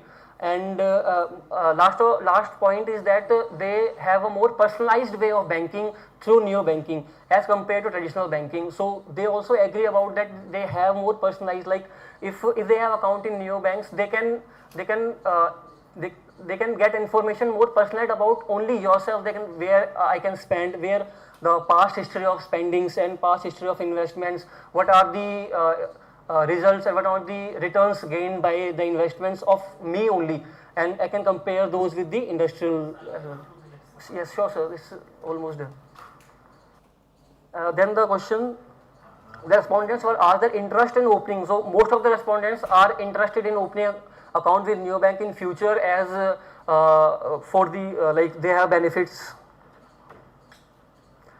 So the reason behind them, some of the respondents are shown disinterest in opening an account with the neobanks. So the reason behind them is they are not completely aware about the process, about the concept of the neobank. So they are hesitating in opening an account. So they are also asked about the trust in the future banking. Neo-banking could be a future of banking in India. So most of them is in a dilemma that it could be a future of banking in India, or it could not be a future of banking in India. So most of them mark maybe. The conclusion is that it's clearly shown from the respondents that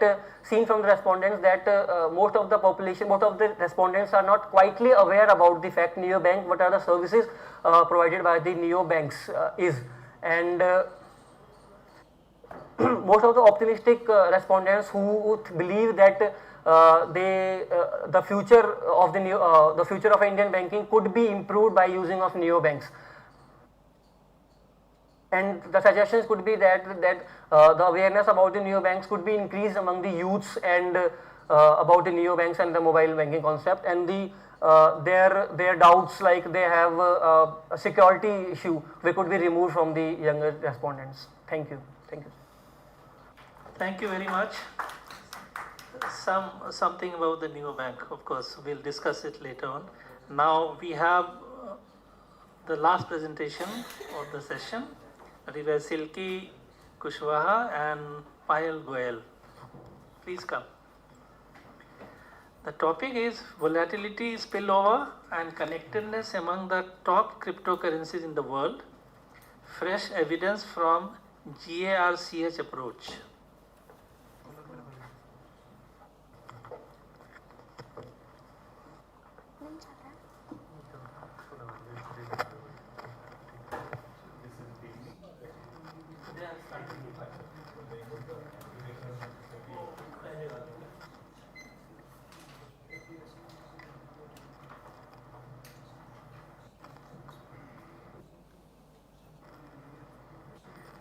Pointer.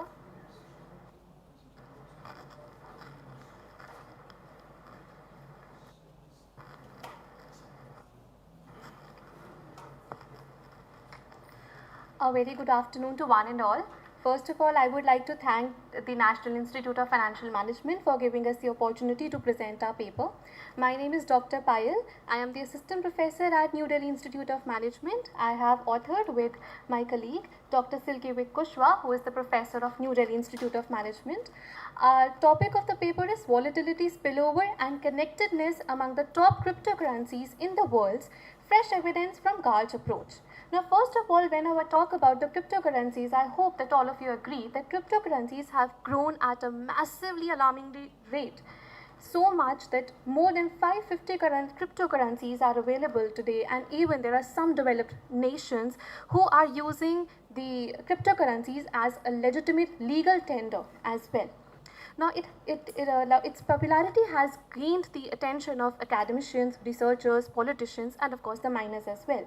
Why? Because the cryptocurrencies, it resembles, the features of digital currencies resembles such as the volatility, the leverage effects, the heavy tail behavior. It resembles with most of the financial assets, which of course leads us to develop more robust models in order to generate an optimal portfolio and in order to maximize the efficient risk management as well.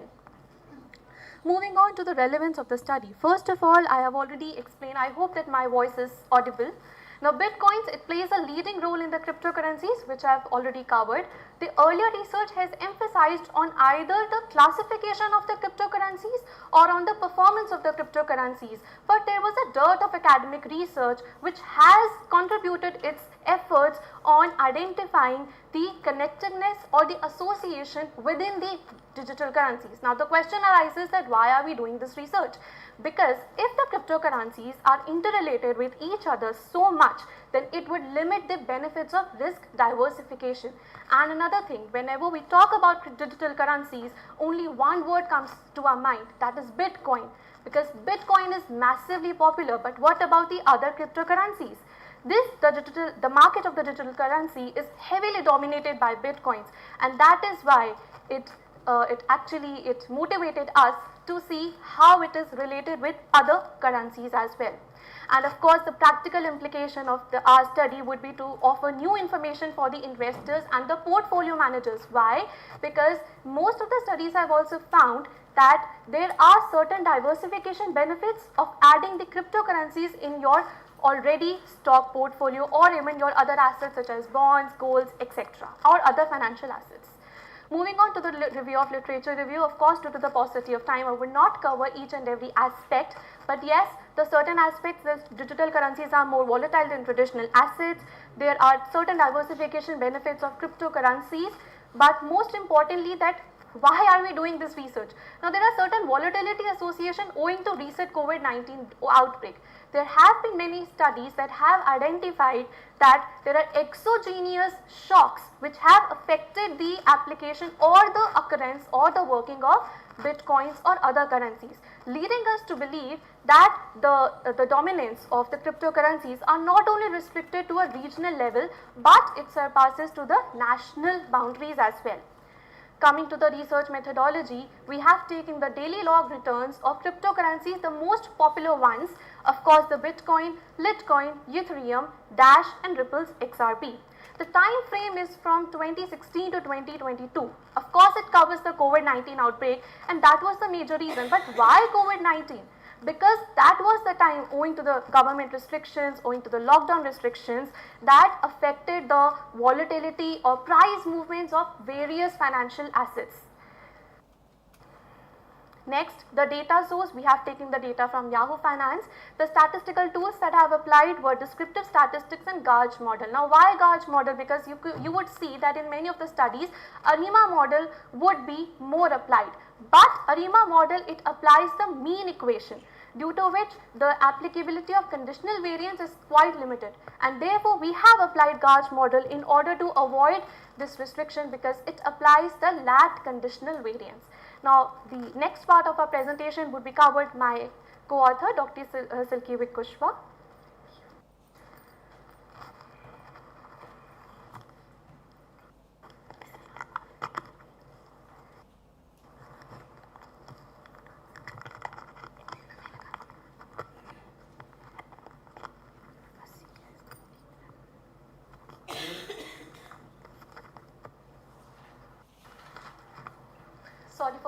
Sorry for the disturbance. So the next thing is that thank you Payal for explaining it so well. So we applied the gauge model. Now the reason also has been given by Dr. Payal. The gauge model was applied to check the volatility connectedness. We were not interested in understanding how the returns are connected to each other. We wanted a step ahead. We also wanted to know that how they are connected during volatile times. Okay, so we applied the gauge model and two basic assumptions other than many assumptions that we checked because it was a time series data. So we picked up 5 currencies, we took Bitcoin as the topmost currency. We wanted to know whether we can apply gauge model. So the first thing that we had to check is the stationarity, whether the data is stationary over different time intervals. So we applied a test that is augmented Dickey-Fuller test. And the results show that all our series was stationary over the time period. So which again gave us a green signal to move ahead. At T0? The probability value is 0.001 at 5% significance. At what lag? 1. So you mention here that it is at 1 lag. Okay sir. Yeah, at 1 sir. So lag was 1. It is a gauge 1-1 model. Then we also check the residuals, because it is said that the data should have conditional heteroscedasticity. So what we all can see is that the period of low volatility is followed by a period of low volatility, and the period of high volatility is followed by a period of high volatility, which again gave us a green signal to apply the Garch models. So these two assumptions which were supported, and they gave us a green signal that let's go apply Garch 1-1 model. So this was the Garch 1-1 model that we have applied. We have a mean equation where we have taken Bitcoin as the dependent variable and all the other 4 currencies as the independent variables. Then there was a variance equation. This is the main equation of Garch model, as we all know, because it checks the volatility of Bitcoin HT, which can be dependent on its own volatility one day before's volatility, previous day, because it was a Garch 1 model, and the previous day returns, which is denoted by the arch term. So this was the Garch term and this is the arch term of our equation. Now the results are also very interesting. They show that all the 4 currencies are significantly, the volatility of all the 4 currencies are significantly impacting Bitcoin's volatility, because they are all significant at 5% significant level. So and even the Bitcoin own previous day volatility is impacting is today's current volatility. So if today is, let's say, 29th or 30th, 29th day's volatility is also impacting 30th volatility, along with all 4 cryptocurrencies that we have tested on Bitcoin. They are also, their volatility is also impacting Bitcoin. So the implication that we could conclude, or the inference that we could make, is it won't be very useful to make a portfolio where we have more than 1 cryptocurrencies, because they all are moving in the same direction during the volatile period. If one goes down, the other 4 will also follow that. So the portfolio won't be a diversified portfolio as indicated by Dr. Payal also. So that's the main conclusion of our study, and the implication is good. She has already explained it, but I also want to point out that the Finance Ministry on 7th March, they declared that all these virtual digital assets, VDA, including Bitcoins, they will be under the Money Laundering Act. So it gives a hope, although it's not a legitimate currency in India, but it gives us a hope that they are moving towards that direction. Even they indicated that the same thing will be discussed in G20. That should we go for making it as a legal currency will be discussed with other G20 members. So maybe this study might help all the investors and the policy makers and government. Yes sir, we are positive about it. Thank you so much everyone. Thank you so much. A really insightful presentation, and this was a topic which I think all of us wanted to know. So with this we come to end of the presentation series. So I hope nobody else is left, Dr. Rajesh. So before I put an end to the entire thing, maybe quick question and answer about all the presentations. 1 or 2 questions, maybe directed to the participants here or the presenter.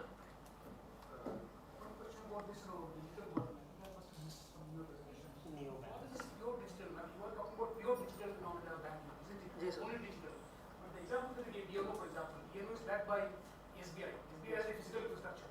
Is there an example of a digital banking without any association with the physical infrastructure of banking?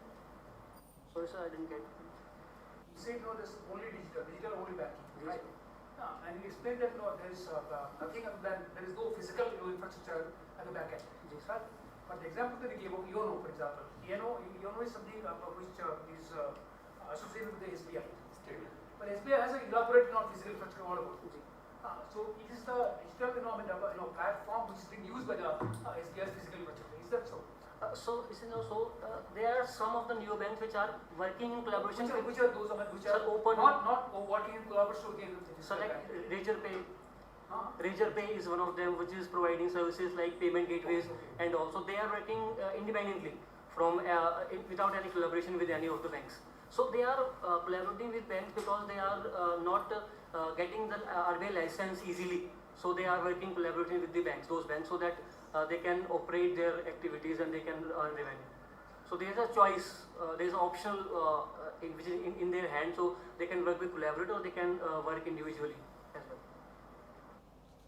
But they haven't got the license for the RBI as yet. So not license for banking. So they are providing lending, fintech services. So if they work with collaboration with banks, they are governed by that bank only. Like Ji sir, yes sir, yes sir. I think your sample size was also limited to 168 if I remember. Banking services used by millions of people, so maybe we cannot generalize the results. Firstly, secondly, I think here was a self-made questionnaire instead of a standardized questionnaire. So maybe a validity test will boost up the whole thing. Sure. This is limitations of the study. Yeah, definitely. Number of participants is quite less. It's Number of respondents, yeah. I think you had a lot many of them coming from female gender, and I think 2/3 and 1/3 was male. So that skewed selection of the sample size and the sample content that requires. Yeah. Anyway, your sample size was very small. So, due to paucity of time, just I will quickly give a closer to all the participants what they have shared with us, and of course this was information to me that there are 550 cryptos. I mean, I didn't know that the expanse and the reach of cryptos have taken so much tentacles. 1500. They are working using FTX. And good that they behave alike.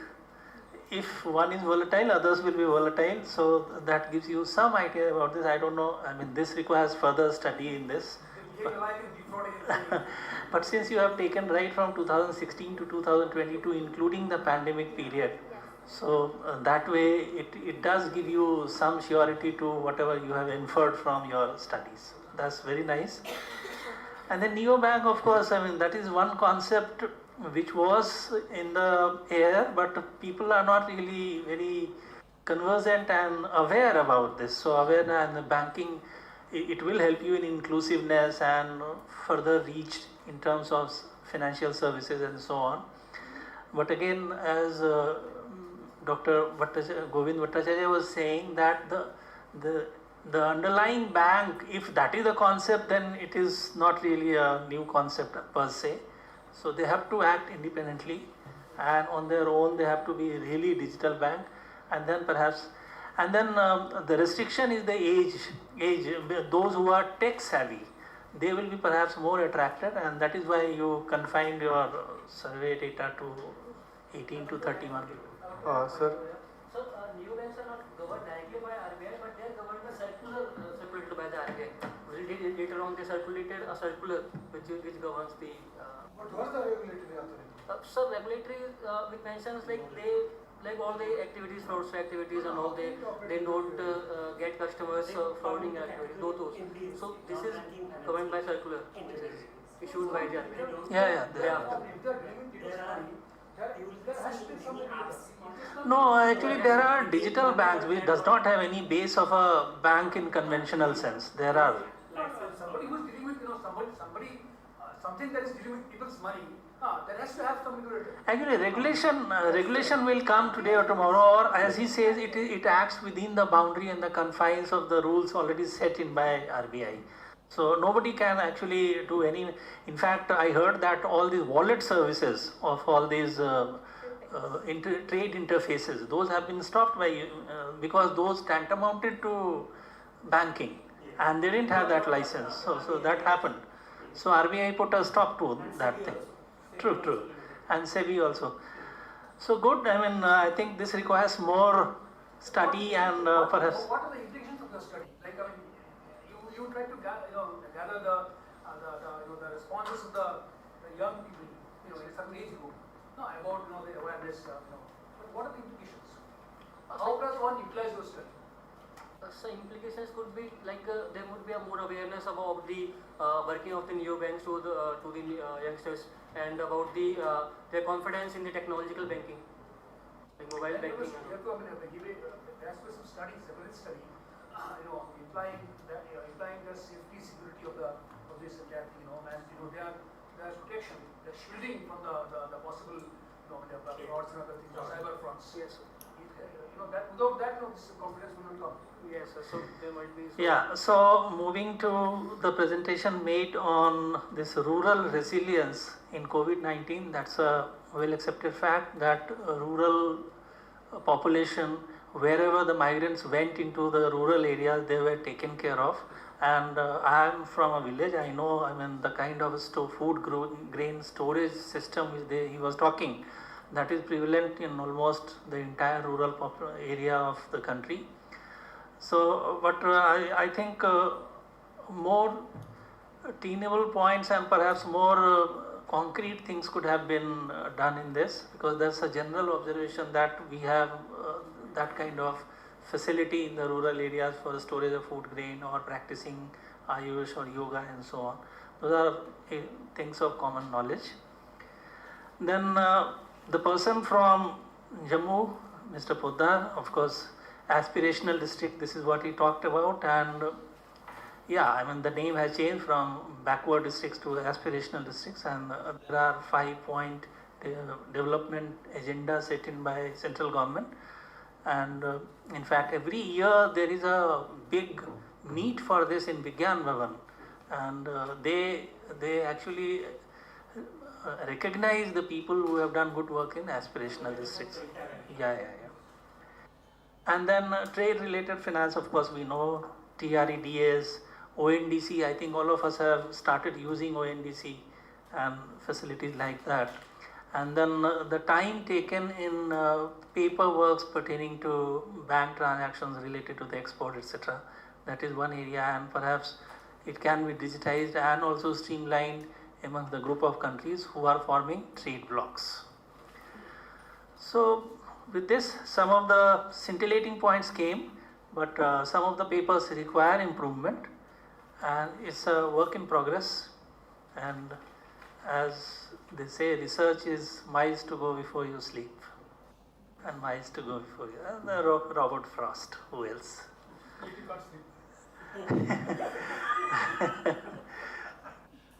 So thank you very much, all of you. Please join us in the final program in the auditorium, that is regarding valediction.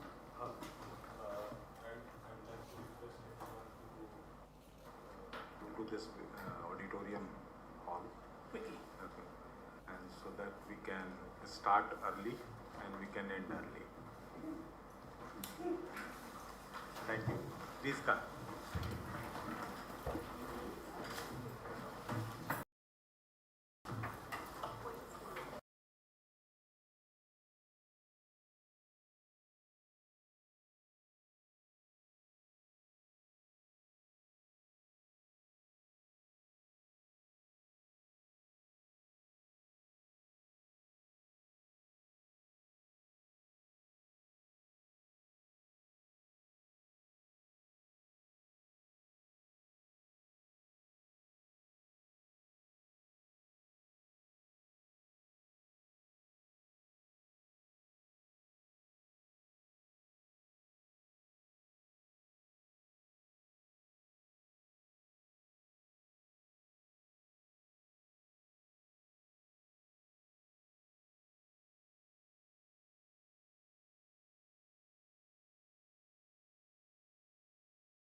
audible? A very good evening to one and all present. It is rightly said that time flies, and so has this two-day international conference too. It is now time for the plenary session that culminates this prestigious conference. Now, I invite Director AJNIFM, Shri Prabhat Ranjan Acharya Sir, to please come on the dais.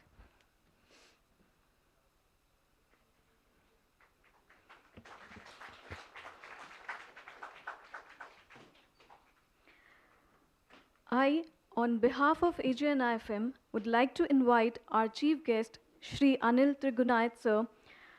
Sir has been a former ambassador of India to Jordan, Libya.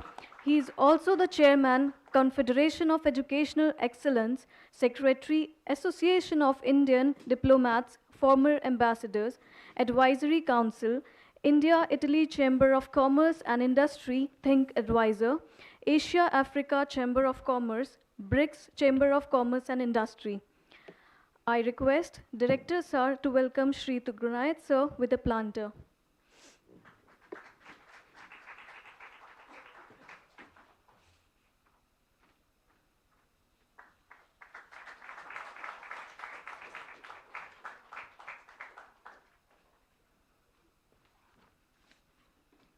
Thank you, sir.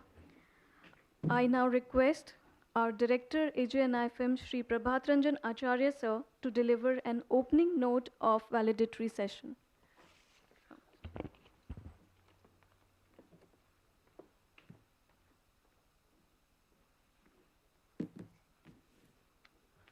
I think Mr. Brajesh and Dr. Pandey, please come to this. Come on. You are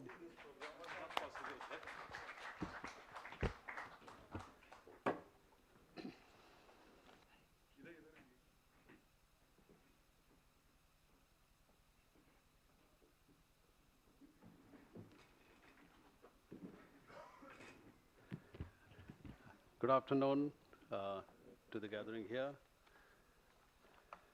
We are fortunate today Ambassador Trigunait, who agreed to our invitation.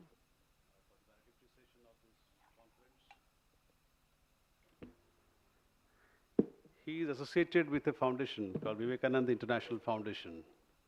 And when he talks to you, he will give you the broader perspective of India, where it stands versus G20. It will be more generic because the audience, the gathering is a little broad, not confined to research associates or scholars. So it will be more general and all, but I'm sure we'll cover that part of it. Now this 2 days conference that we had, we saw almost 22 research papers or 23 almost research papers which are presented over 2 days in the various technical sessions that we had. And we had research scholars and some academicians who came from different parts of the country. And I'm grateful that they all came to the institute for presenting their paper. Some of them were extremely technical, very well written, and some of them where we found that there's something lacking, we could suggest to them as to where they should improve upon the paper. So this is basically an academic conference where what happens when the presenters make their presentation, the other faculty members and other research scholars are free to react and give their suggestions on various aspects. The research methodology followed, research objectives and all, whether it's been achieved or not, how best they can improve on the paper. So these are positive feedbacks which are essential for any researcher to improve his quality of his paper and all. So it's with that perspective, if you look at it, the 2 days have been very fruitful because I have attended most of the sessions and listened to many research scholars who presented their papers and all. There were issues relating to maybe somebody wants to be more comfortable in Hindi, fine. We have no such problem of language here at all in this and all. So we allowed them to speak in whatever language they're comfortable with it. We discussed various issues of the methodologies. We talked about what model they should have applied. The faculties have suggested different kind of models which could be applied. Now, these are things which went on during this 2 days conference and all. And as I told you, this is a purely academic conference. And only thing I can suggest to research scholars who present their paper is that while you make your research papers, you can also orient it towards the policy side as to how best your recommendations should be there where the policy makers can take it forward and all. Otherwise, it remains just research paper in most of the research journals and all, and confined to only research scholars who keep on reading and put them in their book reviews and research literature survey. They keep on doing that and all. So better to have papers which are more constructive, where the decision makers, policy makers, whether it is in central government, whether in state governments, can take some clue from your paper, and that helps in policy making and all, decision making and all. Similarly, to people who came from different state governments, we suggested to them as to how best they could tailor the presentations for the requirements of the concerned states. I'm happy that we had people from Ladakh, we have people from J&K, and also people from different areas like Bihar and other states and all, where we thought that those papers could be tailored for the specific governments and all, for them to take the action and all. Okay, they're very interesting papers, and I'm sure many of them would be worth. I know they can be published, subject to their consent in our own journal, or if they want to publish somewhere else, that's their option and all. Now, Asian IFM has been organizing this kind of conferences last couple of years, but in the last 2 years, we have tried to bring about this or conduct this kind of research conferences at least once or twice a year. If you look at it, in last year also around 7th, 8th June, we had a conference on building self-reliant and globally competitive India, prospects and challenges for 2 days. First day was in Habitat Center and second day it was here, where the research scholars presented their papers both online and offline. Then we also had last year a research conference on use of data analytics in public procurement and supply chain on 10th and 11th June 2022. We also had another conference, use of smart contract in public procurement and supply chain on 17th and 18th March this year itself in the Scope Complex. So we try to have these conferences so that the research scholars who are doing work in those specific areas can come and present their papers for the larger audience and for the benefit of other research scholars and all. And some of these articles which came in this or presented in these conferences have been published in our NIFM Journal on Public Financial Management. So this is a practice that you've started basically to encourage various scholars and research associates to present their papers and get a feedback from their community as to how good are the papers and all, and where they need to improve upon. They may be having their own guide, they may have co-authored with somebody else, but at least here they get a different perspective from different research scholars and different faculties of this institute also. So this is a very plus point for the research scholars. And I hope this will continue this practice in the coming years. But every year we have at least 2 conferences in 2 halves of the year where people from different parts of the country, research scholars studying different areas, can come and present these papers here and all. Now for people who are studying here in this academy, this institute, whether they are professionals of different services or their MBA and other participants, can also once in a while join to see what is these papers, how is written and all. You have a paper on research methodology, but that can help you to understand when you go back to your field and work and all, those methodologies will be very useful for you for your work also. And in government, that is, we are trying to push this area to make people understand the various research methodologies, because then unless you are robust in that, unless you apply the right kind of methodology, the models, you will not be able to take a proper decision at the end. So we try to do that so as to facilitate the participants of different programs here. So we have deliberately put a paper for many of the subjects, many of these MBA programs particularly will have a paper on that and all, okay? Now for the professionals of different services, account services, they would be going to the fields where you will be seeing the basic policy implementation of government in the various districts and all. Now, these are areas for research studies, which you think if you want to do, you can consider doing it in future. But I can tell you there's immense scope for doing research studies in this. They're trying to bring out the best practices in different states, what's happening and all. That's why it's better keep always this and all. Don't think that this research is not your thing or you come to study something else. No. This will always keep you handy wherever you go.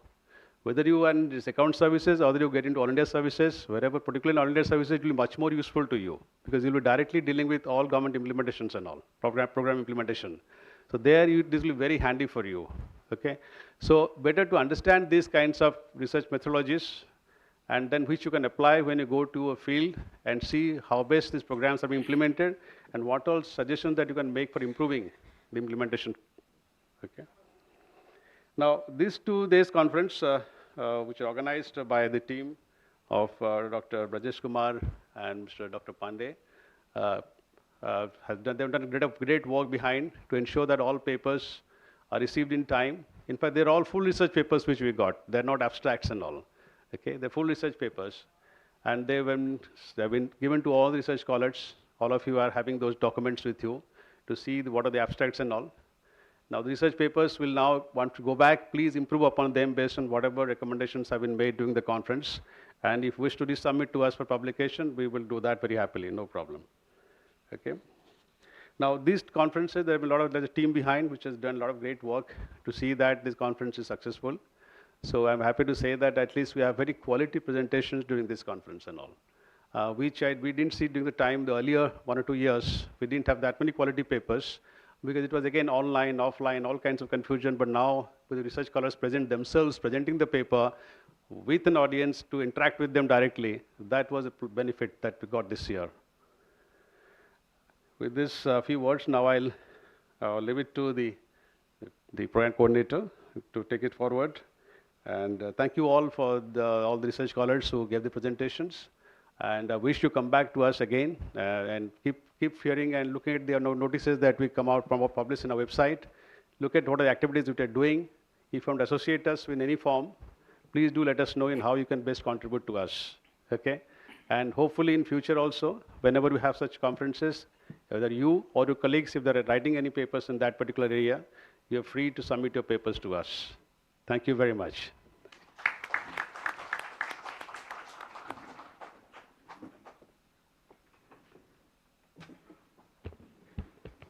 Thank you so much, sir, for your inspiring words.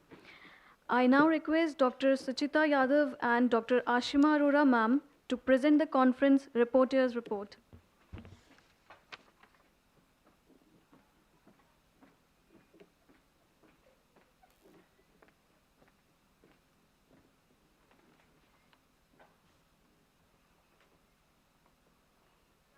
Thank you, Dr. Ariba. Good evening, respected gathering. It's our honor and privilege to present you the rapporteur report of the 2 days international conference on India's presidency of G20 and Sustainable Development Goal, Challenges, Opportunities and Strategies for India. A total of 21 papers have been presented in the 22, I made the correction. Total of 22 papers have been presented in the 4 technical sessions of the conference. The theme of the first technical session was India's presidency of G20 with respect to research, development, investment, circular economy and strengthening global conference. The first presentation in this technical session was made by Sharon, Sandhya, Abin Abraham and Madhu Chandra. The title of the paper was Reimagine G20 Framework under India's Presidency, a Revolutionary Paradigm of an Inclusive, Resilient and Sustainable World Order through Circular Economy. The paper examined the potential impact of India's G20 presidency on shaping a stable, inclusive and representative global economy. The paper analyzed how India's G20 presidency can leverage the enactment of 2030 agenda. The second presentation held with the topic of Rural Industrial Park, Resilient, Inclusive, Sustainable Social Economy, exploring some ground reality of state of Chhattisgarh through approach of vulnerability analysis by Shankar Nayak DR, and V.N. Srivastava. This research paper highlights the involvement of individual and community sector in building sustainable bases and industrial infrastructure. The paper also discussed about the establishment of Gothan grassroots level institutions and the anticipated setups of regional integrated planning agencies of inclusive and sustainable development. The third presentation in the first technical session was an analysis of Indians' bilateral trade and unrealized export potential with US and exploratory research by Namrata Anand. This research paper explores the integration between India and USA, considering India's presidency in G20 and USA status as a top exporter for India's market. In conclusion, the paper also represented that there is a need to strengthen the India's and USA bilateral trade relationship, focusing on product with high export potential and minimizing tariff to boost export volume. The fourth presentation was on the topic of G20 presidency in India, an opportunity for promoting global good. The research by Dr. B.K. Pandey. This research paper explores India's priorities during its G20 presidency, focusing in the area of green development, climate finance, inclusive and resilient growth, and progress in the sustainable development goal. The fifth paper in the first technical session, okay, these are the four presentations happened in the first technical session. The second technical session, the title of the second technical session was the India's energy goal in emerging multilateral international order in perspective to the Arctic. This is the paper title by Aarti Kumar. The paper devoted for sustainable world, there is a need for the justifiable platform. The sixth presentation entitled Multidimensional Poverty in Orissa, a comparative analysis by Pradeep Kumar Panda. And the paper attempts to understand the multidimensional poverty in Orissa using NFHS data. Their study found attention needs to be given to nutrition, cooking fuel, sanitation, maternal health, housing and drinking water, especially in Kalahandi, Bolagiri, Koraput region. The last presentation was addressing the digital financial service gap in India within the G20 framework. And the paper was presented by Prakash Singh and Sukhwinder Kaur. The paper highlights that the education of individual social status, rural and urban sector is very important in explaining the gender disparity in financial inclusion. And they found that OBC and general category people are relatively using more digital services as compared to SC and ST. The eighth presentation happened or delivered by Ashima Verma and Rachna Agrawal, entitled Scrambling the Complexity of Green Bonds using Multi-Criteria Method and Analytical Hierarchy Process representing India, and analyzed the factor that impact green bond market in India. The study also provide multifold implication that will cater the development of green bond market in India. The last session in the first day, and the title was A Literature Review to Address Food Loss in the International Supply Chain G20 Country, a 2050 Research Agenda by Akib Chaudhary and Ram Singh. The paper makes an effort to bring together the issues and causes of food losses in the G20 countries and found poor logistic design, lack of standard quality, procedure, inadequate logistic infrastructure as the prominent factor that leads to the food loss problem in India. So these are the technical sessions happened on the first day and the paper presented. Now over to Dr. Ashima. The third technical session was on the theme of Sustainable Development Goals and role of G20 with respect to gender equality, business responsibility and sustainability reporting, prioritizing development goals and climate sustainability. The first paper presentation was made by Mr. Naresh Kumar Metawala, on the topic of Sustainable Development Goals, an analysis of Indian corporates' voluntary adoption of BRSR, that is Business Responsibility and Sustainability Reporting. The paper was presented by Mr. Naresh and Ms. Shilpa Wadia. The study examined the linkage between Sustainable Development Goal and BRSR of various industries and Nifty 50 companies that is required for the sustainable development. Subsequent paper was submitted by Bakshi Amit Kumar Sinha and Barna Ganguly on the title of Deciding Priorities for Development Synchronized with Climate Sustainability. The authors found that the development of economy, technological upgradation is a simultaneous process, which in turn leads to environmental sustainability. Henceforth, the policy of countries should try to use better technology, which will lead to less environmental degradation.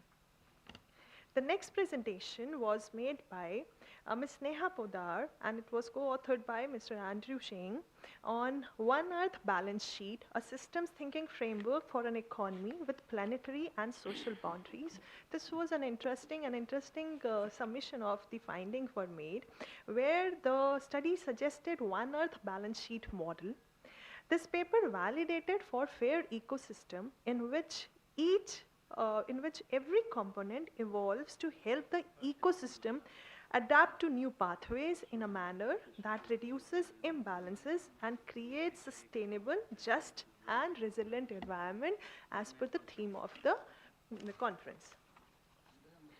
The next submission was made by Mr. Satish Kumar Ji on bridging the digital divide in India. The paper argues for the multifaceted approach to bridge the digital divide by facilitating the access to affordable internet connectivity, improving digital literacy through education and training programs, and providing financial incentives for digital adoption.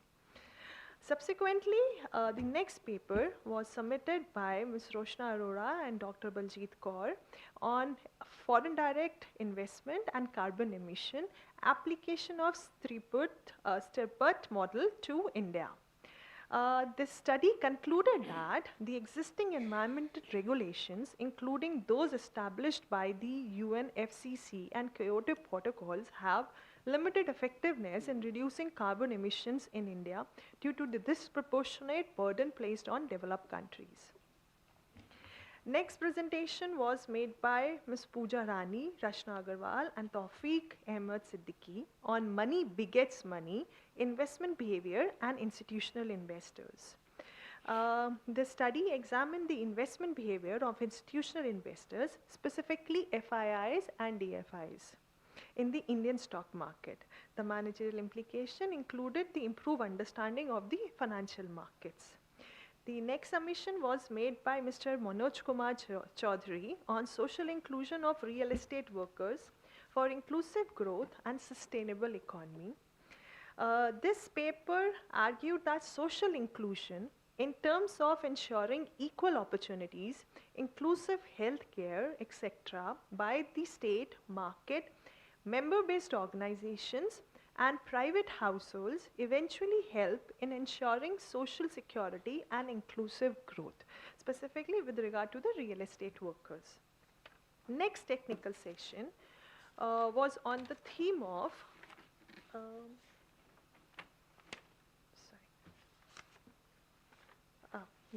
Next technical session was on the theme of India's narrative on resilient, inclusive and sustainable economies. The first paper was presented by Prasanna V. Narayan-Samy, Badri Narayan and T.D. Sivakumar on the topic of technology-enabled trade finance, opportunities for India and the G20. This paper discussed the basics and challenges of trades and trade finance, using the digitization of trade finance to overcome the challenges. The paper suggested that technologies like blockchain, machine learning, artificial intelligence can be used to make trade faster and easier to use.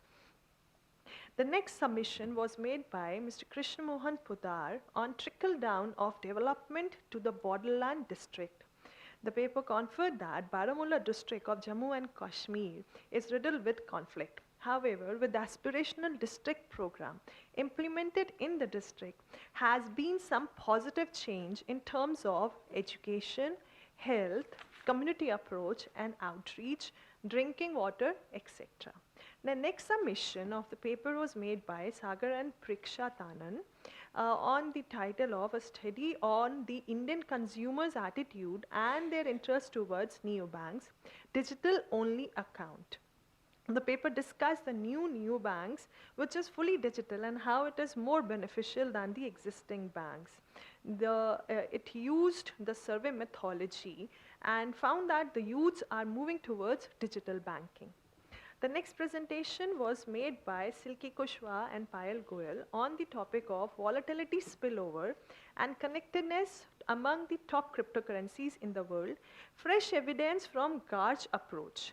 The paper discussed the cryptocurrencies and the implication of cryptocurrency using the data from 2016 to 2022 and employing a Garch model to examine the volatility. The volatility of all the other cryptos has been found to impact the Bitcoin volatility.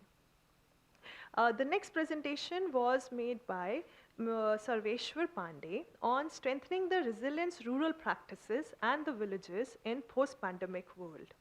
The study investigated the strengthening the rural practices which helps in building resilience toward food insecurity, that is by strengthening the agriculture sector that the village populace went through the COVID-19 pandemic lockdown.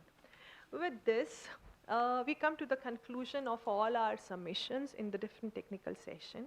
At the end, I would, on behalf of both of us, I would like to extend thanks to our rapporteurs, Ms. Meghna Agarwal, Dr. Shreya Saha, Dr. Ariba, and Dr. Tanmay for their assistance in the preparation of this rapporteur report. Thank you. Thank you.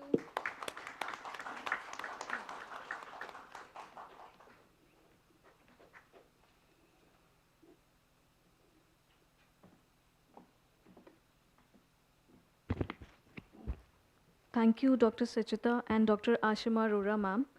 May I now request Shri Trigunayat sir for a valedictory address.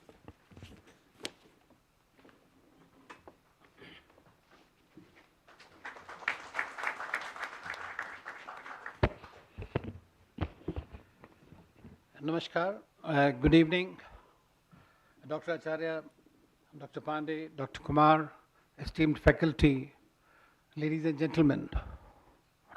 It's indeed a great pleasure for me to be present here at this highly prestigious institute, and Dr. Acharya has been informing me and what I have learned from the rapporteur's report. You have done an amazing work. In fact, when I was coming, I was thinking that after these 2 days of churning that you have done about the G20 and various other dimensions, what more could I add? What could I say? So I thought of staying generic. Several experts, research scholars have spoken about the very key issues that are dogging the world today, and more so the developing countries. Now, very often, you hear a comment that what is so great about G20 held by India this year. Every country has done it. Before this, there have been 15, 16 meetings.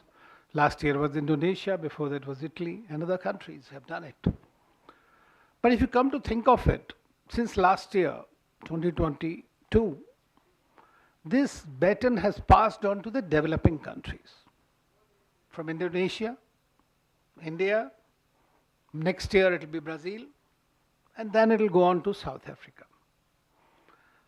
The G20 essentially was conceived as a mechanism of finance ministers and central bank governors to stabilize the economy, to look at the macroeconomic fundamentals, the challenges that were happening, in order to provide some kind of solutions that could be implemented across the world. The fact remains that these countries, G20, do represent nearly more than 2/3 of the global GDP, more than 2/3 of the global trade, and more than 2/3 of the global population. So therefore, they are important countries. So if they decide on something, they should be able to implement that. And that's what they have done in several of their meetings. But in 2008, once again, there was a financial crisis. And then this particular institutional mechanism was elevated to the level of heads of state and heads of government. So it had developed countries and it has emerging economies. They wanted to understand that what are the special problems that the developing world has, but they never wanted to consider while implementing the solutions. So when you are in charge, at least of creating a narrative or fielding a narrative, then you can do a lot more for the 125, 130 countries who are on the lower rung of the world in terms of economy, in terms of polity, in terms of their social problems. Secondly, as you know that the world has been facing several challenges, but we have had these two black swan events. One was the COVID pandemic, and the second one was the Russia-Ukraine war. What did the first one tell us? First one told us that in the world, the poorest to the richest country was not prepared how to deal with the situation. So a learning must come out of that, and I feel that there is something called a 4H factor, which needs to be considered. Those are the challenges that are facing us. First H is hunger. The second H is habitat, which we're talking of economy. Third H is health. And the fourth H happens to be the high tech, because we are moving towards Industrial Revolution 4.0, which is driven by artificial intelligence, and you all youngsters know it better than anyone else. Now they have their own challenges, and therefore these challenges need to be factored when these global large economies are going to create or craft certain rules of the game. Several multinational corporations, they were not paying any taxes anywhere. So finally they decided there should be a 15% tax. We are seeing in the climate change, there is so much of hypocrisy around. They commit to something and they don't pay it. Who suffers at the end? It is the developing world, because they are being dictated around by various situations. Then comes your Russia-Ukraine war. We had not even come out of this, and then you have the Russia-Ukraine war. In the Russia-Ukraine war, we see that further disruption, not only to supply chains, but to nearly everything in life. Not only those countries which are fighting, or the ones whether directly or indirectly, everybody else is impacted. So we had something called a new phenomenon which had not happened. And that phenomenon is, normally people talk about 3F, fertilizer, food, and fuel, weaponization of these three. But the weaponization of this began with the weaponization of the fourth, which was the weaponization of the financial instruments. That's where the biggest challenge to G20 comes about. The United States decided to confiscate $360 billion of foreign exchange reserves of Russia as a part of the sanctions, thereby completely eroding the confidence in the liberal economic order for the rest of the world. I met one French member of parliament from European Parliament, and he told me that if we don't agree with the Americans, tomorrow they will also shut us out from the SWIFT. So the Chinese started making their own SIP system. The Russians started making their own exchange systems. We started having rupee being accepted by 16 countries, a bilateral trade conduit. So we are seeing a bigger challenge that is emerging. Now G20 is basically carrying forward these issues and dealing with as best as they can do. So you can imagine that India, when it takes over the presidency of the G20, at the most difficult time. It has also become more difficult because we have taken a very different position compared to the rest of the world, which is driven by the alliance mindset. Either you are with me or you are not with me, you are against me. India doesn't believe in that. So if everybody is fighting a war, at least someone has to talk of peace. And that's what India's position in this Russia-Ukraine war was, and we were in the UN Security Council at the time, which is not acceptable to the Western countries. But they are scared that India should not go into the other camp. That is another thing. So they are listening to you. And Prime Minister Modi can tell President Putin that this era of war is over. At the same time, he goes and talks to the Quad partners. And he tells them that we are not going to be part of any alliance system against any country. We'll have to look at our own national interest. So when you see, you are all reading newspapers and you know what Dr. Jaishankar said to the Europeans and everybody else, there also a tremendous hypocrisy is there. The biggest hypocrisy is that India imports from Russia the crude oil. It is processed in our refineries and it is going to Europe and the United States. Today we are the largest supplier of diesel to the United States.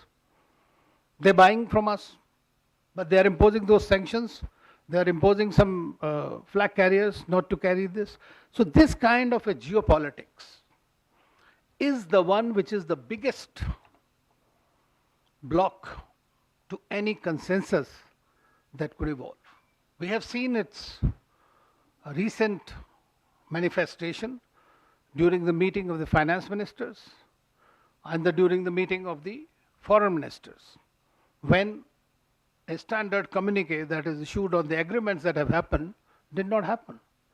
Because they said that Russia has invaded, and so you have to include a clause on this war by Russia against Ukraine.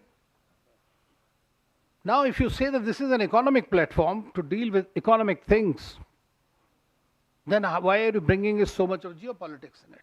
But it's a real politic. We live in that kind of a world. We have to deal with it. So this is one of the biggest challenge for India today is, while we are talking of one earth, one family, one future, Vasudhaiv Kutumbakam, we are not merely, these are not mere words. You look into yourself. It is, we look after ourselves, but we also look after others. Be it the pandemic, be it during the war, whenever there was a crisis, India is there to help everybody. So today you are in a situation where you are able to tell the world that let's do this because I have done it and proven to the world on the largest possible scale. Now that is that's what the branding of India today is by this G20. Everything else which will come out, I hope you all know, that G20 is driven by consensus. So even if one country does not agree with whatever is studies you produce or everybody else does, it is not going to go through. But as Dr. Jaishankar said that on 95%, 90 to 95% issues, there was an agreement. So that's a very good sign. And as diplomats, we always look at the glass half full, not half empty. So I think that there is a great achievement. Now today everybody is looking at India with great hope. For the simple reason, I mean, it's a very selfish reason for everybody else. You are the largest market, the largest democracy, you have the biggest population in the world, you will have the largest youth dividend, you are a nuclear power, you are a space power, you are a technology giant in the next phase. So everybody is looking at you. Plus you have an independent foreign policy, at least as of now. So they are looking at you. Where will they go? China is already there, one of the adversaries for everyone. For all the Western countries are trying to somehow find a modus vivendi with China, which is growing very fast and is hoping to displace the United States as number one. So that is their big challenge. And after this Russia-Ukraine war, we might be looking at a situation of Cold War 2.0. So if the financial instruments do become a second kind of an architecture for a divided world, how do you implement everything that you agree to? And that is the biggest challenge for India today, is to bring everybody to the table. We had agreed to do about 200 odd meetings across India in about 60 cities. Now people say, what's the big deal? Why are you doing it everywhere? But the fact is that this is a branding a country. Everybody is coming here, looking at what is happening. People are talking about G20. You go to the very farthest corner of the country, you will know something is called G20. The foreign policy is actually being taken to your home doorstep. And that's an action at the moment. While the government is doing what it has to do, but this is sort of what the government talks as Jan Bhagidari, or people. So this is something that is very important about this. You have all talked about in various papers on very important and critical issues, whether it is green development, green finance, or for that matter, the cryptocurrency. This is digitalization of the infrastructure, the workplace, women-led development. Developmental model per se. Every country has a very different kind of a developmental model. India is the largest provider, or across the spectrum, to about 160 countries, we provide developmental assistance. No other country does that much. Maybe in terms of volume, Japan is the most. But in terms of the expense, to Africa, to Latin America, to East Europe, we are the ones who are providing it. We provided vaccines to 100 odd countries when they needed it. So you have today a kind of a standing that the world looks up to you. We are not only talking about what are the India's problems, but when you are looking at 120, 125 countries trying to represent them, which is termed as the Global South, that is a very important thing. What they talked about, or what their demands were, it is not something that you could not guess. Those who are writing papers would immediately come out with those 10 points that these countries, everybody is suffering. But the fact that you had these people come, their leaders come and talk to you on equity, on equality, on economy, on environment, on SDGs, which is the main problem. Because of the war, because of the pandemic, SDGs has gone for 6. Nobody is talking about them, except in the conferences. When we talk about power crisis, energy crisis, the climate change goes for 6. The Germany, which has gone out of nuclear, which wanted to do something else, renewables, they go back to coal. Every country is trying to look for itself to survive today. So that's why this 2030 agenda, you don't know whether it will be completed in 2030 or not. That's the aim. But you need to focus on that. And that's what precisely India did when Prime Minister Modi actually called these 120 countries to talk and tell us what they want so that this can be factored into the G20 negotiations. My fear is, of course, that if this kind of a geopolitics continue to go forward, and it can also have something to do with India's independent stance, that these countries might be overtly telling us something else and inwardly trying to sabotage India's presidency. That's my fear. But does that belittle us? No. Because India would have conveyed what it wants to convey. Everybody knows today that at the cross-section of the global geopolitics or strategic orientation, India is prominently there. So it's like some country without which you can't really do. So you ought to listen to them. I mean, this is like us, day-to-day lives. There are certain people you have to listen to them. So India is one of those countries, plus it's a country which believes in beneficence, which tries to help others. So you have a benevolent approach to the global economics and the global politics. So one thing I would like to say is that how will India reconcile this deeply divided world, their expectations, their geopolitics, their geoeconomic orientations will really tell us how our presidency moves forward. Why I say we are hopeful? Because for the next 3 years at least, we will be involved with these countries, whether it is Brazil or South Africa, that whatever we decide now, we are on the same page. And it's called an organization called IPSA, India, Brazil, South Africa, which are shorn of the Chinese and Russian politics, which is there very much in the BRICS. So India, Brazil, and South Africa, and earlier Indonesia, these 4 countries, which are very large economies by themselves, are going to take these issues forward. So it is not going to stop here. Next year also we will be part of the Troika, and thereafter also India is supporting. We supported the Saudis in their presidency, we supported the Italians, we supported the Indonesians. In fact, the last Indonesian declaration, every time there is a declaration after the event, like Summit September, there will be a declaration which will contain everything, what has been discussed or agreed to. In Bali, it was not happening. Russian president did not turn up, the foreign minister came and left. So it was left to India to work out some kind of a acceptable text, which India did. And that's when this Bali declaration was issued.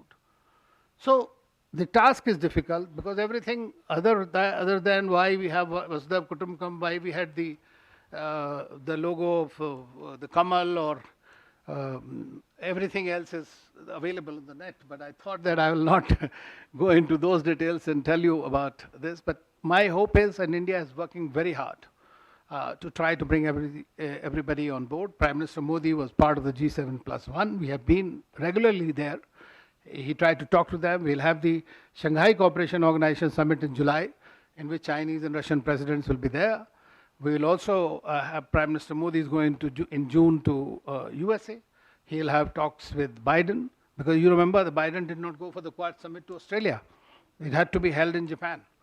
So we have to see and ensure that the highest level participation happens here, and then India moves forward the way it is. I would stop here. Thank you very much. If there are any questions, I'll be happy to answer.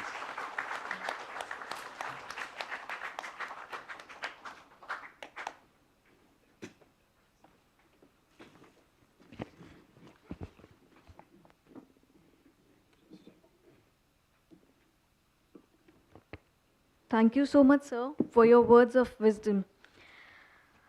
I request the Honorable Chief Guest and Director, sir, to give away the certificates to the paper presenters.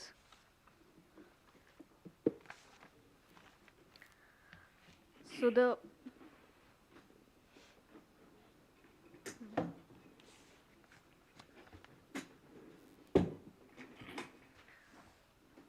Dr. Atul Kumar Sharan, Dr. Birendra Kumar,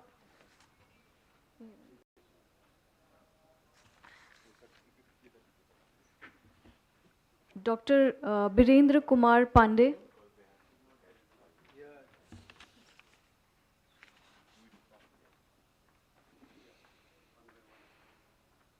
We'll begin with the key person.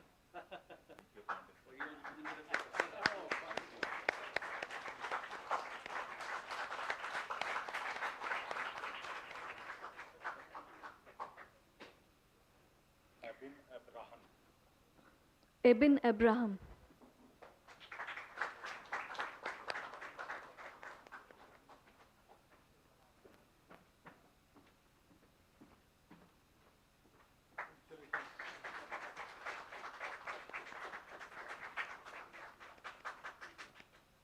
Aarti Kumari.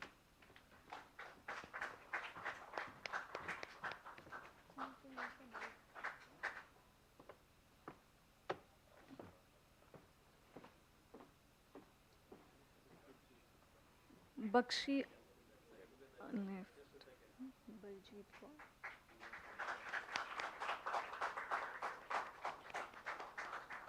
Baljit Kaur.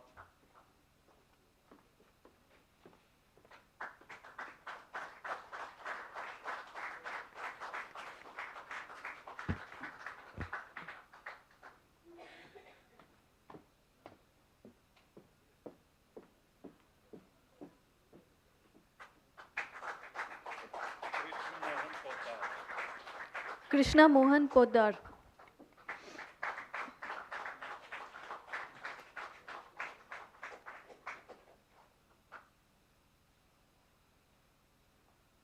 Madhava Chandra.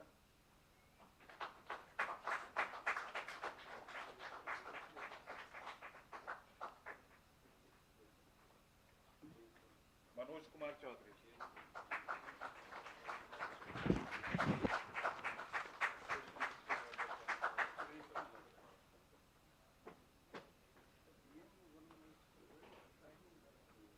Naresh Kumar मेटावाला.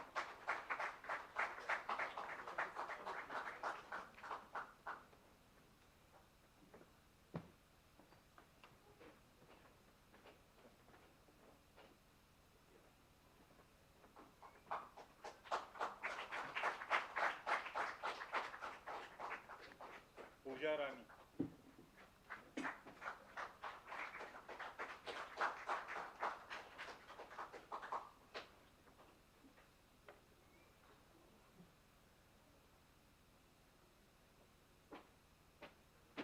Pradeep Kumar Panda.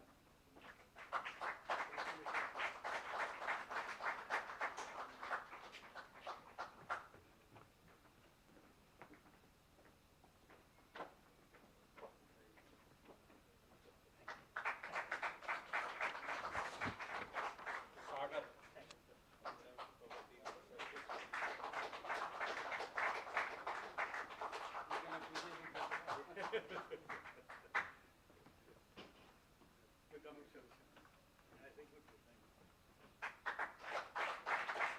Amresh Pandey.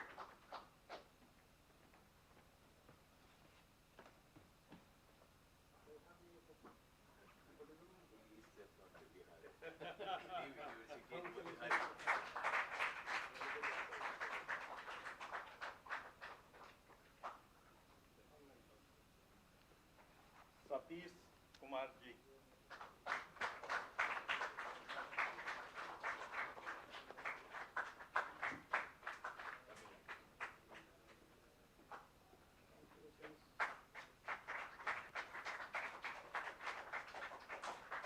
Shankar Nayak.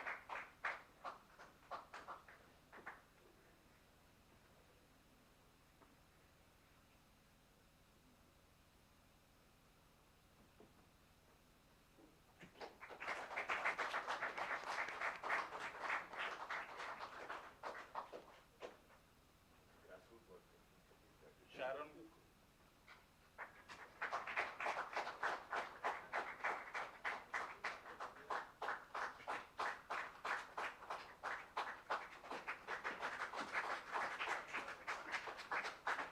Neha.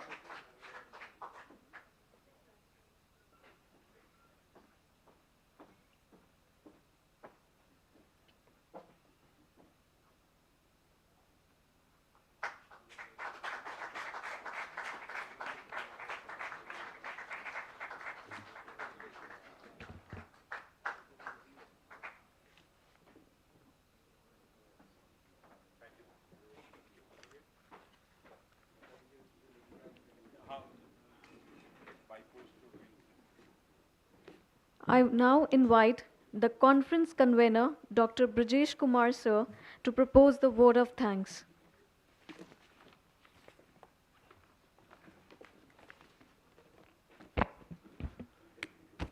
Good.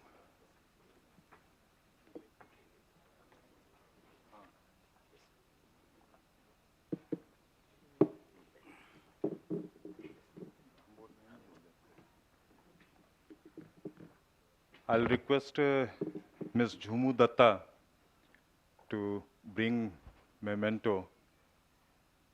As a custom, we give this to the guest so that you will remember our institute.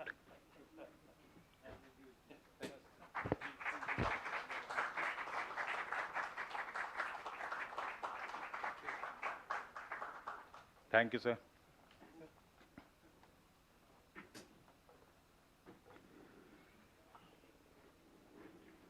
I can understand many of you are in hurry, wish to call it a day, and time has come to submit the vote of thanks.